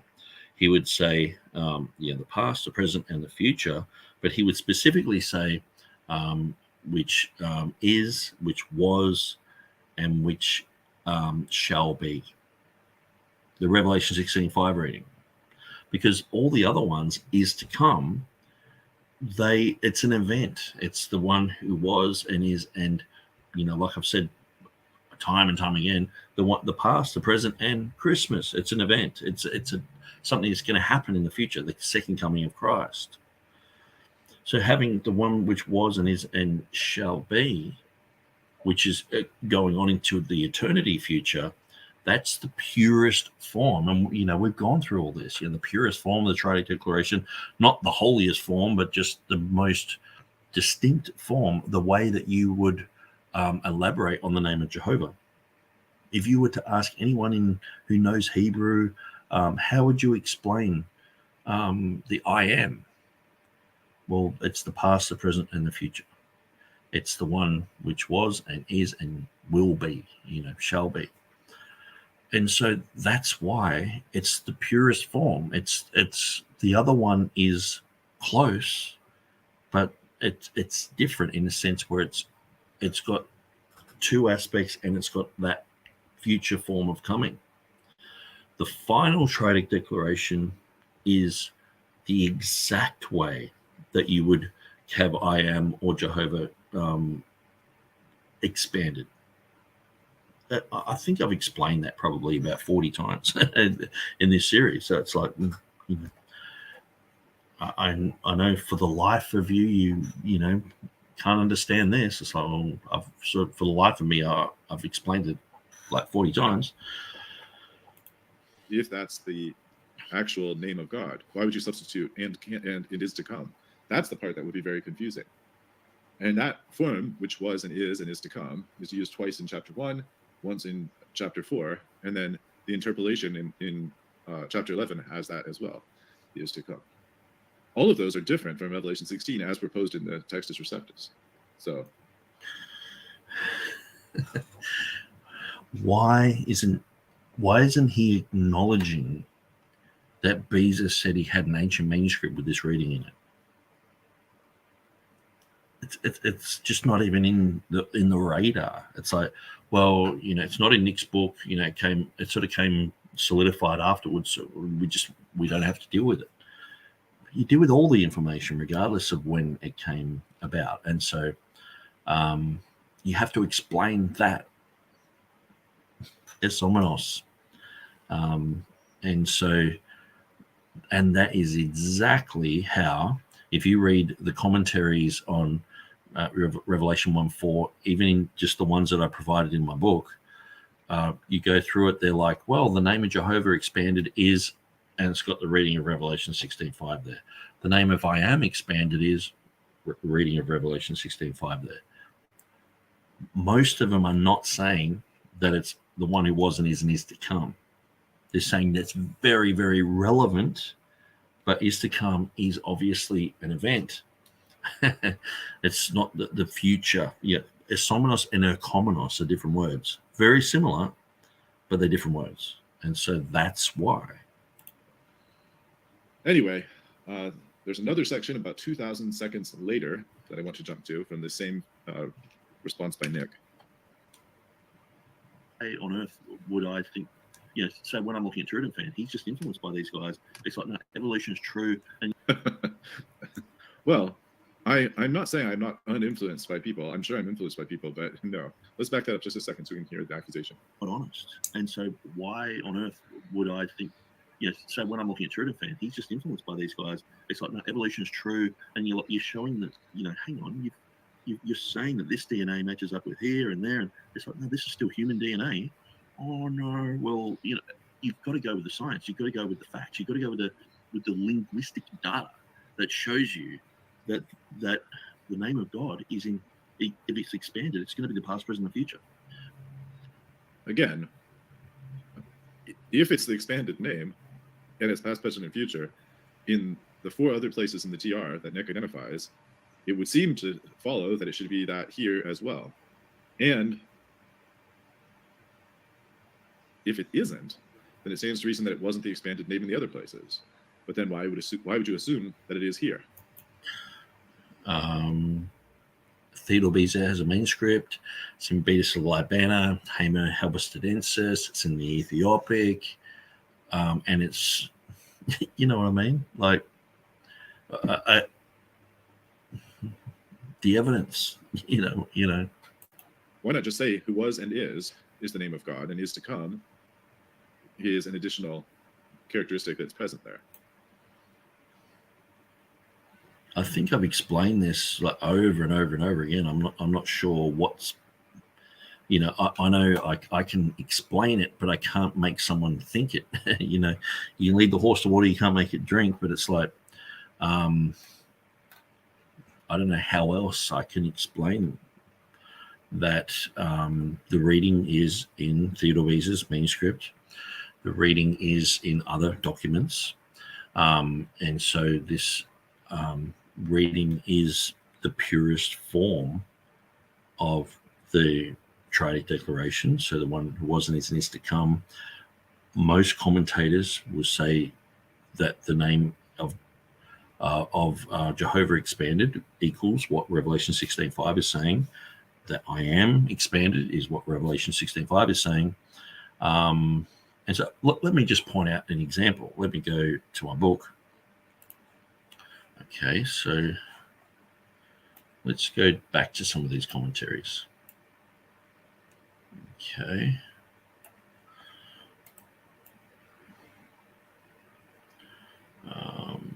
Okay, so Robinson's word pictures. No, he's talking about Ecomenos there.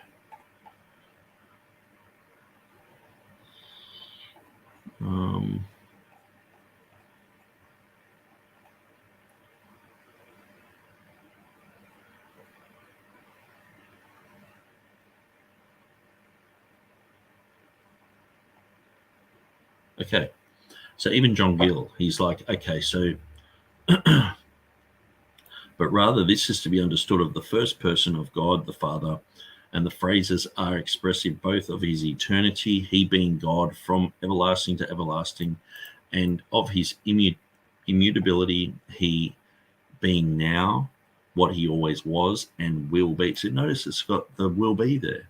So that when you're just explaining God, you go the past, the present, and the future, and where these other ones are the past, the present, and an event in the future. So I think it's pretty clear. And just going through these commentaries, they're always expanding it to be the isomonos. There's some, like here, it's like, it's remarkable that there are some passages in pagan inscriptions, etc. It says, I am all that was and is and shall be. The Kai Esomenon. Jupiter was, Jupiter is, Jupiter shall be. Why are they saying this to who is to come? Such a word would not be inappropriately paraphrased by the phrase who is and who was and who is to come, or who is to be. Okay, so Albert Barnes. So that's what I'm saying. Where in the commentaries, in these commentaries, they're clearly saying that it'll equal will be at the end, rather than is to come. But for whatever reason, God wanted to put is to come in the first four, and that's pretty clear. Like, look at this, Exodus 3:4. Let's expand that, okay? I am has sent me to you. May we not also be allowed to read here, he that is, he that was, and he that is to come. And it's like, I am, okay, so that's the temple of Isis, it shall be. So some of these guys there, like Ellicott, he's obviously from the Westcott and Hort, so he mightn't gel with the idea. But people like, who's this? Yeah, Adam Clark. Okay. The past, present, and the future. But it says that, but they often use the phrase ho'on kahoin homonos. And then he goes through many that have and will be in the future, shall be. And then it's like, okay, these morning prayers, is to come, yet to exist, shall be. It says here, that which was is the eternity before time, that which is time itself, and that which is to come is the eternity which shall be when time is no more. Okay, so it's very close, but it's not exact, So, I've gone through this, I'm pretty sure there's a whole section in my book where I go through this. So anyway, I'm just not really understanding why this is a sound point. It's quite easily explained. But we'll leave Nick to deal with that.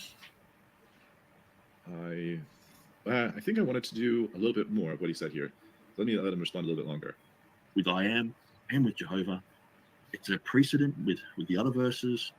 That reading is in an ancient manuscript that Theodore Beza had. If people knew. So I appreciate that he's very confident that Beza had an ancient manuscript that had it. And God willing, we'll come to that in a bit. That we haven't forgotten about that. We'll come back to that. What about this ancient manuscript that Theodore Beza had? Yes. What about this ancient manuscript? And again, as I said, we'll come to it. If you wouldn't mind sending me over some pictures of it. Clearly, we've said it's not extant. No one's known about this for the last 200-300 years. So, when you look at Nestle, who's the father of the Nestle Alarm text, he was just saying it's conjectural imitation. It's just made up in the mind of Beza. So it just became this story that everyone went with. So it's not until I did the studies into it that I've proved it's not a conjecture, that I've, other scholars like Jeff Riddle and Larry Brigden have brought to light that this, he did have an ancient manuscript. We've gone through and found commentaries of that era that clearly said that's what he was saying. So why would you expect to have it today? And so this is the thing. They're like, well, Dan Wallace will say, well, we 1 million biblical manuscripts were destroyed in World War II alone. But wouldn't that ever have any bearing on reality? Like, lots of manuscripts just getting burnt up somewhere. It's like, so you don't have those readings anymore. You don't have those manuscripts anymore. So anyway, I don't see why he would, does he think Beza's lying? First question. Were all the scholarship of that era duped by Theodore Beza? Did he lie to everyone and everyone just sucked in? Were the King James translators sucked in? Was it Elzevirs sucked in? Were all the other versions that had that reading, were they all sucked in? Were people like Piscator sucked in? Major scholars of those days who looked at it and said that Beza was correct. So what? But you have to have his manuscript in your hand today, or I have to send a link to it today. It's just silly. Like, what's the point here? It might be a funny thing, in-house sort of joke, and it's like, okay, but it's like, well, I'm going, is TurretinFan making any points here?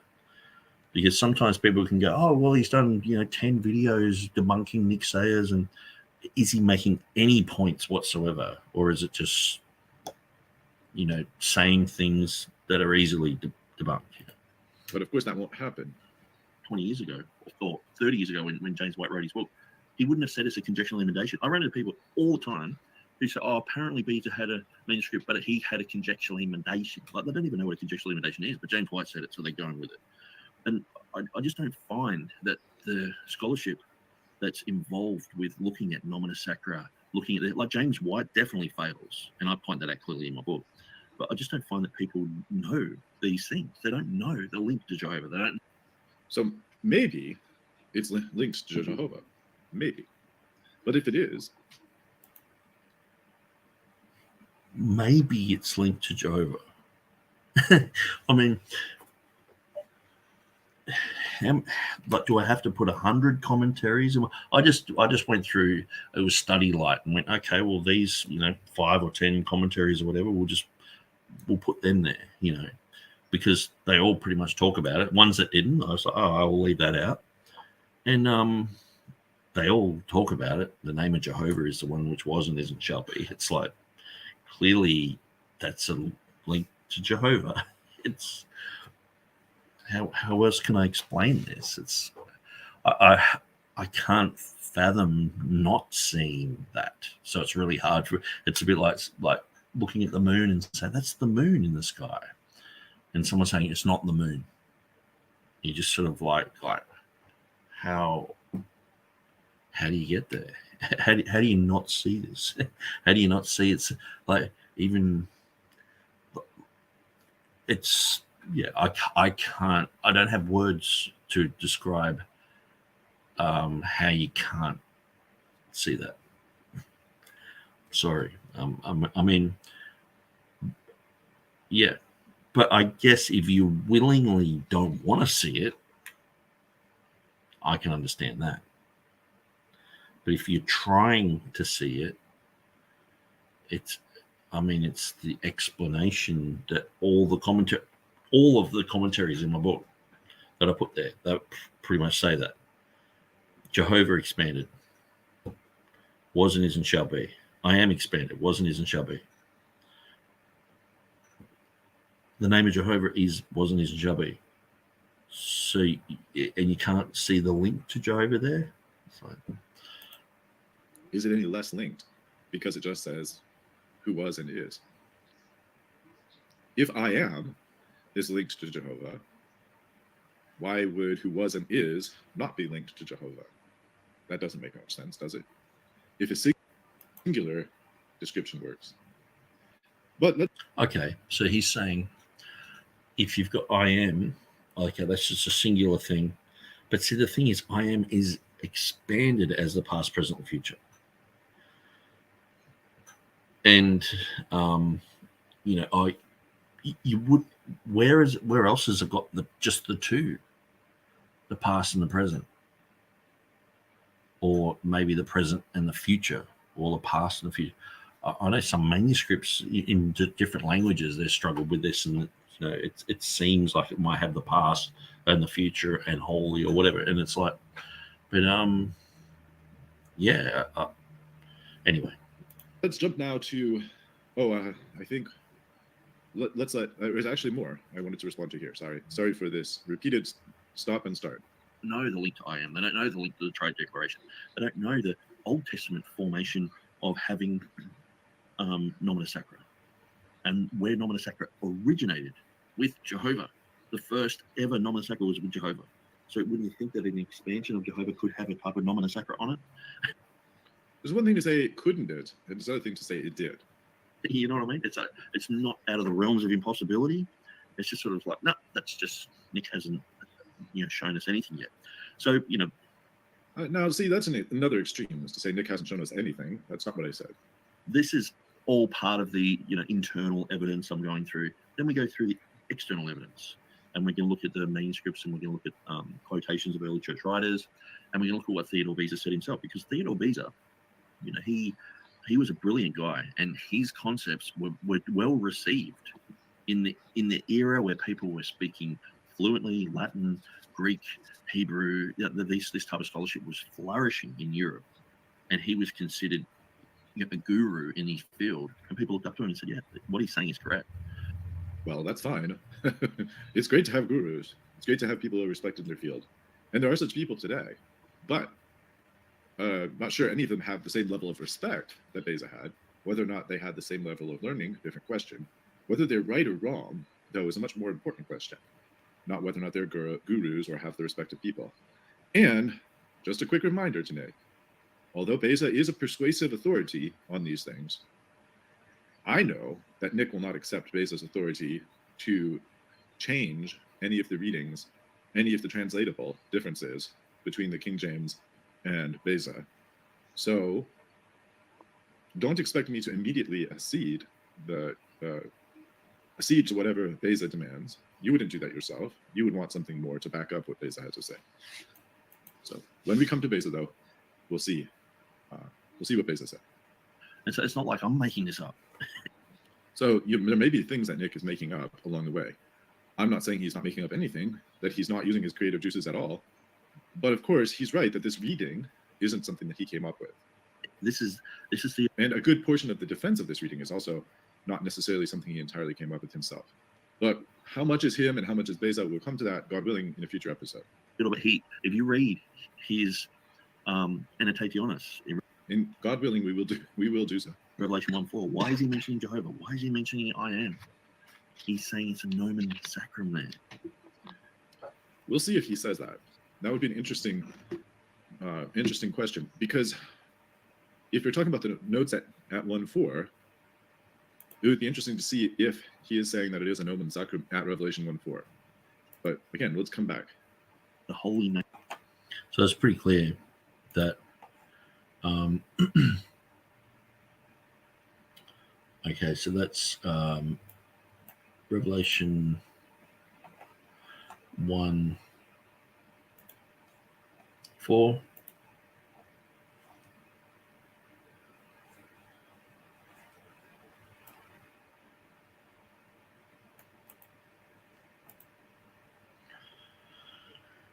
Exodus 3:14.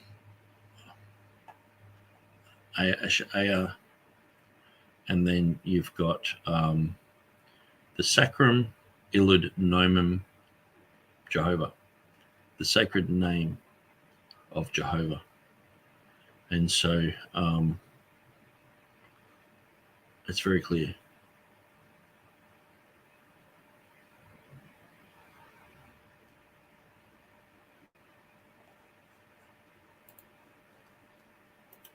Name of God, and it is extrapolated in the past, the present, the future.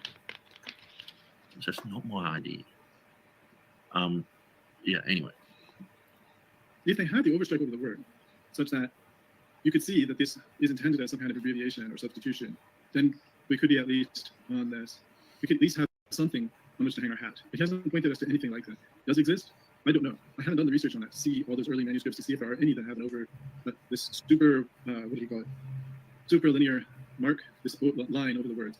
It's not there. The other versions, even the ones that were translated very early, don't translate the Greek using as though this were an abbreviation.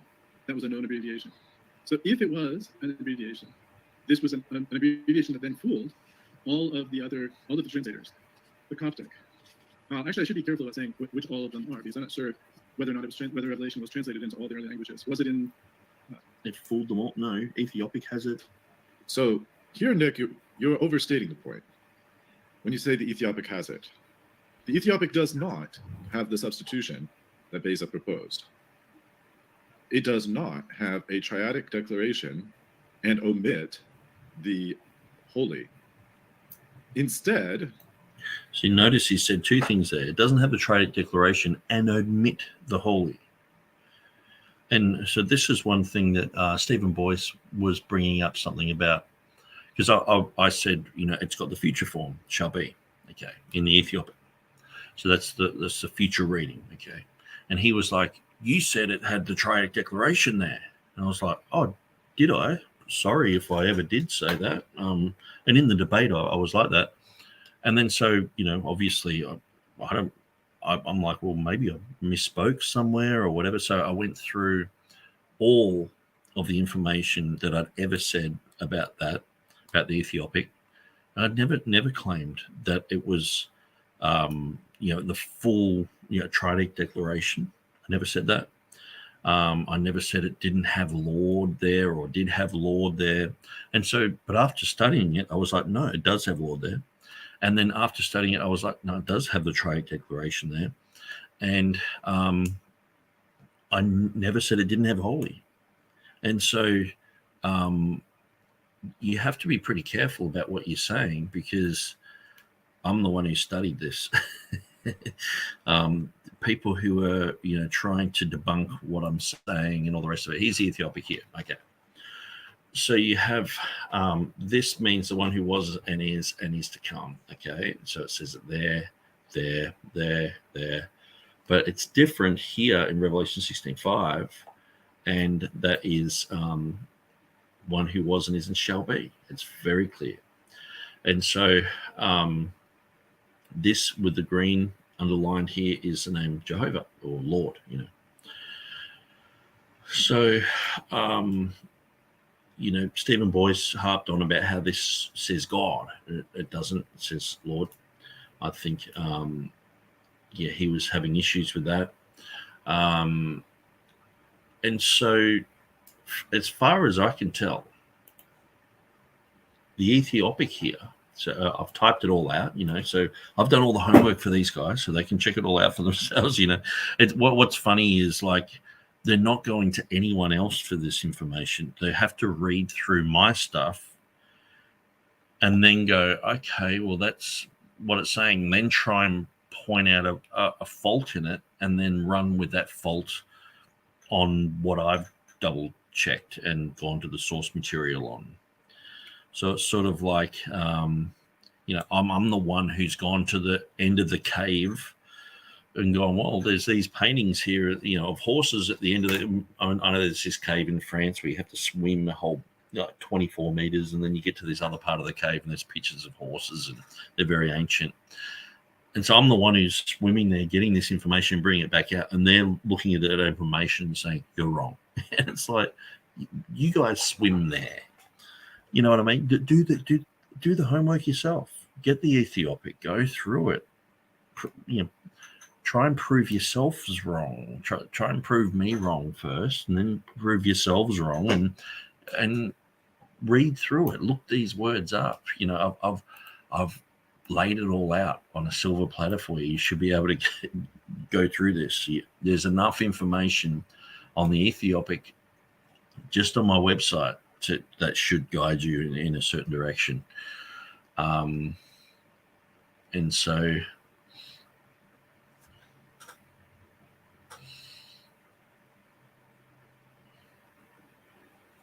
yeah. All right, so let's just keep going. I'm probably going to stop very soon, but let's just go a little bit further. The Ethiopic has a different biadic description, and it keeps the holy, as I recall. But we should come back to the Ethiopic in due course. And I know that over and over again. So he's saying it's a biadic, and this is something that I've constantly brought up with Jan Kranz because he sort of claims that, which is like, it's just silly. So basically they're saying all of these, just because it's 2 words, not because they can actually read Ethiopic, but because it's 2 words, they must be, past and present and no future, This says the one which was and is and is to come. There. Then it says who was and is and shall be there. And so sometimes one word can encompass past and present. So it's interesting that a modern Ethiopic translation of Exodus 3:14 uses Zahalo for I am, which is very interesting. So that's the one that we see there. So you've got to know the context. You've got to know the language. And what I've done is I've gone through places where, they're saying, Revelation 16:5, it doesn't have the past, present, and future, So, okay, so I guess it doesn't have it here, or here, which doesn't make much sense, seeing the Latin translation. If we were to go to the Latin translation in these places, in Walton's polyglot, we do see it translated as the past, present, and future. So,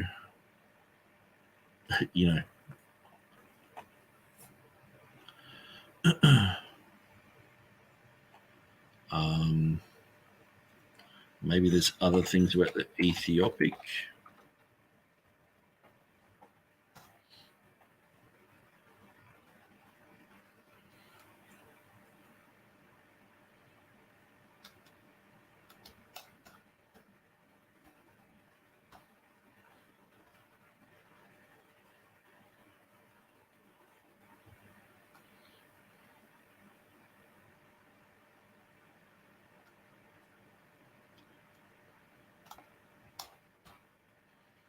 Just sort of skimming through a bit here.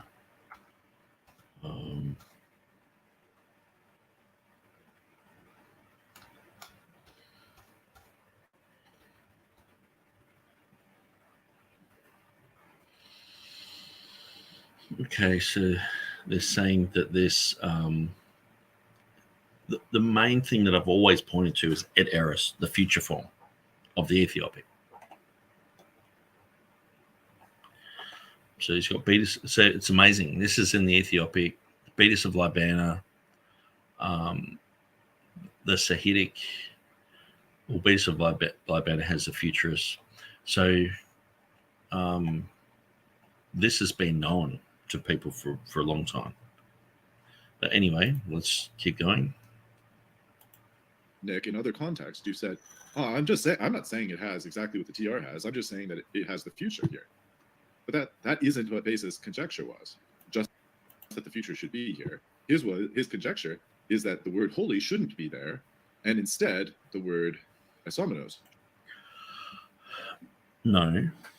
The whole issue is that James White says that no one had ever read the reading before Theodore Beza of shall be, where clearly that's what the Ethiopic says. And so I guess I'm going to have to find these sayings of James White here. So how does the AV Defender respond to documentation that the King James Version contains a reading created out of the mind of Theodore Beza, one unknown to the ancient church, unknown to all Christians until the end of the 16th century? And so let's go back to some of the things that he's saying. Actually, I've got his book right here. It's probably quicker for me to just go through to there.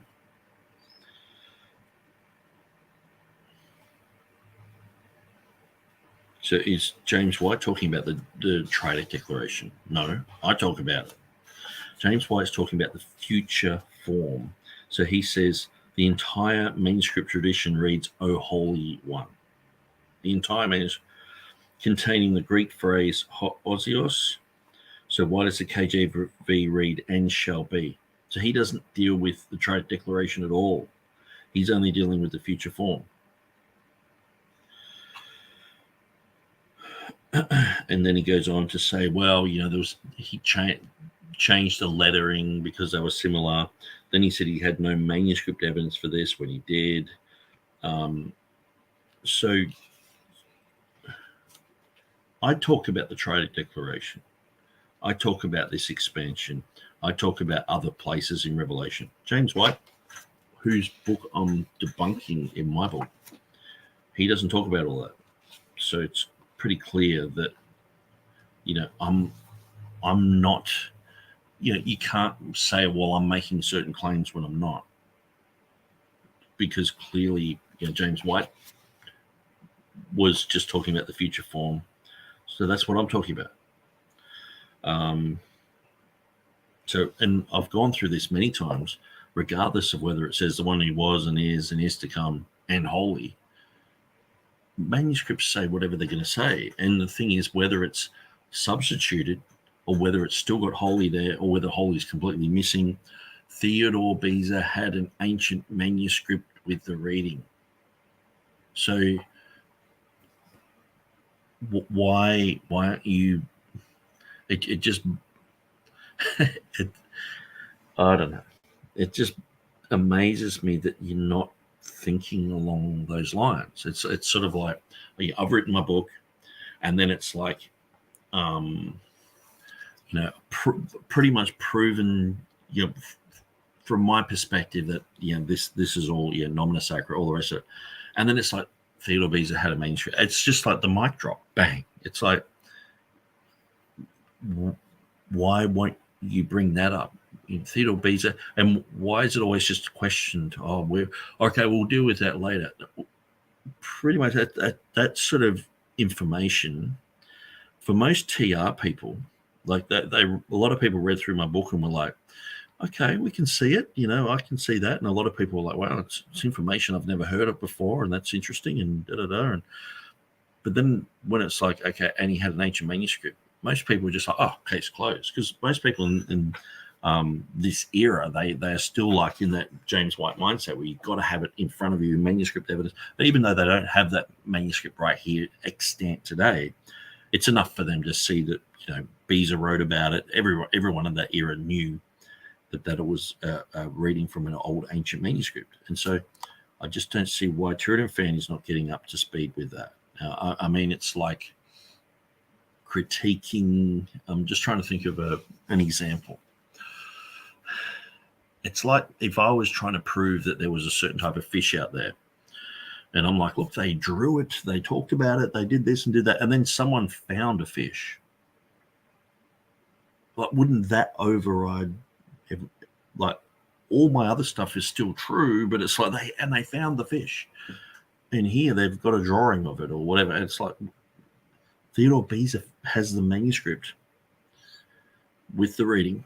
He says it's a faithful manuscript, it's an ancient manuscript, and people who are around him, they weren't just like, oh well, Beza said it, that's it. No, that they were like, yeah, he had an ancient manuscript. That's the truth. And they went with his readings. And so I just can't understand why that's not more brought out in TurretinFan's presentations against me, because I think he's just sort of hoping that this isn't true, or it's an easily debunked thing later on. But it's like, you're not really, you're dealing with half the evidence here and making assumptions and all the rest of it. It's not that hard to go through and to prove to yourself that that's what Beza said. It's pretty easy to do. And then once you go, okay, Beza was either lying or he was a maniac, or, perhaps what he was saying was true. And that sort of changes a lot of things. And so, anyway. Should be there. So that's his conjecture, a substitution conjecture. And just having an additional word, especially if that additional word is a substitution for something different in the text, doesn't actually serve as an example of a translator understanding this as a nomina sacra. The Latin has it. We'll check when we come to the Latin, but the Vulgate, the copy that's wherever, somewhere up here, that doesn't have it like that. So we'll come back to that question now. Homo Halberstadensis in his commentary has it. Again, some of this we're coming up to very soon. A number of these are right in chapter 3, which we'll be dealing with. Not all of them today, but God willing, we will be dealing with them. But what I would like to do is to jump to the most recent response, the 5-hour response from, I think from, well, it stretched from last night my time to this morning my time, if I'm not mistaken. I just have to say, I do admire his dogged determination to keep going and spend the 5 hours necessary to go through as far as he did. I'm not sure I would have that kind of dedication to this, although I know I've done more than 5 hours total. That is a long stream. Good for him. Nothing but respect for his ability to pursue the task at hand like that. So now this is from his part 11, responding to my part 10. And as I said, it's about 5 hours long, 5 hours and 2 minutes. And yeah, I listened to all of it. Thankfully, I had the time to do so. And there's just a few things I'd like to respond to. I'm not saying this is the only possible things I could respond to in 5 hours. And there's much more to be responded to. But I have like 3 points I'd like to respond to. This one is from 4 hours, 53 minutes in. The others are earlier. But I wanted to respond to this one first because I think it will make more sense when you hear the other ones. Or I think the other ones they will serve as a response to this one when we hear the other ones. He's upset with the fact that he's actually upset. Here we go. I don't think TurretinFan's actually upset with me. I don't think he's actually upset with people who are saying, oh, James White, this and that. He's upset with the fact that James White is completely wrong here. Well, I'm happy to tell you I'm upset. Right? I was pretty clear about this. I was upset because James White was falsely accused of something. That's what upset me. I don't like. And clearly, in the video that I made, I went through, like grabbing a child's hand and going through the information. Where were we slandering James White? Where were we saying things that were incorrect? So the thing is, slander is when you're saying things that are untrue, or they might have an element of truth to it, but you're exaggerating on it. That there's nothing that James White, there's nothing that we've said about James White that is untrue. And if that's a huge accusation, and I do get tired of people accusing like this.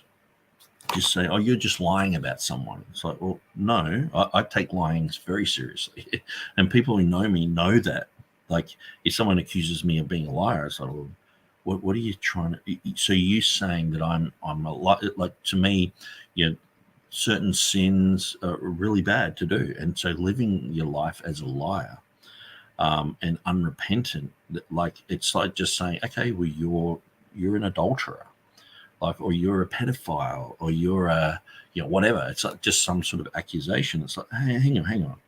Can you prove what you're saying about me first before you go on and just, because now it's just become, oh yeah, well, I was just defending James White because Nick was making stuff up about him. It's like, well, no, I laid out my case very clearly in the book.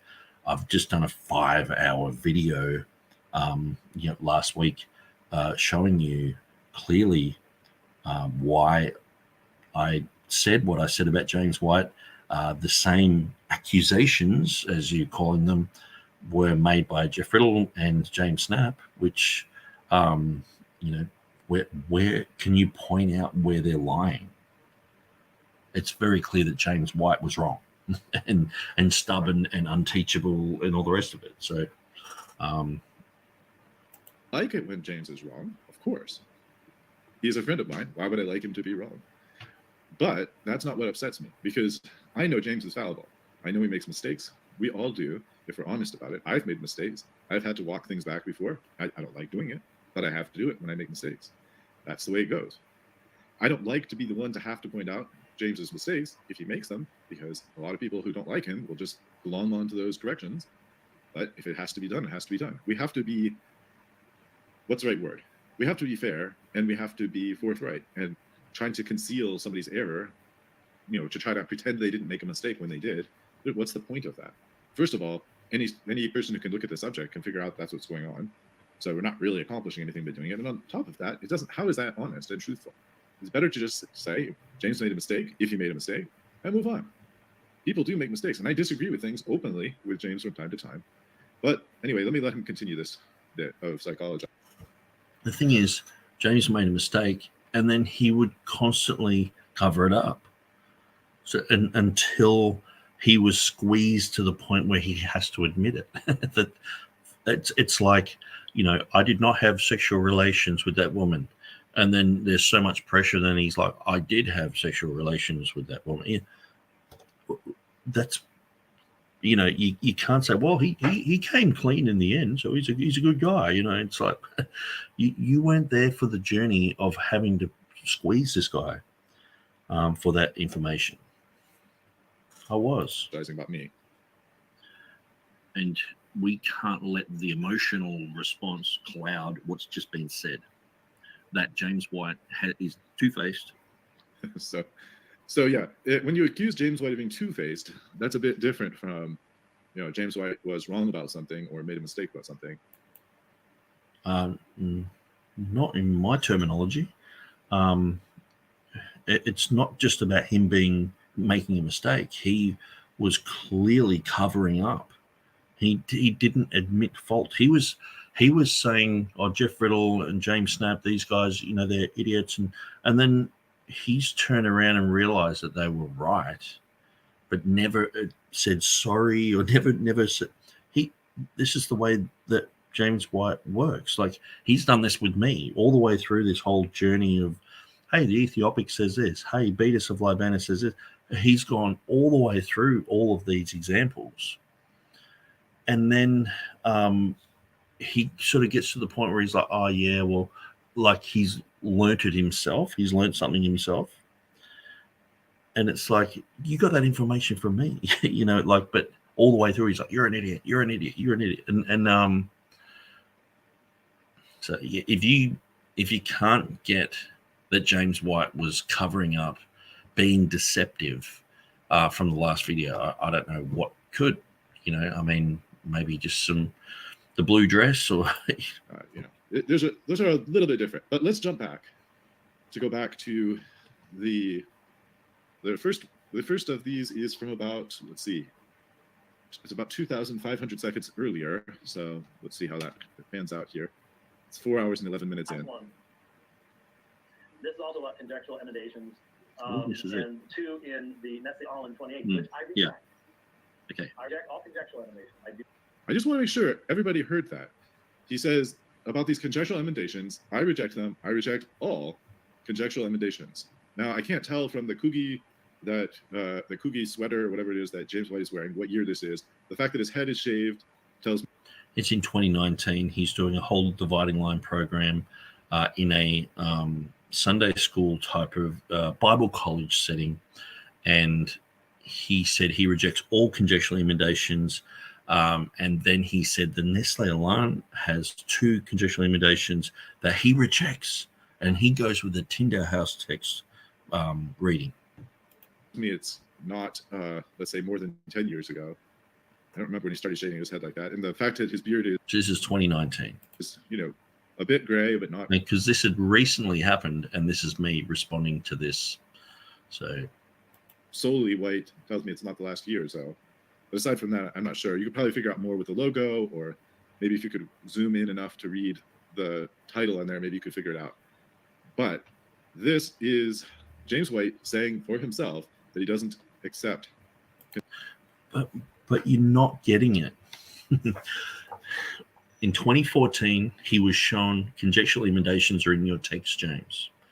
He fought against that, labeled some people as, idiots and all the rest of it. And when I say idiots, I'm just sort of a roundabout pointing out that he was making out that they didn't know what they were talking about. This pastor, Jeff Riddle, but Jeff Riddle was completely 100% correct. And he was saying that he got that information from Maurice Robinson. So he thoroughly documents this. And James Snap Jr. just came along for the ride and just went, yeah, James White's wrong. You know, he doesn't know what he's talking about.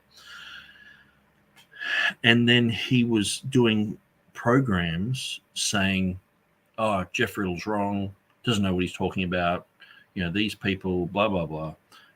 And then he came back and did another program realizing that the conjecture was real.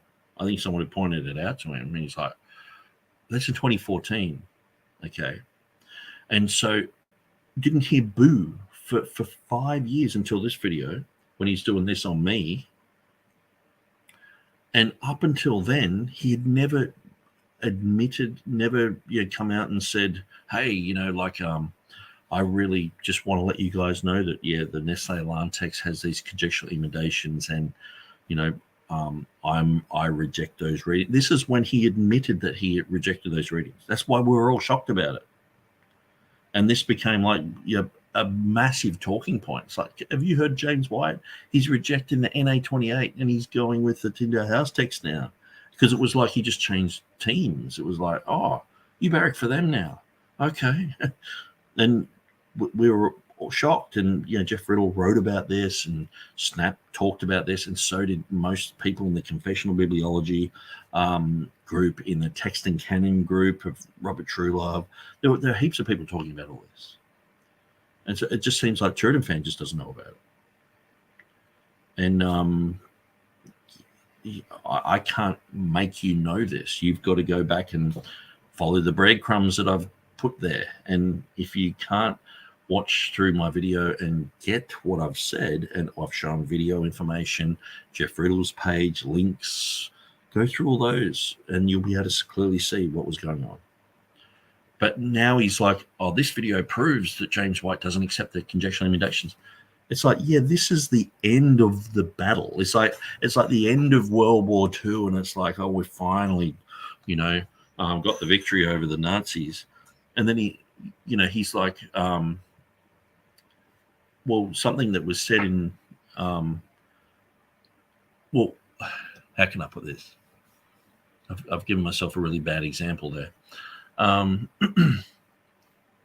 This is not his original thoughts, his original position. He was saying Jeff Riddle's wrong. And here he's saying, yeah, Jeff Riddle's right. But I reject those readings that he's right about. That's what's happening. And he's not, where's he been for 5 years? For 30 years, he's been saying, Revelation 16:5, idiots believe that. You're a fool, you deceive. But here he's been promoting the NA28, but then all of a sudden he's like, I don't accept these other readings. And see, TurretinFan's like, oh, well, he's had that position all the way along. And clearly, I mean, I can only say TurretinFan, you know, if he's watching my videos at 1.25 or 1.5, he might have missed the whole thing that I was getting at here.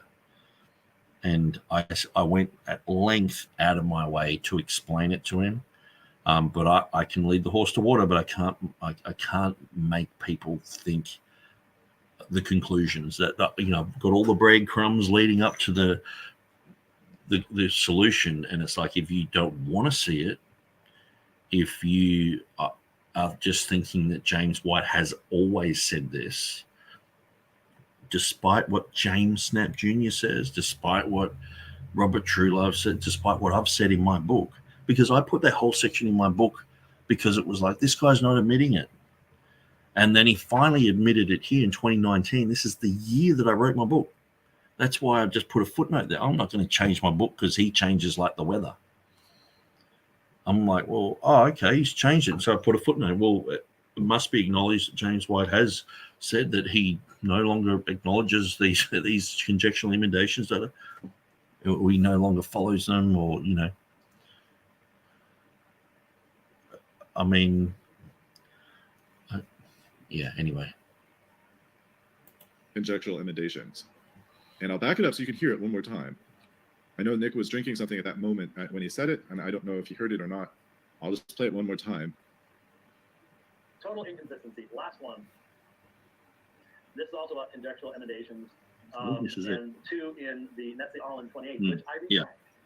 Okay. I reject all conjectural emanation. I do not believe there's any need for conjectural emanation whatsoever. And tomorrow we'll talk about CBGM. CBGM has introduced conjectural emanation. I reject it. So he says he rejects it. He says he rejects it in, I think he said there's 2 places in the Netze Arlen 28 where there are some conjectural emendation, and he rejects it. And he rejects it in the CBGM. Somehow the CBGM has produced a conjectural emendation, or has weighted a conjectural emendation as the most likely original. I have no idea how they managed to do that. They must have plugged in the conjecture into the algorithm somehow. I'm not sure how they do it. But in any event, it's not the original. And James doesn't think it's the original. And he's extremely clear about it. And he's quite open about saying that he doesn't agree. So, yeah, here's a good example. This is like me saying, you realize that Bill Clinton lied to America and saying that he didn't have sexual relations with that woman. You know, it's pretty bad. And, you know, and we had to really pressure him, you know, to say the truth and all the rest of it. And then someone just showing him saying, I did have relations with that woman. And someone just going, see, he admitted he had relations with that woman. What's your problem? And it's like, yeah, that's the end conclusion. If we hadn't pressed him, he wouldn't have had this conclusion. And so I just can't understand why TurretinFan defends James White like this. It's anachronistic. Go through, follow the breadcrumbs from 2014 to 2019, a 5-year period of time, and look at what James White said about conjectural emendations. He's only bringing up Revelation 16:5. He's not looking in his own backyard until this. We were all like, oh, finally he's admitting.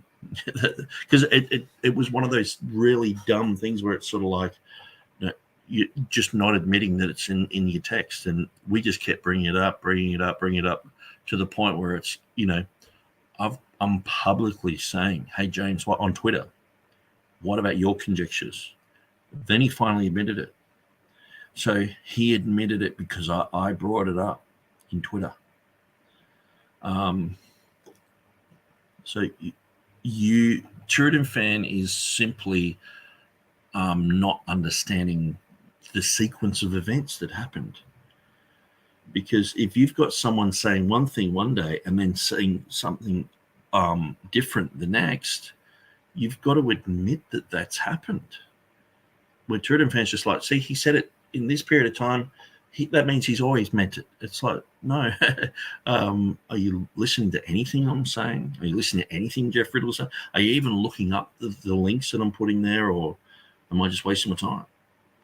And I think anyone who follows the crumbs that I've left will go through and unfortunately just say, yeah, TurretinFan is being very lazy here. He's not adding, 1 + 1 = 2. It's very clear what James White's doing. And because I was the one who pushed him to this point. So who do you think knows more about it than anyone? I mean, Jeff Riddle knows all about it. He was the one who initiated this type of thing, James Snap Jr.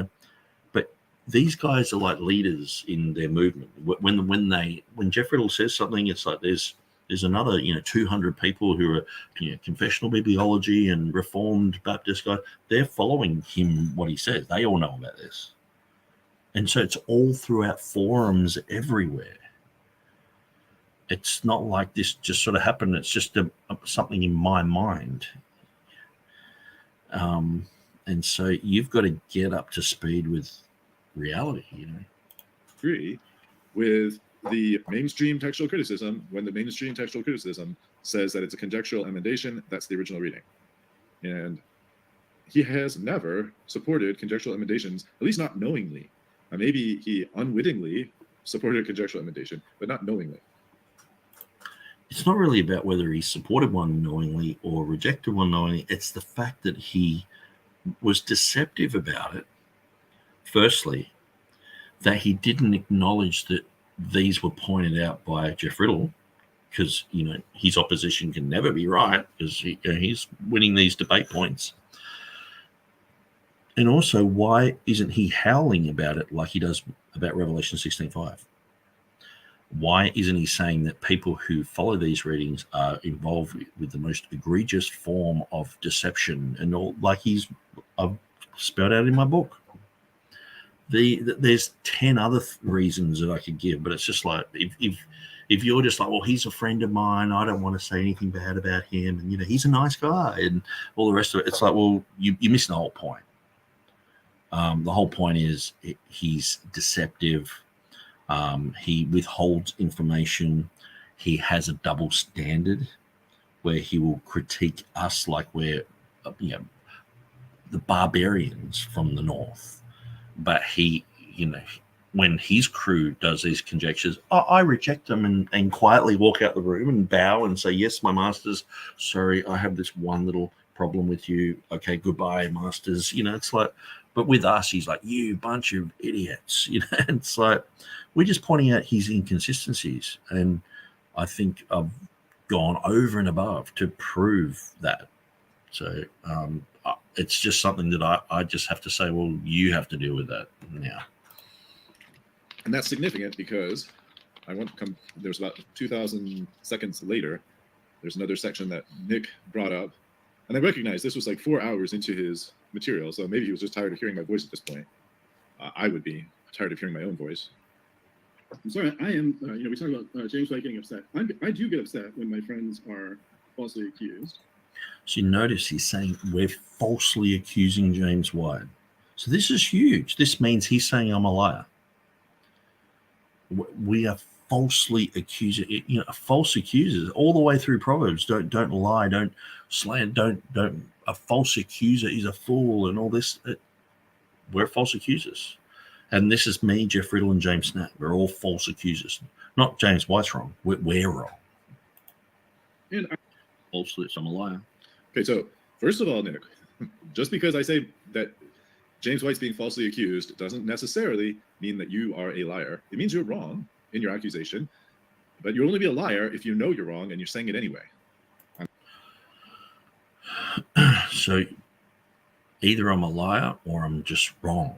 And Jeff Riddle's wrong and James Snap's wrong. And the vast majority of ecclesiastical text guys, confessional bibliologists, TR only, TR preferred, King James only, who all witnessed this double standard. We're all either just wrong, and therefore, we would lack intelligence, or we're lying because we know it's wrong to say this about poor James, but we're doing it anyway, And I haven't accused you of that. In fact, I don't think that's the case with you. But I do think you're wrong, and I'm trying to explain to you why. So please hear me out. Absolutely. I'll listen to you. If you can prove that I'm wrong, I will publicly apologize. I'll get it tattooed on my forehead that I was wrong about James White. Riddle's a liar, Snap's a liar. I didn't say that also. I don't even know what Riddle said. If you don't know what he said, how can you say that we're falsely accusing him? You don't know anything. You don't know anything about this situation. So if someone was just to come in, observe the room, they'd go, okay, Jeff Riddle, he's written a whole thing about it. James Snap, he's written about this. Many people have discussed this online. Nick Sayers, he was talking about this, confronted James White on Twitter, and James White publicly said that he doesn't follow conjectural emanations, and it was like a finale. It was like, in 2019, it was like, wow, he doesn't follow those conjectures. That's an amazing admission, because at least he's acknowledging these conjectures. And so we've followed that all the way through. We were there every step of the way. TurretinFan comes along and goes, they're lying about my friend. Look, he said that he doesn't follow conjectures. And it's like, yeah, but that was at the end. We're talking about all the way through. And then it's just sort of like, I haven't read, I don't know what Jeff Riddle said. It's like, well, don't you look at the evidence before you sort of go, well, these people are either honest or they're lying or they're falsely accusing or whatever. Don't you look at the evidence first? All the evidence I put clearly with all the breadcrumbs are there for him to look at that. Or what Snap said, aside from what was quoted, which doesn't seem to relate to making a false accusation about White, except some very general, oh, he's just out of his league, or, some kind of general opinion statement, which how can that be a false accusation? That's just Snap's personal opinion. And Snap's a smart guy, wonderful, great. That's not the issue. And I didn't say that they were lying. Now, if they knowingly said something that's false, that would be a lie. And they could be making false accusations. I don't know if they did. I didn't quote them, or nor was I talking about them, I don't think. And in any event, that's not the accusation. I get upset, and that also holds true for Nick. When Nick's falsely accused, it bothers me as well. I'm not trying to play favorites here, although I'm much closer to James White on lots of things than Nick. But I also would have the same reaction. I have the same reaction when Dan is falsely accused in the assumption debate. I have the same. It's frustrating to me because James White's position on the tenacity of the text is part of his teaching on the text of the New Testament, and it has been for many years. So I think I'm making my accusation or my complaint here very clear. James White has been teaching the tenacity of the text. The tenacity of the text position implies that there will never be a conjectural emendation that will be the correct reading. Okay, so, Bill Clinton, he said that he was honest and he was always going to be faithful to Hillary. So, he said that he doesn't agree with adultery, so he must have never have committed it. It's like James White. I mean, I've explained it. So I'm just going over and over it because TurretinFan hasn't gotten it yet. Go back to the previous video, watch the clips of James White himself from his own mouth. I've gone to the length of doing a 5-hour video previously to show you that all those things and gone through them and found the spot, and so that you could not just make little sound bites and go, well, James White's always correct. It's like to show you where James White was completely in error, and that he was slandering Jeff Riddle. It's fundamentally opposed to James White's views to have a conjectural emendation. And he's had those views for a very long time. So I just don't know how it was missed for the first draft. And that's the reason why we pointed it out, because he's saying that he has these standards, and we're like, well, okay, do you uphold your own standards? That's why we pointed it out, because he wasn't upholding his own standards. And then why this footnote is presented as though this is some new thing. It wasn't missed in the first draft. So Nick is sort of doubling down on this, and I think Nick has lost track of what the issue is. He seems to be concerned. Let me put it this way. If I understood what Nick's main complaint against Dr. White was, it was that Dr. White didn't know that the NSL in 28 had a couple of conjectural emendations. I say a couple because I think there were exactly two that had been put into the main text, and that Dr. White was unaware of this for some time. And therefore, that Dr. White didn't realize that the NSL 28 was actually following conjectural emendations. And tisk to James White, since he should have known about this problem. Now that he knows about it, of course, he says those are not the correct readings. But according to the way that Nick sees things, Dr. White should have known about it. And maybe he should have. I don't think that Dr. White needs... I showed you the videos of James White saying that Jeff Riddle was wrong. Everyone was wrong, and then finally he was like, oh, he got the correct emendation. He never admitted that he got it wrong. He was clearly in error and never said, oh, sorry, I just slandered Jeff Riddle. I retract all that I've said. And even James Snap, he's no friend of Jeff Riddle. Him and Jeff Riddle have had debates online that are really toxic, But he's like, look at James White. What a sad, what a sad representation of someone defending his position. He was just saying it was pretty pathetic. So needs to be, omniscient and know everything about everything. But maybe This is something that's big. Well, see, that's another issue is James White is claiming to be the textual guru, and he doesn't know that conjectural emendations aren't in the King James, but they were in his text. So what sort of credibility do we give to James White? How come it takes people like me, just laymen, to point these things out? Why does it take that? What, is he that uneducated on when it comes to conjectural emendations? He's claiming to be like the go-to guy for conjectures, and he doesn't know about them. It doesn't know about them. It's just hilarious. That in itself is hilarious, but the fact that he covered up what he was doing just shows you the dishonesty of the guy. Big enough deal that James White should have known about it, and he didn't know about it. No, that's one issue. The other issue is that when he found out about it, he wasn't open about it, that he just put up a smokescreen. Now he knows about it, and his position is 5 years after he admitted it. extremely clear, and it's consistent with his position as it's always been presented. So just because he was unaware of some information, we're going to go down a path and say, Dr. White didn't know about this. The King James advocates had ring to his attention, and now he knows. And, if they want to make some straw out of that, so be it. But that's not the criticism I have of this book. The criticism of this book is not, you guys had to point something out to James that he didn't know. If that's what you wanted to say, hey, we brought this to James' attention, he didn't know it before, so be it. And actually good on you for bringing it to his attention.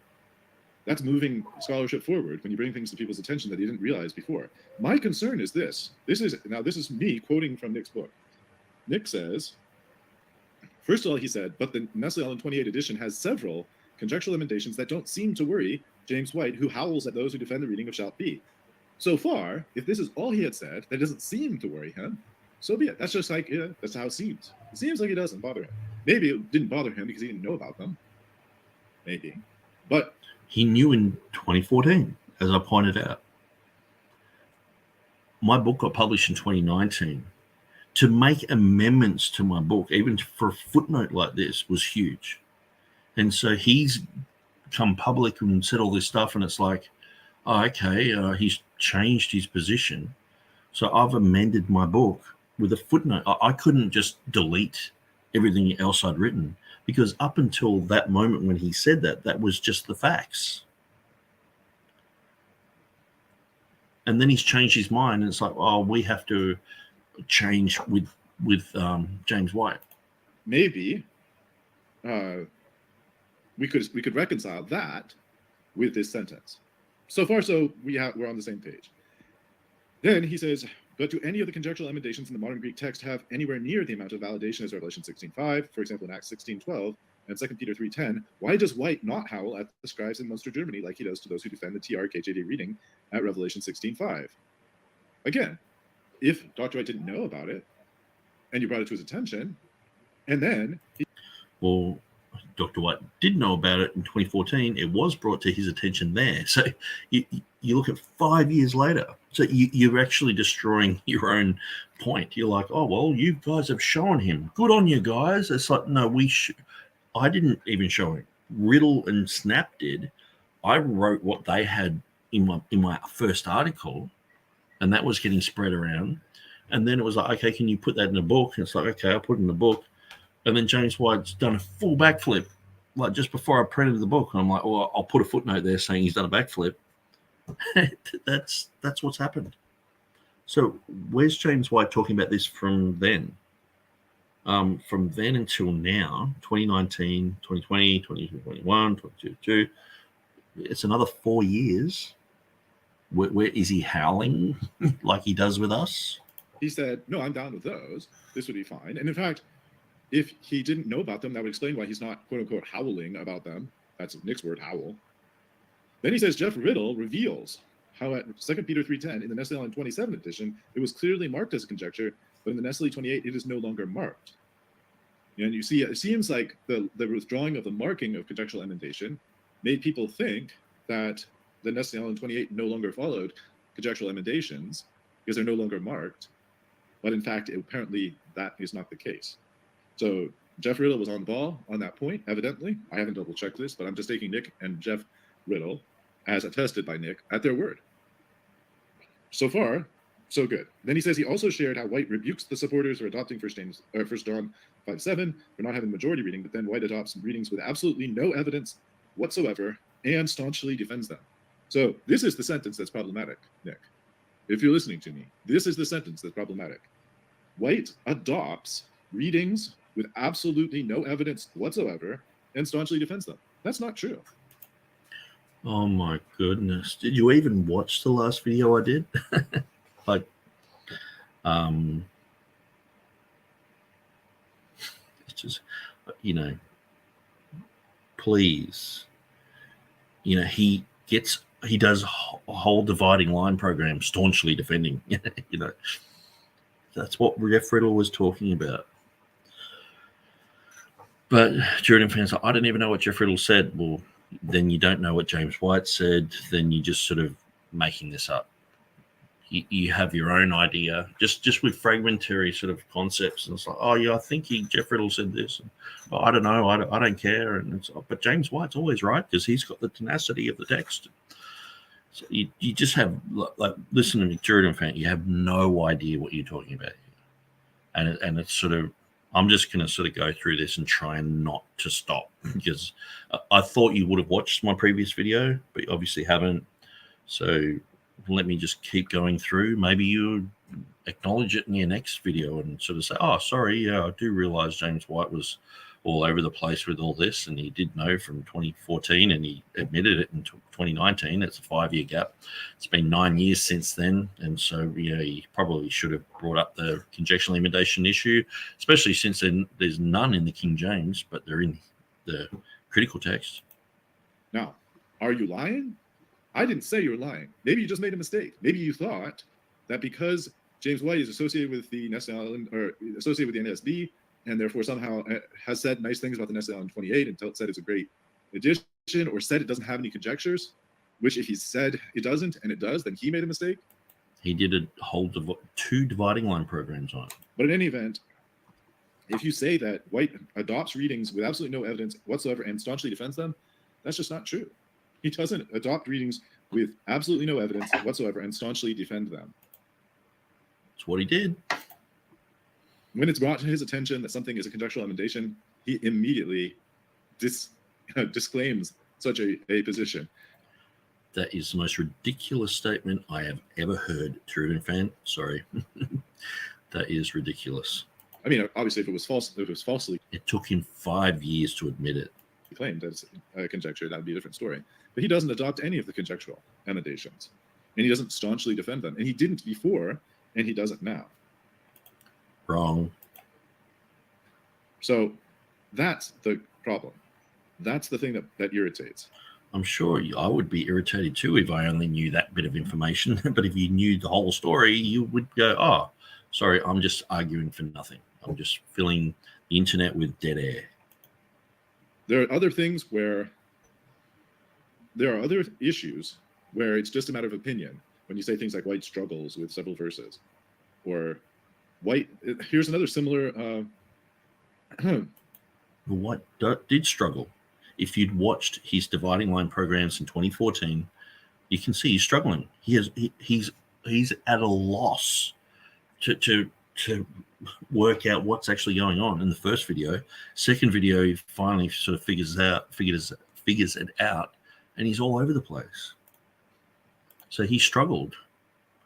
It's not a slanderous word. If you knew what was going on, you wouldn't be saying this at all. This is a waste of time. Here's another sentence that says much the same thing. This is on page 115. It says, besides thinking, well, I'm just going to skip over the first half of the sentence because it's irrelevant. He says, he performs the very practice of rejecting a well-established majority and adopting variants with little or even no manuscript evidence that he claims to be angry about. But it's not true that he adopts readings with no manuscript evidence.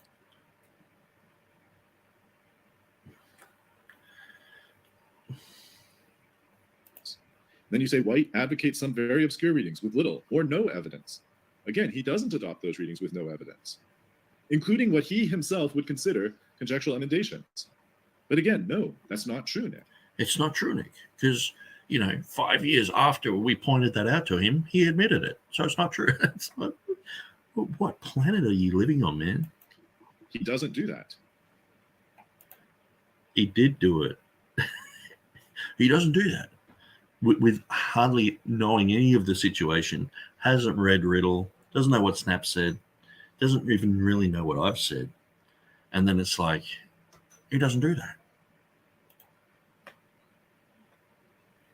Now, I do understand that may just have been a misunderstanding of the fact that White supports the Nestle-Aland text and never had pointed out these issues himself.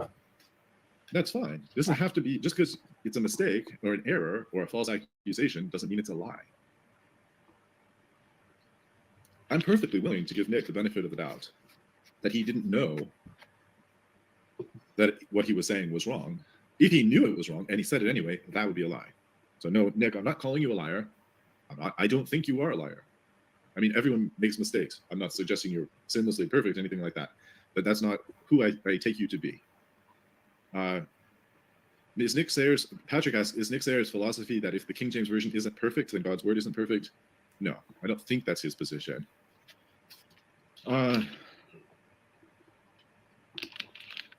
So, I mean, that short answer is no. Slam RN has this hand pink waving. I'm not sure what to do with that. I'm sure it looks different on the when you have the actual emoji. Paul Anchor says, how can the perfection of the original be affected by the perfection of a translation derived from it?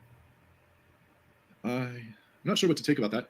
Nick thinks that the King James Version represents an example of the Textus Receptus, which, when it comes right down to it, it's essentially, if I understood Nick's position correctly, it's essentially based as 1598 text with a few small changes. So, I'm just going to skip over that. Paul Anchor says, conjectural emendations. Could you briefly explain what this means? So conjectural emendations, which is actually with an E instead of an A, there's, I did talk about these a little bit in part 11, I believe, or 10, I'm not sure which. But conjectural emendation is a situation where the Greek manuscripts are thought by the text critic to be incomplete in terms of the reading. So there might be, excuse me. In a particular example, there might be one reading, let's say, just to simplify things, imagine that there's only two manuscripts of the book of Revelation, and we look at verse 1, and one manuscript reads one way, and the other manuscript might read a second way, but someone might look at these and say, actually, I think they're both wrong, and actually the original is probably a third way. Now, James White and myself would say that can't happen because God's going to preserve his word. So it's not going to be the case that you're ever going to need to go outside the Greek manuscripts to find the original reading. But in other situations where there's no promise of preservation, it sometimes does happen that all the copies that we have are corrupt. There are some documents we have from antiquity where we have just one copy, or we have very few copies. And those few copies may have errors in the transcription of the text, and we may have to speculatively reconstruct the text. And that speculation is a conjectural emendation. Now, in the mainstream textual criticism, meaning not the mainstream of textual criticism outside the New Testament, so for other books, for example, if you wanted to reconstruct Gregory of Tours' Glory of the Martyrs, you would look at all the manuscripts and you try to reconstruct the text as best you can from those copies. And there may be, I don't know, dozens of copies of that particular book. But at some point, you might realize that all of your copies may have a problem. And you might just turn to, let's say, an Irish translation or a French translation or an Italian translation and see what you have in those other translations. And those translations might give you a sense of what was in the original from which those translations were made. In working with ancient books, if you're working with a translation that's not usually thought of as a conjecture, it's just you're basing it on one of the a versional witness as opposed to a manuscript witness. But then in the New Testament textual criticisms, sometimes it's been considered as a conjecture. If it's not Greek, it's just a conjecture, even if it is supported by the Latin or something else.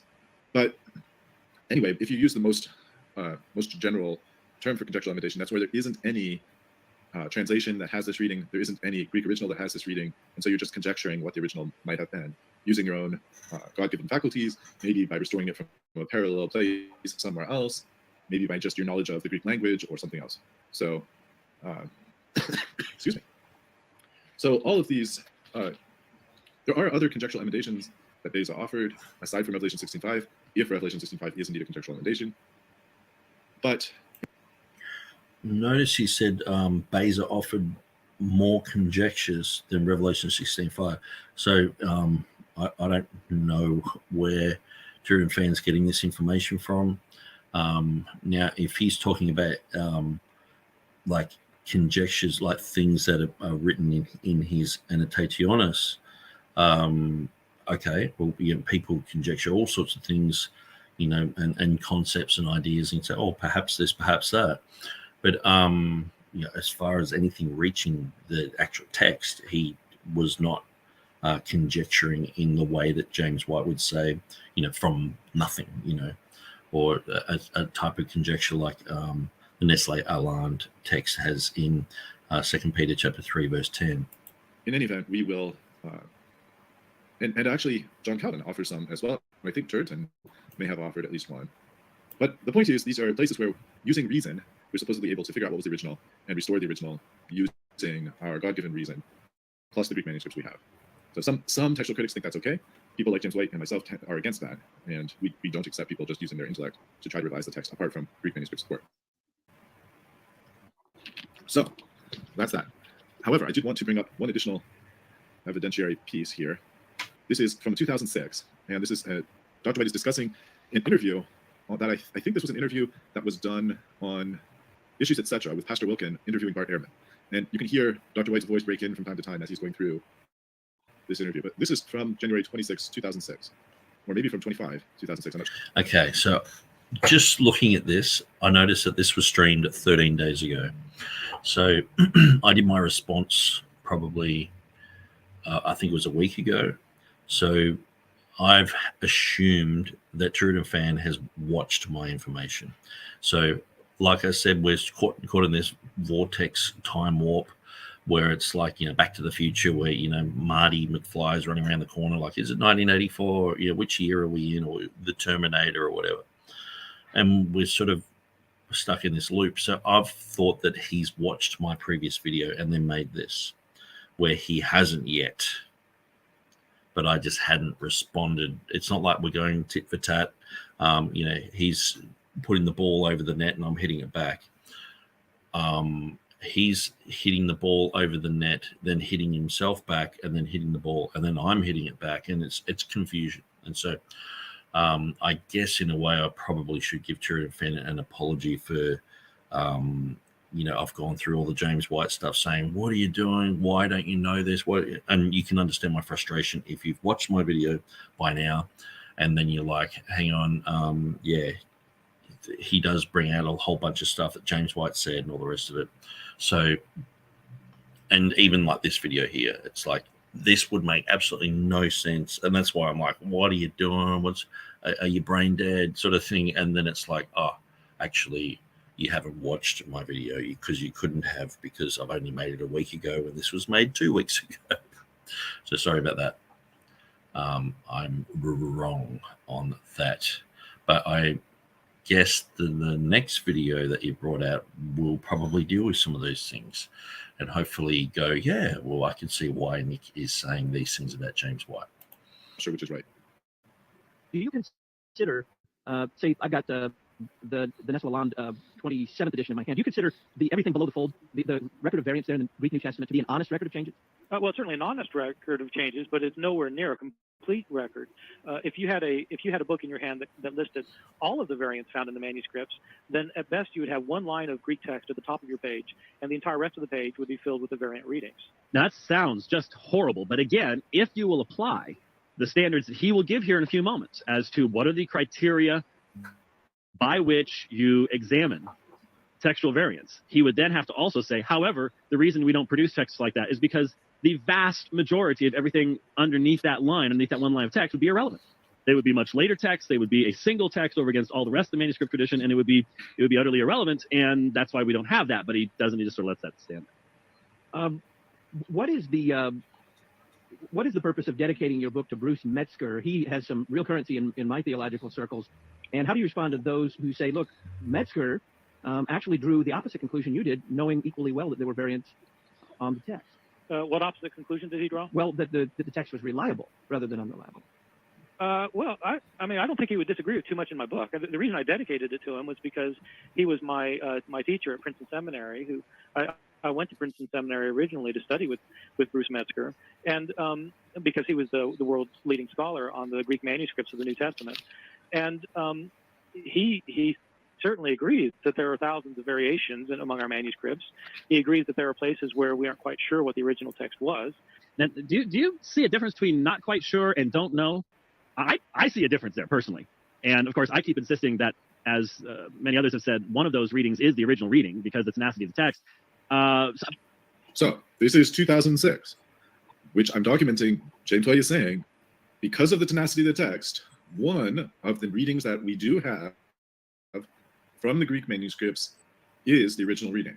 And I'm just documenting this to point out this is not something that Dr. White came to only recently. This is from 3 years before the second edition of his book, and years before, I think it may have been before the Nestle Allen 28 edition even came out. I don't remember exactly what year it came out. To 2013. But in any event, he has made it clear over and over again. This is just one example, but there are other examples we could find where he's made it clear that that is James. As mentioned before, this doesn't take into consideration all that I've done in my previous video, but I can't expect TurretinFan to be a time traveler. So White does not accept conjectural emendations because he insists that the text is tenacious and that all of the original readings are there in the manuscripts that we have. That's been his constant position for many years. If he was unaware of some conjectural emendations in the Nestle Allen 28, and in fact may have misstated that and said that there aren't any, so be it. Okay, so we're at the 50-minute mark. So we've got this to go, and then we've got another video to go. So I've already nearly gone 6 hours with this. And so I just really wanted to finish these because, as you saw in the first hour, I was just confused about which video I was on. It's like, so what I'm going to do, I'll pull that down.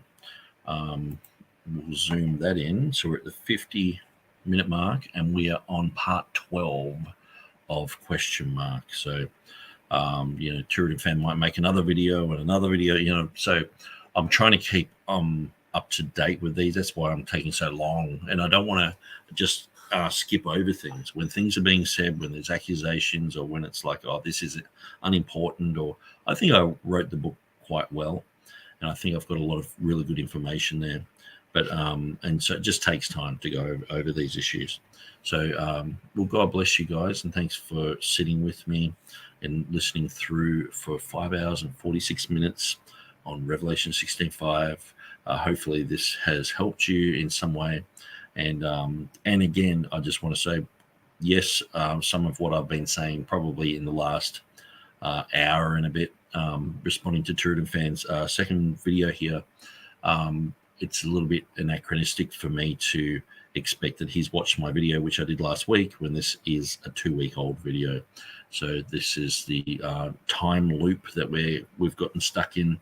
So my apologies for that, TurretinFan, for being like, you're not thinking, and so, but I do thoroughly expect that in the next video you'll be like, oh yeah, I can see where Nick says is coming from, and that he hasn't slandered James White, he hasn't falsely accused James White, but he's provided information that shows James White being duplicitous. So that'll be great when I look at that video and you're saying that. So, okay, guys, God bless you, and we'll see you another time.